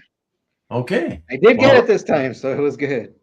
Shit, don't tell me that this is the story. Is this story attached to the Robin 1 cover? No, not the Robin. Okay. Wow. No, the Robin, I think it was the Robin 2 pull-out poster from the book. Oh, that's right. Yeah. The pull-out poster. Right. Yeah. Yeah. About that. Yeah. But it worked out in the end. I got it. Paid twice Yeah. for it, but I got it. Well, can I ask you, because it was 8 years earlier, so obviously times were different and it was Grommet, so much cheaper. He was always cheap in those days. How much did you get taken for the first time? It couldn't have been that much, right? No, I was like under 5. Okay, thank God, at least that, not thousands of dollars or whatever. No. Yeah. Okay. Well, and you ended up with it in the end, and so yeah, all's well that ends well. It ended the way that it should have, Yes, I finally got it. Yeah. No, good to hear that. Jeff says that sucks, but glad it ended well. Yeah, you're a better person than I am. I wouldn't be able to look at the art. Yeah, I know what he means by that too. Yeah, it's just because of the memories that it gives, whatever. Right. And you know what? I've only had 2 eBay sales go bad. Both were international. One from Canada and one from Australia. Oh yeah. Yeah.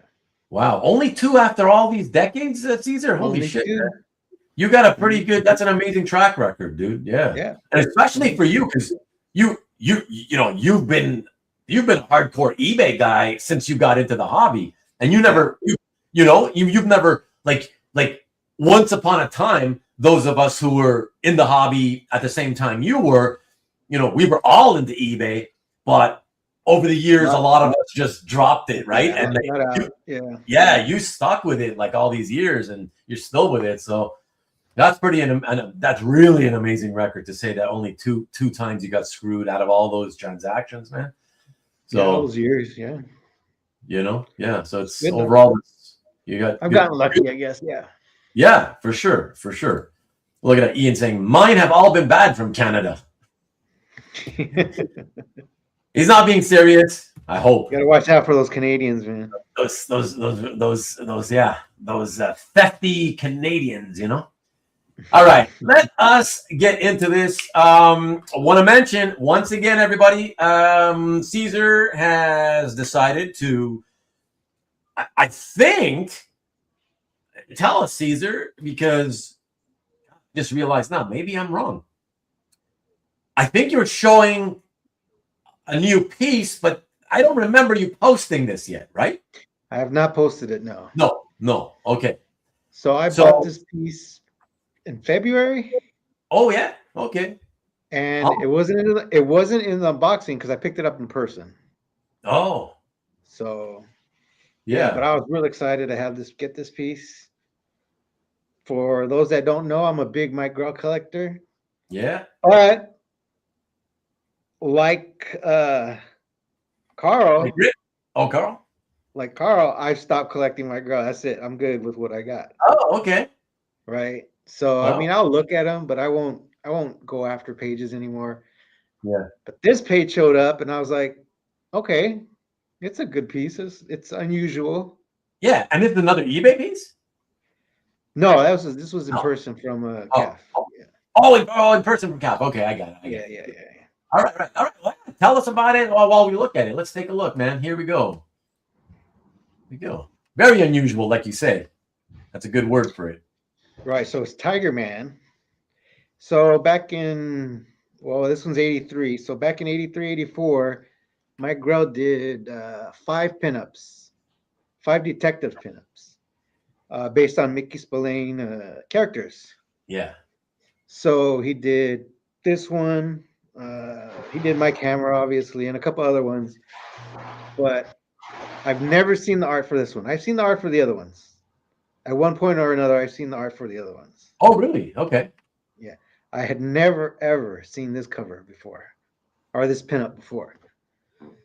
And so I was excited. And just coincidentally, I had picked up another one just in January. Yeah. So on the 5, I picked up one in January, and then this one came along, and this is the one I had never seen before. I had seen the other one before. Yeah. So but you acquired one of the other ones first. Yeah, I acquired one of the other ones first. Okay. And then suddenly this popped up on CAF. This one showed up on CAF, and I was like, I like it. It's cool. It's vintage Grell, Yeah. And and like I said, I had never seen this pinup before, so I was like, I asked the guy about it, and he said, yeah, he's selling it. He was local to me, so I was like, great, Oh, that's even better. Yeah. So we made a deal, figured out a price, made a deal. And then I said, well, where do you want to meet to make the exchange? You know, and we Yeah. met. And it's big. It's big. Yeah, it looks like it would be 16 by 22. Okay, yeah. So it's basically 2 boards, but it's 1 board. It's all on 1 board. Oh, it's one of those single board pieces. Yeah, it's a single board piece. Yeah, nice. It's really great looking. Everything's inked except the tiger has pencils. The tiger stripes is penciling. Oh, that's not inked? That's not ink. That's pencils, yeah. Oh, that's just pencil. Oh, cool. Oh yeah, man, that's really cool.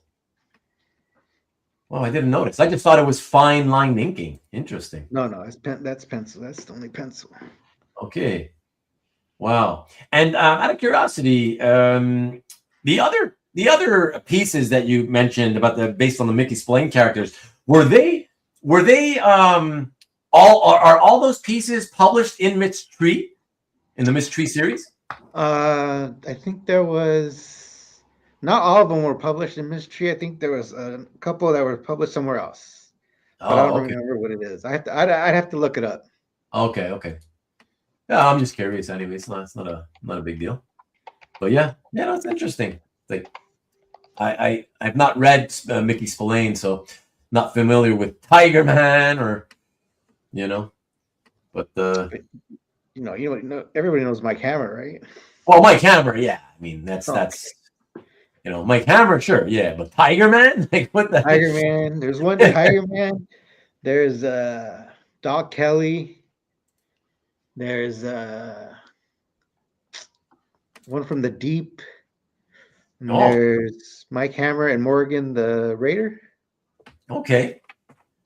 Yeah, I've not heard of any of those, to be honest. Yeah. I mean, Mike Hammer, I haven't read either, but I know Mike Hammer because that's what Mickey Spillane is most closely associated with, at least in my head, And I've seen every single episode of the 1950s or 60s Mike Hammer television series. I've seen that. That's awesome, man. Oh, it was great. I loved it. Yeah. So if anybody's interested, it's a good series. Check it out if you're interested in that kind of stuff, detective stuff, But yeah, man, thank you so much for doing this again, as always. Yeah, especially after so recently doing the now annual Christmas unboxing episode, which is always a blast, to have you do that for us, So yeah, man, I appreciate it, So yeah, always good to have you in the chat as well, of course. And anytime you come in, man, you're always welcome. You know that you're always welcome. So for anything you want to do, always glad to have you in. So I appreciate you, man. Thanks, Sean. I know you collect girl too. Yeah. Sean and Rick are out there. yeah. Rick's still looking. Rick's still looking, and probably Sean too. I would think too. Yeah. Rick was the one that earlier said, "Oh, good, more for me." Once you said you're done. You're done. Oh, more for me. Yeah, he ain't done. I knew that he would be done. It's all right. Rick always beat me out on pieces anyway. Yeah. You guys were like nemesis on girl stuff, Fantastic. All right, buddy. I appreciate it. Thank you again. All right. Thanks for having me. Yeah, for sure. Happy New Year. Well, yeah, Happy New Year to you too. And yeah, we'll see you in the chats and we'll talk again soon. All right. All right, bud. Later. See ya. Okay. All right. So we're almost done, everybody. And we have got Sean coming up. And I mean, Jeff was here, but like Jeff, I don't know if you're just muting yourself, but I don't even see you either. But okay, let us. I hopefully you'll. Oh, you're here. Oh, there you are. Okay, sounds good. Jeff, are you okay if Sean goes? All right, sounds good. All right, everybody, please welcome back for the first time in several months, I would say, Sean Clancy. What's up, buddy? You're muted. Is it working now? Yeah, we're good. Sorry about Good. that. How you doing? All right. Yeah. Been a while. Good to see you, man. It's been a while. Absolutely. Yeah. Yeah. Yeah. It's been a very busy year. Have you had a good holiday season? Was that good for you and your family? Yeah. Family was over. Some of them are still over, and I'm at the office doing this away from them. So. Okay. Is that why you're at the office still? Only for me? Yep. Yeah. That's my excuse. Yeah. I appreciate it, John. That's awesome, man. You ready to talk about your piece, man? Sure. So I went to Walt Simonson's house. No, I'm joking.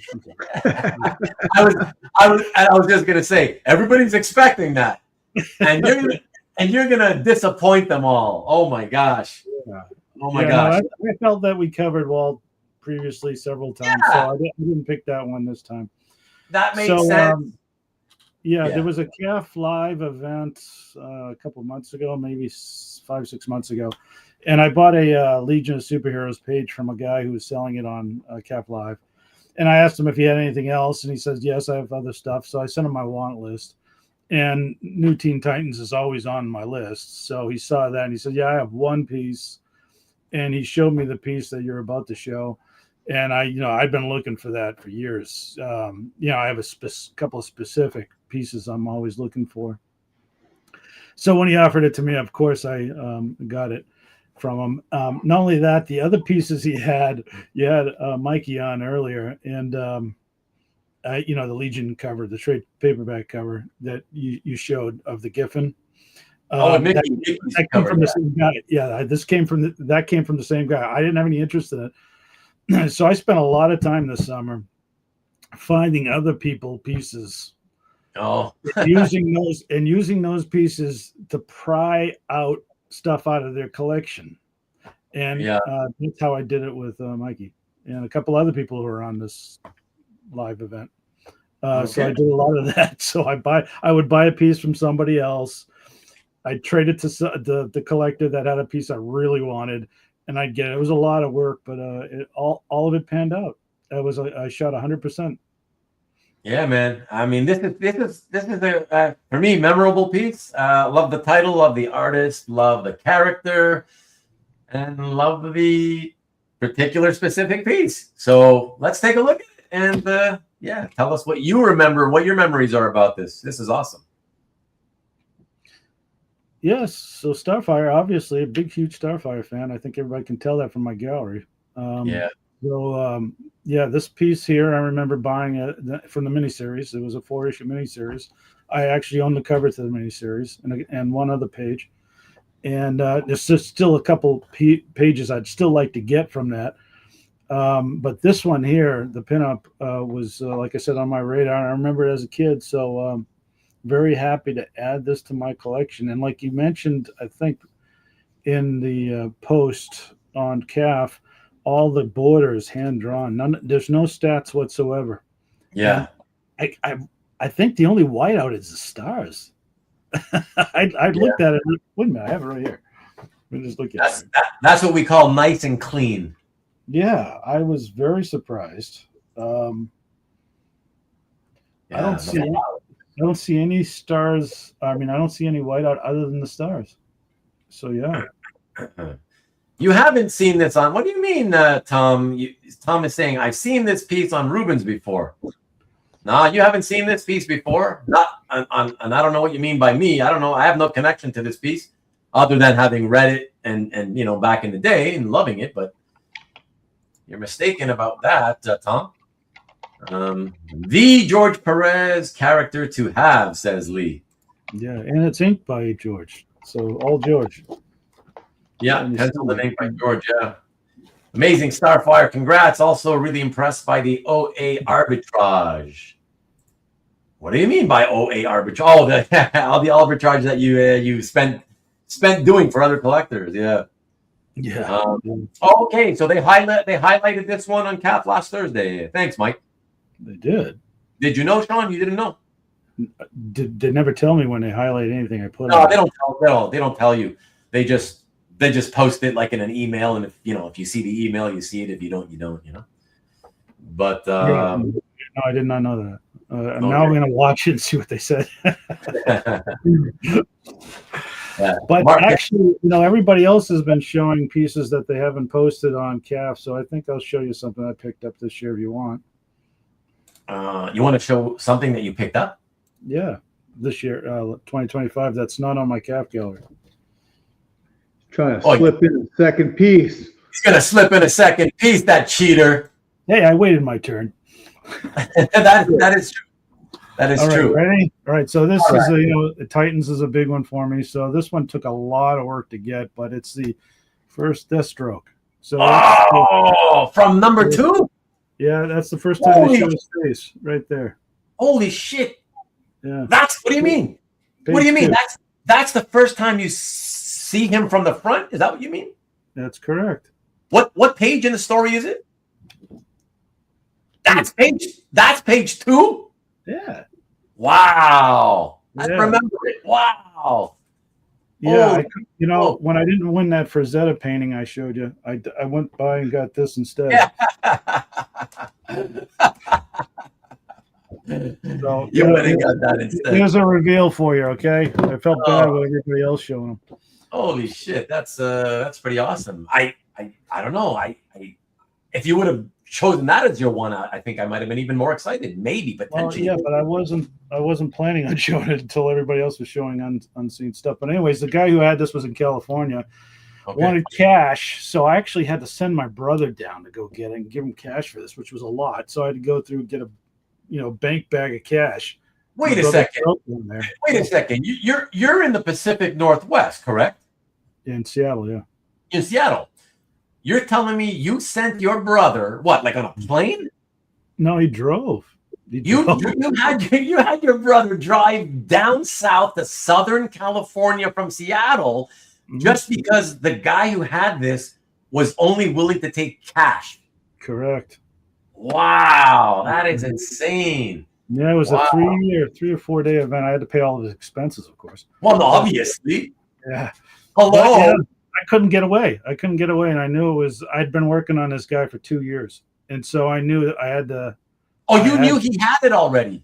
Yeah. We had been negotiating for 2 years. So he and I, when he finally said he'd do it, I was like, okay, I can't leave. So my brother volunteered, and that's what happened. Well, I'm assuming you couldn't get away because running the business it entailed you needing to be there, right? That's correct. Yeah. Wow.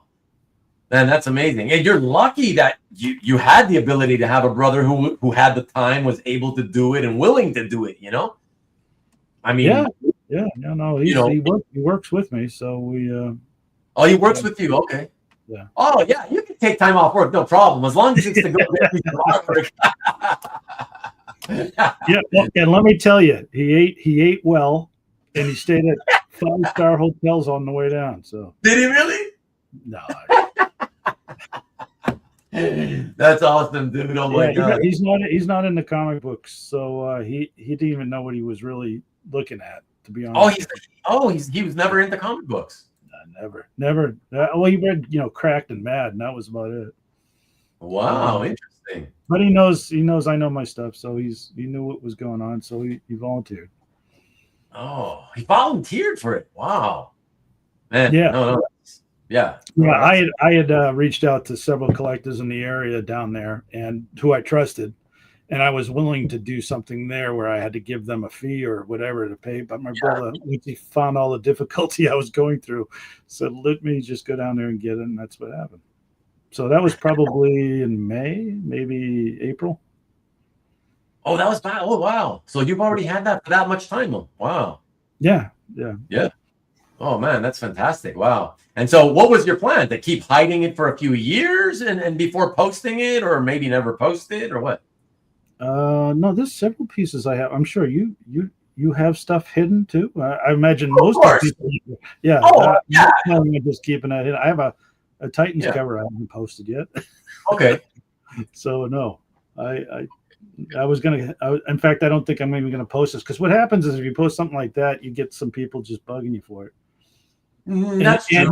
And plus, if you're dealing like I've been dealing with another collector trying to grab something from them, they will pick something you don't want to give up and not let go, and so you can't make a deal happen. So you don't want to show your very, very best. You make it work with what they have. Yeah. Yeah. Tom says he needs to get into the AC business. Well, it has worked out well for Sean. Let's say that. So far. And exchange this bag of money for a brick. What? The AC business is a front, it says Marcus. Wow. Well, thank you, Sean. Thank you for doing that. I appreciate it. That was very, very cool of you to share 3 pieces. Sorry, 2 pieces instead of the one. Holy shit! What else is there? Yeah. Well, you know, like I always tell people, like, it has to be 1 because then everybody wants to have 2. Believe me, I have plenty of people saying, "Hey, can I show 2? Can I show 2?" I'm like, no, because then everybody wants to, and it's going to be already a long enough show, you know. So imagine if I'd let everybody show 2. So yeah, but given that you're at towards the end of the show, that's awesome, and it's a really awesome piece as well. So I'm really super glad that we got to see it, especially since you weren't planning on posting it anytime soon. So that makes it even more special, you know. Yeah, we'll have to watch the show. Yeah, yeah. All right, buddy. Are you going to show anything? Yeah, but nothing special. And I've already shown my piece. Mike's going to show a piece. I already showed a piece like 2-3 weeks ago. Like I showed it to the camera. It's a Mike Perkins page from a recent Batman book he did or whatever. But I figured whatever. Okay, I'll do it because Mike asked me, should we do it? And he wanted to do it. So I said, okay, whatever, you know. But okay. Yeah. But we got Jeff first. Jeff wedding is coming up now. And I believe now that I got you done, Sean, let me take a look, guys. I believe that it is Jeff wedding. And then, then it's just me and Mike, and that's it. And we can get the hell out of here. Yeah, we're done. All right. See you guys. Thank you, Sean. Yep, bye-bye. Bye-bye. All right. So, fantastic. Double whammy there. And that's a very cool, especially for the George Perez fans. Very, very cool. And Sean had a great year for sure. That Ragnarok piece could win best of, I think. Ruben didn't want to share his good piece. I got a lot of good pieces, but they're good to me. They're not necessarily good like to everybody. It's just whatever, you know. But I really love this Batman stuff, so I figured, I love it. I just figured, okay. I keep looking at it, so I'm like, you know what? That's the one I keep looking at lately. I might as well show that one, you know. Okay, so let us get to our last guest. Since Mike, you are my cohort and not a guest, right? And bring in the Jeffster, all the way from La Viva, Las Vegas. What up, homie? Hello. There you go. He wants us to move the computer. I was going to say, you want us to, it appears that you want us to see your Christmas tree more than you want us to see you. Well, I was just hanging out, waiting to get on the show. Yeah. I Me and my little buddy. There you look at R2. Is that life-size R2? He's about 80% scale.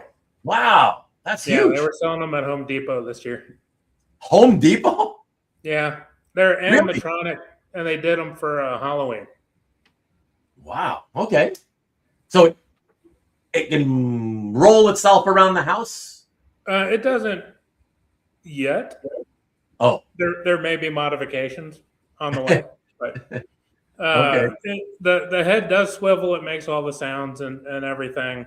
But I just have him quiet but lit up at the moment. So. Okay. Yeah.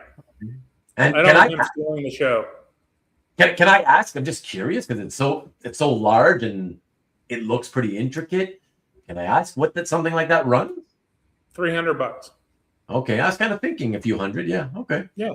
How much does it weigh? Like, is it hollow? Sitting here, it's probably about 15, 18 pounds. Oh, okay. So it's not. Okay. I've already detached it. It was on a base, and so it had some movement. It rotated a little bit on the base.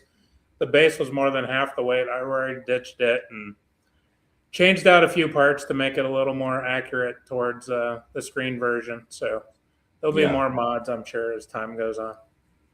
Oh, look at that. Tom says, I got one too, $300. Yeah. That's funny. Ian says, it's a Roomba. So there's actually these little kid bumper cars that if you put your 3-year-old in it, you can drive them around remote control and bump them into the furniture. Oh. And people have been buying those used for pennies and then tearing them apart and using those wheels and that remote control to modify R2. Okay. Yeah. I just want to say, because Tom said he paid $329, and Marcus is saying $29 in taxes is pretty high, Tom. Well, Marcus, if the price was actually $300 and they were selling it here, it would be $345 for me with taxes. $45 in taxes. So if you think 29 is high, come and live here. So now they sell for $800 on eBay. Oh, so they're like, there's a lot of them, whatever, and now they're already collectible. Wow. Yep. No, it's not free. That's not free healthcare. That's the problem. Is we pay so many taxes and we're paying it through our taxes. That's the problem. It ain't really free. Free healthcare. Yeah. All right. Let's take a look. You ready, Jeff? Yeah. All right. Let us pull up your piece here. And yeah, tell us about this. So, High Republic Adventures, the High Republic era in Star Wars is that time frame that's 100 years to 500 years before the prequel movies. So it's before Anakin Skywalker.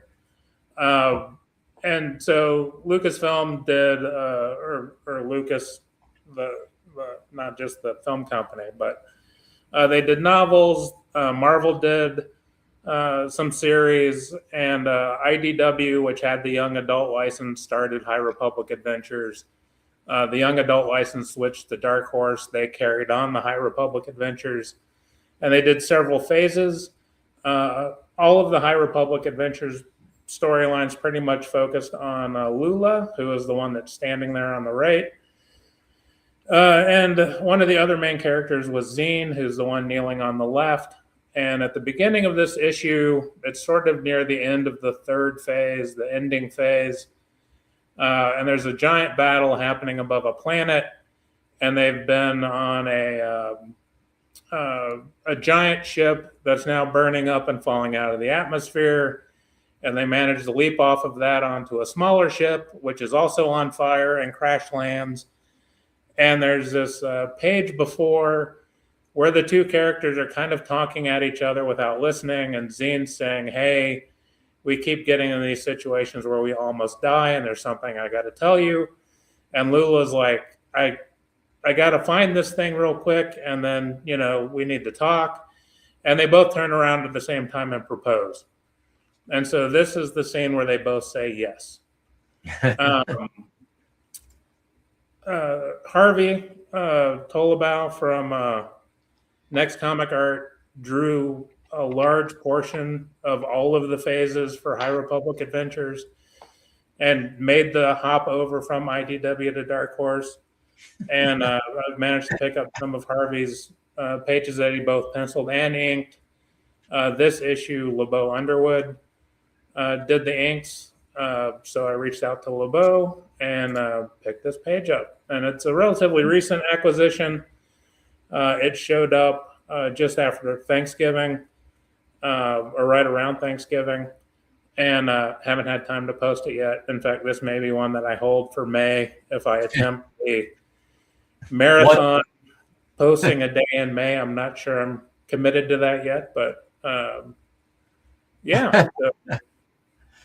Well, it's like a lot of the guys said, it's a really, really cool looking splash for sure. Man, you said last year that I think I'm done. I think I might be done with these May the 4th be with you 31 days straight of Star Wars was, and then you still went through with it and you did it anyways. Yeah. And I'm like, oh my God. I mean, it's to have to, again, me, I'm thinking selfishly. Selfishly, I'm just like, oh my God. Now in May, it's like, I got him. I got Kavi. There's probably another one or two guys that are constantly posting every fucking day. The goddamn, and I want to say something for them because they're my friends. You know, I'm like, I'm running out of things to say. It's all Star Wars art. What am I explain? Especially as a guy like me, as you know, Jeff. I'm not like some deep-seated Star Wars guy like you guys. You know, so it's pretty funny. But like, well, what you should do is just jump in and go, look, another one. And just leave that as the comment for 31 straight days. 31 straight days. Yeah. Nah, I wouldn't do it.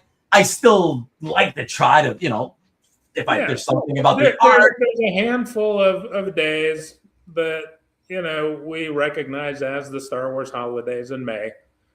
You know, May the 4th. The movie release date. So I think what will happen is that there will be a lot of Star Wars in May. And I will hit all the key dates, but I don't think it will be a full 31. Because first of all, I'm not going to have that kind of backlog. Okay. Because I've slowed down a bit because of with the Tom Palmer estate over the last 18 months, 2 years, whatever it's been. The purchases have been more than my usual budget, so there's not a lot of $100 pages to fill out May. Right. So, you know. For that reason, it may also, I just won't be able to do it. So, yeah, I got you. Look what Carl or for that reason, I'm gonna figure it out between now and then, just for Rubén. Don't get any ideas. Come on, Carl, man. Oh shit. Supplemented with sketch cards. Well, I was gonna say, I know what I'm gonna have to do when I hit OAX next month, and actually, I've commissioned a Star Wars sketch card from each of the next comic art guys. So that would be 9 or 10 days right there. So there you go. Here we go again. It's going to be 31 days once more. We'll see. It's a lot of work putting all that together, though. So I don't know. It's easier when I just trickle them out 1 or 2 a month. So yeah. That's it. See, I'm of the belief that like if you're a big Star Wars fan, yeah, go ahead and post 1 or 2 or even 3 on May the 4th. That's the real holiday. It's not the entire month. It's the 4th. It is the entire month. But when did that happen? It used to be the 4th, and that was it. May the 4th, because of the May the 4th be with you. For all you general public people. Listen. George Lucas's birthday's in May. The original 3 films all released in May. Yeah, I mean, there's a lot of May Star Wars. A lot of May, I get it. And then all the fans started bringing new ones like, oh, May the 6th. Sorry, May the 6th or whatever, right? So May the 6th. Yeah, Revenge of the 6th. Yes, yeah. Well, there was a big argument whether it was Revenge of the 5th or Revenge of the 6th, but now that we got Cinco de Mando, it's now Revenge of the 6th. Goo says, "May you be forced to do it again." There you go. Funny. Now I'm actually waiting to see what Michael's piece is going to be because I think he's been quiet all night because secretly he's been showing his piece right behind him all evening. I could have, but no. Just don't get sick of doing it. We appreciate it. Nice one. You guys are so funny. I still Grogu tomorrow. Oh boy. All right. Okay. So, Mike, my friend, are you ready? I'm ready. Well, let me get some water. You know what I was thinking? You know what though, Mike? Actually, if you don't mind, can I go first? Because yours is really cool. I'd rather end with yours. Sure. Whatever. I'll get mine out of the way. All right. Especially since I already showed mine, whatever, a few weeks ago. Well, I'm just going to wave and drop out, and that way you two can chit chat. Okay, sure. I just thought I had heard you say that you were going to just hang and see what Mike had or whatever. But if you're the last. Well, if it's not the piece that's behind him, then I've guessed wrong. Oh. And so now I'm going to have to drop out so I can pay attention to the chat. Oh, it's up to you. I was just going to say, because you're the last guest, I was going to say you can stay with us if you wanted to. It's up to you. Whatever you want. Yeah, I'll let you guys close the show. All right. So, All right. Sounds Happy good. New Year, everyone. Happy We'll New see you Year. somewhere. Thank you as always, Jeff. Appreciate it, dude. Yep. Bye. Bye. Okay. And 76 is the original release date, but it was pushed back to May 25th. All right. All right. Drum roll. And thanks, Jeff. Before you talk, Mike, let me talk some more. Good night, Jeff. Yes, indeed. All right. All right. Okay. So Jeff is now, let me see. Yeah, he was definitely the last one, and that's just me and you, Mike. All right, excellent. So, so mine, guys, like you saw from Batman. Here, let me put it up while I talk. It's here. So, The Batman's Second Night from the first issue, page 45. It's the second to last page. Those of you who have read the issue know that on the last page, they go careening off the cliff in that beautiful automobile. So it's literally a cliffhanger, if you will. And if you've read the second issue, then you already know how that cliffhanger ended. But I won't say it for anybody who hasn't read it yet. So anyways, yeah, look, I've said it many, many times before. I really, really love the aesthetic of, my favorite decade is the 1950s for aesthetics, but I love the aesthetics of the 1920s, 30s, 40s, 50s, and 60s. So what I mean by that is I love the clothing, the period clothing, the period hairstyles, the automobiles, and so with Mike's style being so good for drawing those types of things, what I love about it is that it allows me the opportunity to pick up pages where I don't even care that I'm not looking to buy the hero of the story, in this case, Batman, and Superman is now a guest star. It's not to say that I won't buy some pieces with obviously with the main character, because I have last year with Batman First Night, but there are often times where with Mike's art, I just want to get a great example that features things that he's really good at, and one of those things is drawing beautiful classic automobiles. So it's got that establishing shot, which I really, really love. That's a beautiful, beautiful automobile for me. And then I love how he does extreme close-ups of people's faces. So the second to last panel where you see that's Lois's close-up of her eyes and her scrunched up nose in the rear view mirrors. But that's what you're looking at, is in the rear view mirror. And I love that. That's what I love. And so that's basically what I liked about it. I like the fact that the two ladies are arguing and going crazy, yanking each other's hair. That's Julie Madison on the left, and that's Batman or Bruce Wayne's girlfriend. And they're if you're wondering why she's yanking on her hair, it's because that gas pellet with green gas coming out of it, that was the Scarecrow.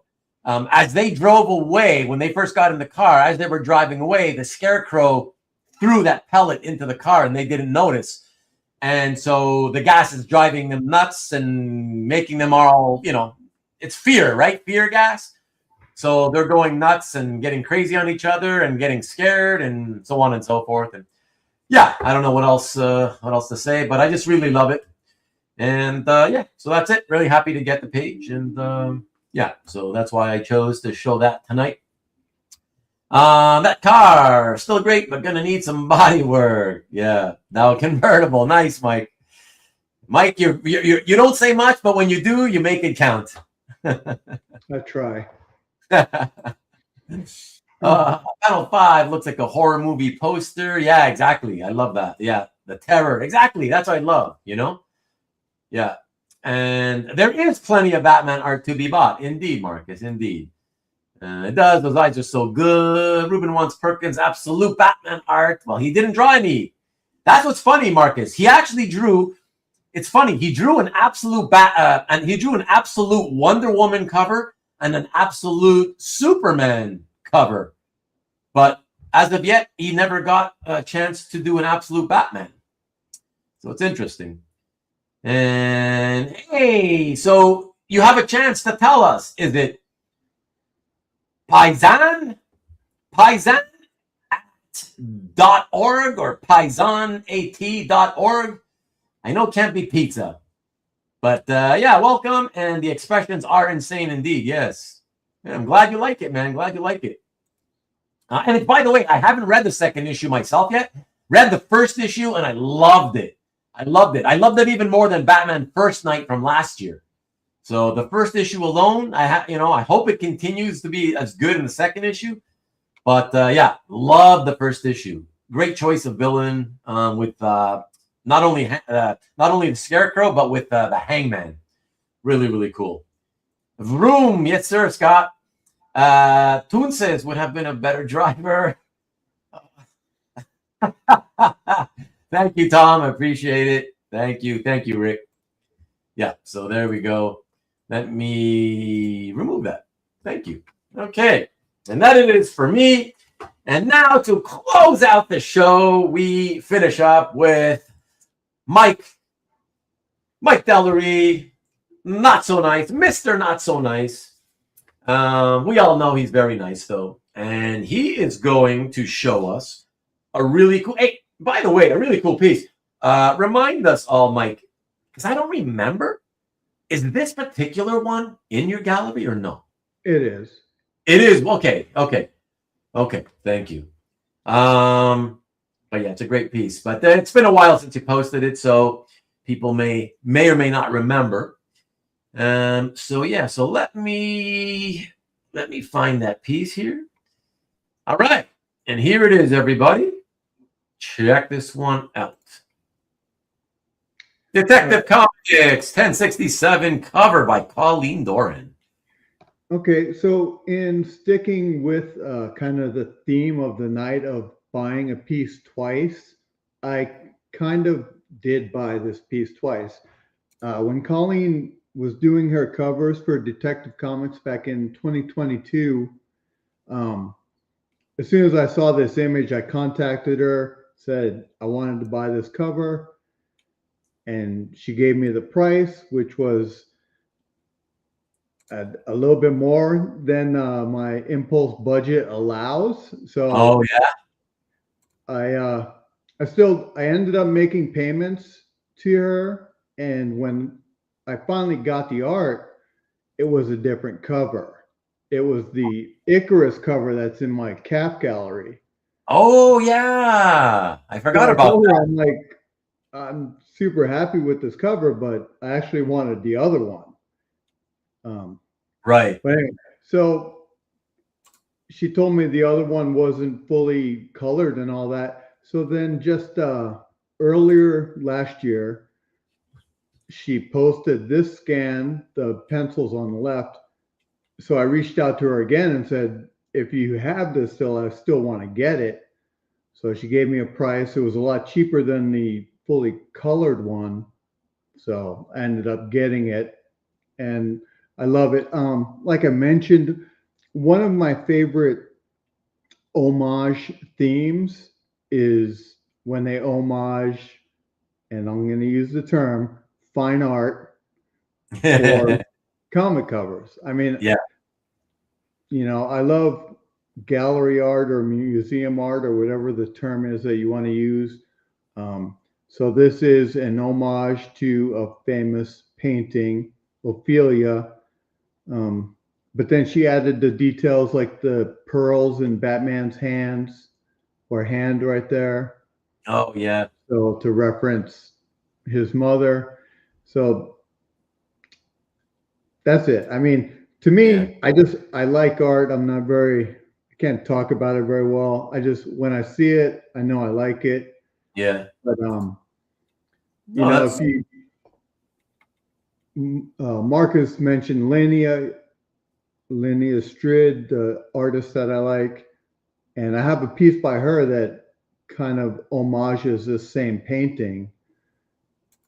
So yeah, and then you can see that it's hanging on the wall behind me. But that's it. You know, I like cover homages that homage classic paintings. yeah. And I have like I got that Vampire Batman piece by Jay Gonzo. Well, Jay Gonzo, but I have another one that I got from Tom Haubrick that. Oh yeah, yeah. Venus or Saturn devours his sun. Yes. Also homages a classic painting. So that's it. Yeah. And then I could have gone with the senescence piece. I just found him last year, and I've got 9 pieces from him.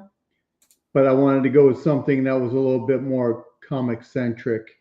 Yeah. Might have some appeal to people. Yeah. No, I appreciate that. That's fine. I mean, look, I think everybody would have been cool just fine, with any piece, even if it would have been Linnea Strid or whatever, any of the artists, who are non-mainstream comic artists that you like. Everybody would have been fine with. Who cares? You like what you like you say, right? Like we all say all the time. So it would have been fine. But I'm sure that yes, because it's a Batman piece, and it's such a different, unique piece based on a fine art painting. I think it's definitely going to be appreciated. I think a lot of people have already made comments that show their appreciation for this, and yeah, I'm with them too. I think it's really, really cool, and it's just I love it because of that, for that reason, because it does homage a fine art painting, right? And, like Carl. No, I was just saying that. Sorry, I was just saying that really quickly. Carl said, was it Carl said? No, Jeff. Jeff said, better than homaging Spidey 300 any day. You know what I mean? And it's like, listen, okay, I'm a fan too. I bought Spidey 300 off the racks myself, blah, blah, blah. But like, yeah, it's like, I've seen enough comic book homage covers, right? There's literally 300 of those. Exactly. Well said. Exactly. But this is unique. Yeah, she did a short run of covers, 5 or 6, and each one of them was an homage to a classic painting. Oh, really? Yeah. Oh, so it was kind of like a series for her. Right. Yeah. And I got lucky and was able to get 2 of them. ML has one. Oh my God. Oh. And the others I haven't seen, so I don't know if she has them still, or I might have to ask her. Yeah. And sorry, how many did you say that she had done? It was like 5 or 6. It wasn't a long run. Okay. Yeah. Half a dozen. Thank you, Ian. I appreciate you, buddy. Thank you. And don't forget, Ian, everybody's still looking forward to you coming onto the show to do a full episode show and tell for your collection. No pressure though. Yeah, no, this is fantastic, Mike. Seriously, it was a great choice. I mean, it's that's what I love about it. It's not just another Batman swinging into action or whatever. It's really artistic. Yeah, in that it makes you like a lot of fine art pieces. It makes you wonder what's going on here. What's that all about? What it makes you ask questions. So you stare at it longer and you try to figure it out. And yeah, that's there's the Linnea piece right there. Yeah. And then I've been messing with like Grok or AI or whatever, like animating these pieces that are in my calf gallery. Oh, really? And I figured out how to put the image on calf. So if you go to my calf, like the Linnea piece and the senescence piece behind me both have animations. Both of them. Where you mean in your yeah. Oh, in the calf gallery. Yeah. They're just like little 6-second videos. Oh, I see. Okay, like really quick ones. Right. But also, Yeah. Marcus, there's a third piece right here. Or I guess I did the one on the show plus the 3 behind me, so I got to do 4 pieces. You know, they're nice. They're very cool. Very nice. Peter, look, interesting. And Mr. I don't know how to pronounce your name, and you haven't told me how. Mr. PaisanAT.org says, where can we see it, Mike? In my calf gallery.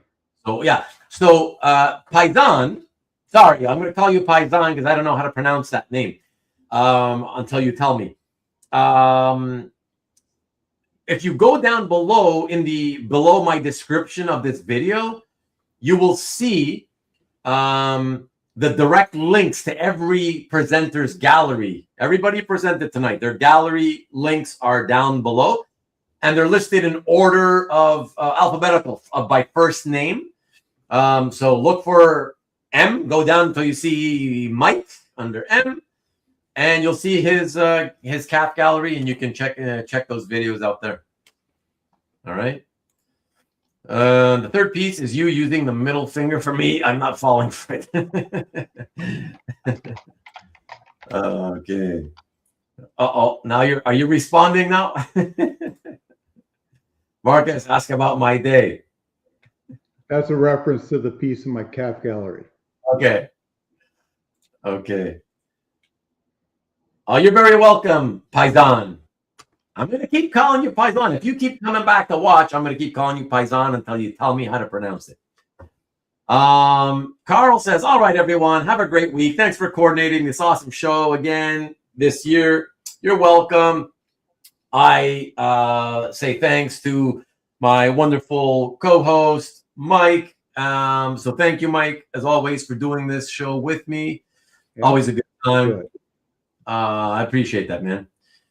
And I only want to ask straight. Thank you to everybody who stuck around this long. Thank you to those of you who only watched a little bit, came in and out whenever you could. As I always say, I appreciate every single second you guys spend here supporting the channel by watching and shooting the breeze in the chat and coming into the studio to hang out with me. So I appreciate every single second, no matter how much or how little you can give me. It's very much appreciated. So thanks to all of you, especially you guys. Of course, you guys on Rewind, of course, but especially to you guys who do it live, and especially those of you who do it live and never seem to miss a week, and are here pretty much every week. So thanks to all of you. Really, really, really appreciate it. Thank you, Lee. Appreciate that. Scott, you as well. And Scott, have you noticed your name changed? Do you see? YouTube keeps screwing up. Now it's not your full name anymore. Now it's just Scott_H_1. I mean, what's with that? It's so bizarre. So weird. Great acquisitions by all. Exactly. Everybody seemed to have a very nice, if it's just based even on the one piece everybody showed, everybody had a great artistic collecting year. So thank you. And appreciate you, Rick. Thank you. Peter, thank you as well. Thanks to all of you who presented. Of course, once again, everybody who came in, who came back to present the piece tonight. It's you guys coming together that makes this episode as fun as it is every year. Can't do it without you, obviously. So really, really appreciate it. And indeed, definitely a great show, a great way to start the year. I agree with that, Peter. Thank you. All right, so everybody, Mike D in the house. Congrats to all. Yes, congrats to all. Thank you, everybody. Thank you, Mike. I am all right. I guess I have to go buy a favorite piece of 2026. Exactly. I did buy a piece on January 1st. You did? I did. Wow, already. Okay. Wow. I made a sale on January 3rd, but I haven't purchased anything. So congrats, Mike. Yeah, that's pretty quick. You don't waste time, that's for sure.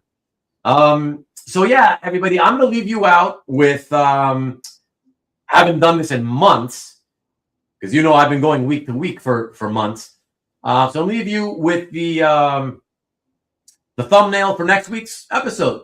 All right, and that is the 16th episode. So episode 16 of Comic Art 101. And it's going to be Talking Shop with Duke Fleed. So those of you who know Duke Fleed, aka #1 Groove fan on CAF, if you ever wondered who the hell Duke Fleed is in terms of what does that mean, well, that's who it is. The character you're looking at right there, that is Duke Fleed. And if you want to know more as to who the hell that is, ask Duke when he's here with me as my guest, my co-host, I guess, next week. And we got a few topics to talk about, and it should be a rousing good time. And especially if you guys get into it with us from the live chat. So I did, Marcus. I initially did have one, but he asked me to take it down. He's very particular about his picture being shown online, and so I had to swap it out, unfortunately. So yeah, good night to everybody. Good night, Lee. Thank you again. Yes, thanks for watching. Absolutely. And yeah, I'll be going on vacation, but only not this coming week, the week after. Looking forward to the unmasking. Nice, Mike. And Mike needs to be here for that. You took Christmas photos. What do you mean? He needs to be here for what? I took Christmas Maybe photos. a conversation next week, so I could just sit there.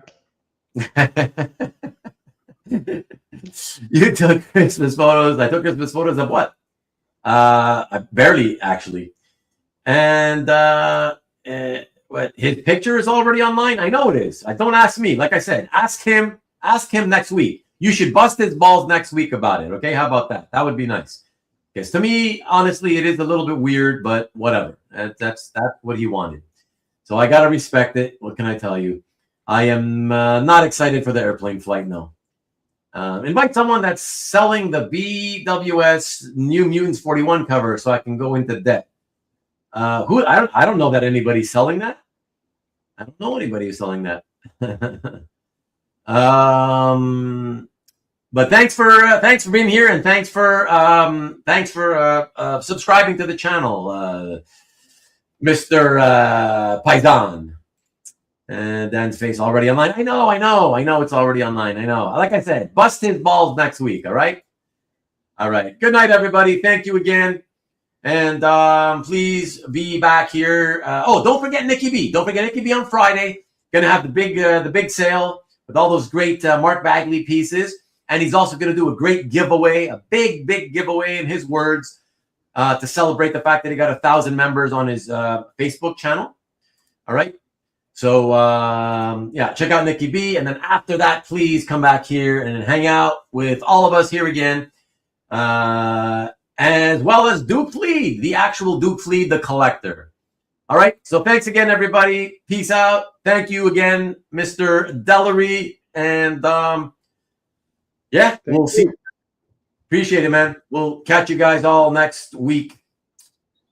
Go Blue.